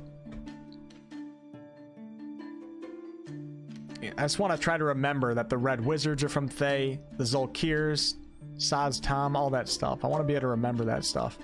Let's look at Thay. For most of Thay's history, the country operated under a strict social hierarchy. The Red Wizards were considered the upper echelon of Thayan society, a magocratic noble class that was followed by Mulan, the Disney character. In the years following Tom's seizure of power in 1385, so we're only a little bit after the events of Baldur's Gate 2. And right at the Spell Plague. Leading up to the Second Sundering, the Thayan people led hard, destitute lives. It was a land whose governing philosophy held that undeath was a preferred state of being. Holy crap. So Thay is no joke. During most of the 15th century, the living had no means to achieve prominence within Thay, as their mere existence was an affront to the beliefs of the High Regent, which is Saz Tom, which is a lich. Who's a... Oh, wow. Yeah, I'm pushing my voice a little bit too far today. Oh my god. Demons and devils don't like each other? Yeah, not at all. Demons and devils is the Blood War, which is a very important war that's been going on for a very long time in D&D lore. And the funny thing is, if the devils lose the Blood War, everybody's screwed. So we're kind of on the devil's side in terms of who should win the Blood War. But they're both pretty evil. Okay. Let's get back to the game, man.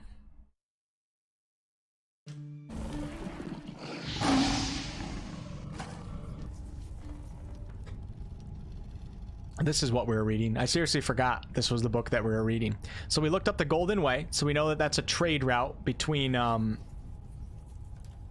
Thesk and Faerun. The wealth of a continent marches along this road, first from Neverwinter, iron from Nashkel, while silks and jewels flow the other. I've heard so many stories of the world. The Golden Way passes through Rashimen, that's what we didn't find on the map yet, through the wastes of the Horde lands, and onto the continent of Karator. Now I kind of want to find this, though. Shit. Damn it. Damn it. One more quick check. One more quick check.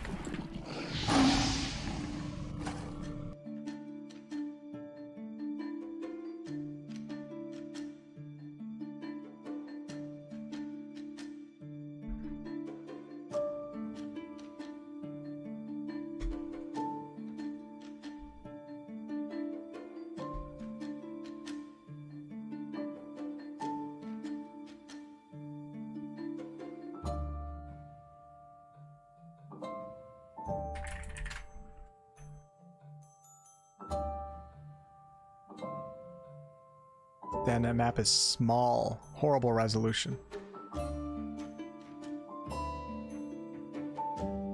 I'm confused as to where Ramishen, or whatever the hell it is located.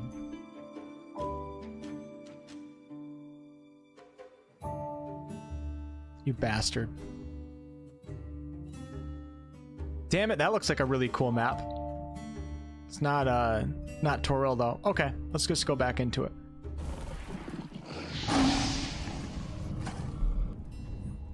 The Golden Way passes through Rashimen, through the wastes of the Horde lands, and onto the continent of Karator, a land of empires, dragons, and beasts. Oh, okay, hold on. Rashimen's actually more to the west. I was thinking for some reason that it was east. Karator is a land of empires, dragons, and beasts I've never dreamt of. I'm so close to Rashimen, but what was once my dreams now sounds so mundane. Last night I made camp and was joined by a charming fellow. I told him my dream of seeing Rashimen, and he laughed. He claims that it's nothing compared to Thay, and invited me to visit the court of Zulkirs. This is kind of a crazy little book here. It seemed rude to not turn down such an illustrious invitation, so I will see what this Thay has to offer. So this guy's obviously probably being tricked.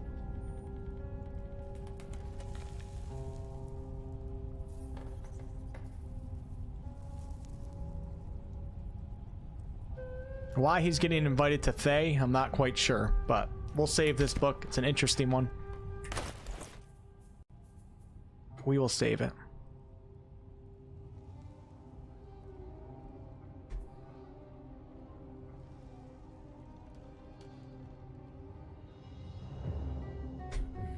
Kevin, what's up, man? Oh shit, my chat isn't even catching up right now. It's like insanely delayed. There we go. Is there going to be a faction system in Baldur's Gate 3? Likely no. You might be able to like join certain factions a little bit. I don't really know. I don't think it's going to be like an actual thing though, like with faction. Maybe it is. I have no idea.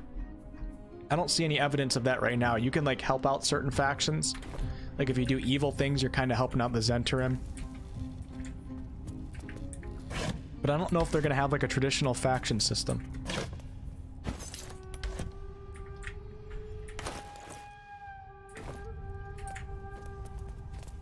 Ah, shit, I knew that was gonna happen. I always forget every time I come in here. For some reason I was thinking that this chest up here is the one that's got me. After 350 hours, it still gets me. Precise arcs and neatly drawn lines from the blueprints of 3 weapons. A great sword, a sickle, and a dagger. Each length and angle is marked with exact measurements, and forging instructions are printed carefully along the bottom of the page. Emphasizing an unusual ingredient, Susur bark. Bark can only be applied to an ordinary unmodified blade, so this has to do with crafting. Weapon blueprints. They call for Susur bark. Susur bark. There's only one place I'm finding a Susur tree. The Underdark. Thanks, Astarion. We appreciate you. We appreciate you.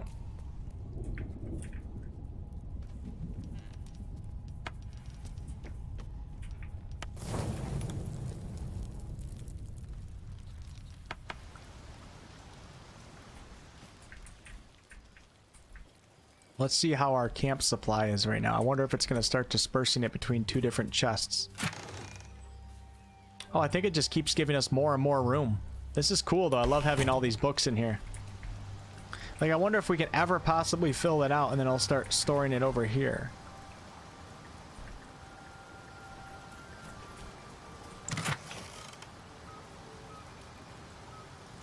If you want some respect in Thay, just be bald. What are the effects of the Necro book? Oh, you never did that quest? We'll do that on the next stream, Zara. We'll go through that and examine everything.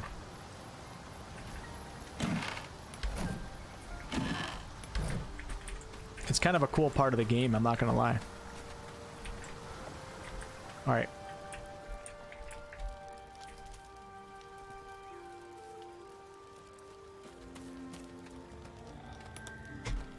You don't rest well. Flitting between dreams and nightmares. Maybe you break your meditation because you know something is wrong. Or maybe you just telling you, it looks like Kylo Ren. Oh, you bastard. Shit. I gotta label this.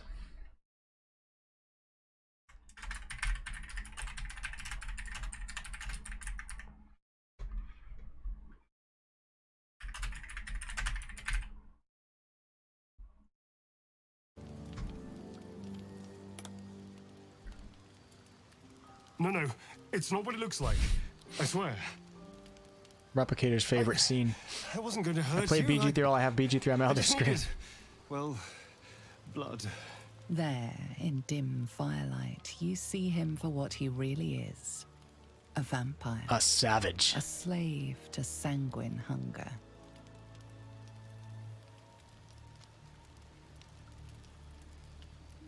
I can't believe I didn't see it. We even found the boar you snacked on. What do you think? Replicator with a $4.99 Astarion donation. I feed on animals. Bulls, feed the Empire Bear, deer, just don't be kobolds, too mean to him. whatever I can get. I'm just You guys too want me to let him, slow you guys right want me to now. let him feed for like 1 turn? Too weak.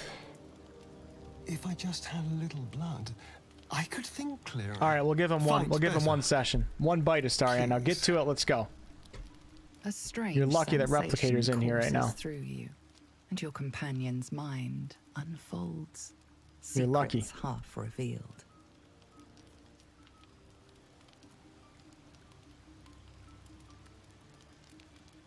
Ooh, or we could do this.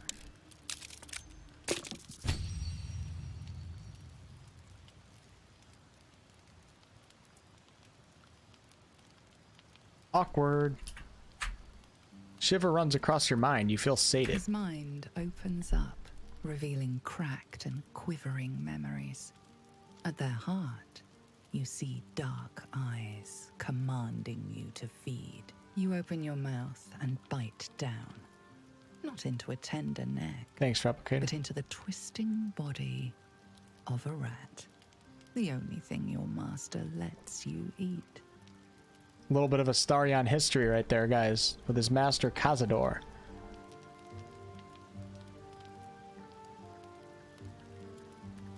You ate animals because you were forced to, not because you wanted to. Yes. Yes, I ate whatever disgusting vermin my master picked. So you can see why I'm slow to trust you. But I do trust you. And you can trust me. See, this is where you start to like Astaria. I do. I believe you. Thank you. Do you think you could trust me? I love how he I love how he tries to go further with the dialogue. It's so funny. Just a snack, says Shy. Replicator with a 499. Number 2, you don't have to, just don't send him away since it's another chance to send him away with dialogue. Nope, we're gonna give him 1, okay? We're gonna give him 1. It's been a long time since I let him feed. Fine, but not a drop more than you need. Really? Of course. Not 1 drop more. 1 drop, baby. How many of you guys pushed this to the max and let him kill you? Carefully, some of you guys did. Until he strikes. It's like a shard of ice into your neck. A quick, sharp pain that fades to throbbing numbness. It's a good description. Catches. Thanks, Replicator. Pulse Kylo is snackable. Babe. Baby. Alright, now we gotta pass this. Can I give myself guidance with Shadow? Oh no. Oh no, guys, we might actually die.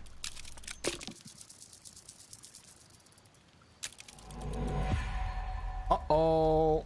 You lean into him, losing yourself. You can feel your blood racing, coursing through both your bodies. A gentle, numb feeling starts to spread. Stop it. It's too much, Astarion. -1 from Charisma, -1 from Bloodless. It's oh my god, it's Replicator's fault. It's Replicator's fault.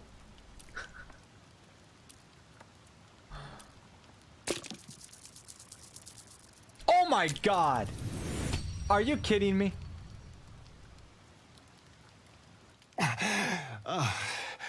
Of course. Alright, we gave him 2 sips. I was What's just up, swept up in the moment. Wow, that's crazy. But if he kills you and you use the scroll, he shrugs and says, oops. Good. That's pretty funny. I'd like to see that sometime. Strong. We know Replicator tried all the possibilities for the Stadia. You almost killed me, brother. But I didn't. And that's what matters. Kinda, I guess. Gained. Together, we can take on the world.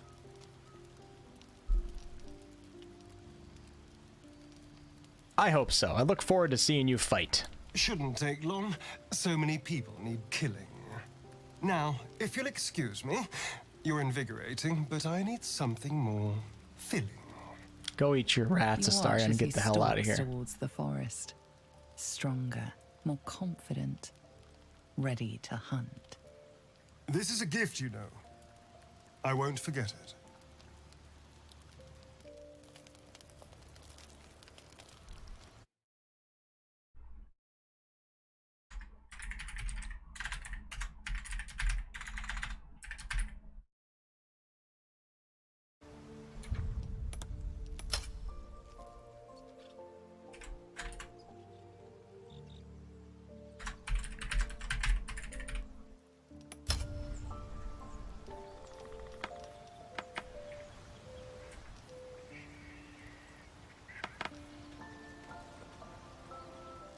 Need something?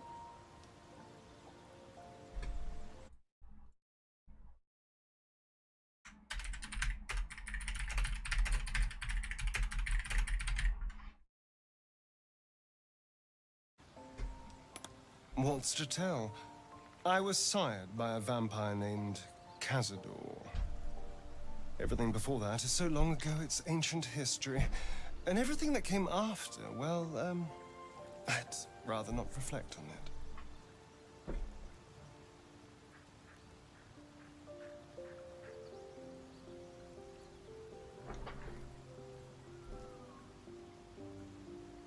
Alright guys, you know what actually? I just heard some banging going on.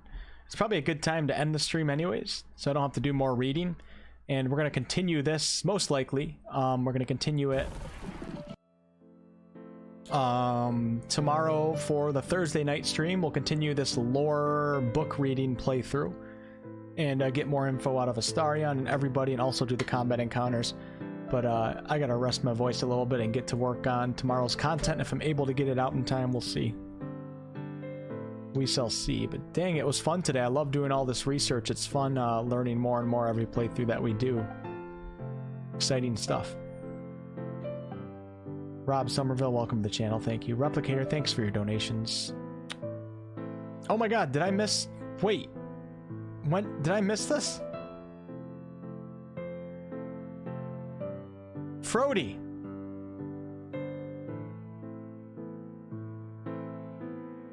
Did I miss that one? Frody. I don't know. Wow, I think I missed that one. I just clicked it again. Maybe that was before. Maybe it's messed up. But hey, Frody, thanks either way. If you're here and I missed it, I apologize. Thank you, Shy. Thank you, Replicator. Thank you, Richard. Appreciate you guys. Welcome anybody who's new around here. And thank you guys for spending your time on the stream. That's the most important thing. Appreciate you guys. Van, have a great day. It's a good scene to end on anyway. See you, Ronald. Thanks for hanging out. Alright guys, enjoy the rest of your night. Maybe catch a video tomorrow, but other than that, I guess the plan is to continue the Thursday night stream, alright? And then Friday we'll be on in the daytime again, Eastern time. Thanks for the luck, Replicator. Good luck on the lottery ticket, David. If you win $1 million, I want a $5 donation, okay? Alright, see ya, Kenny. Thanks for hanging out. Appreciate the support. Have you been caught, Shy? Says Carly. Alright, sounds good, guys. Maybe see you tomorrow night around 7 p.m. Eastern, 6, 7, 8, sometimes around that time frame. Feel free to join the Discord, guys. Link is in the description. You guys the best. Peace out. Roger that. See you, Kertopsy. See you, Sama. I'm happy some of you guys enjoy these book sessions. Goodbye.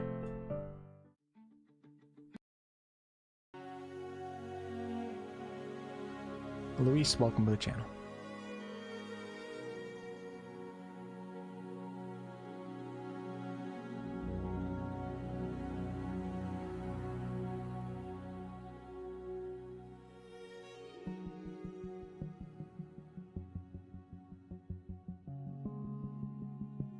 Will do, Carly. Will do. You are correct. Oh shit, I forgot that I was trying to fast for 24 hours. I forgot. My stomach started growling. I'm like, damn, I can't wait to eat some food. Now I'm like, shit. I'm trying to pull off a 24-hour fast. I'm gonna go get some electrolytes and maybe some like sodium pills or whatever the hell you're supposed to do. It is funny because when you eat a ton, like I usually do, you really do just feel bogged down and weighted, and you just, or when you eat unhealthy too. But when you eat too much food, I can't focus on anything. But since I haven't eaten since midnight last night, it's not that long of a fast right now. How long has it been? 16 hours right now since the last time I ate.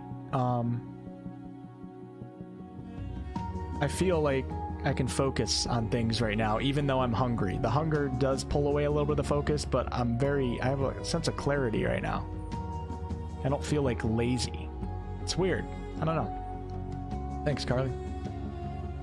You doing a 10-day cleanse? Nice, David, nice. Zara's got 3 hours of Pathfinder to redo. Good luck, Zara. I'll be playing that game soon. Goodbye.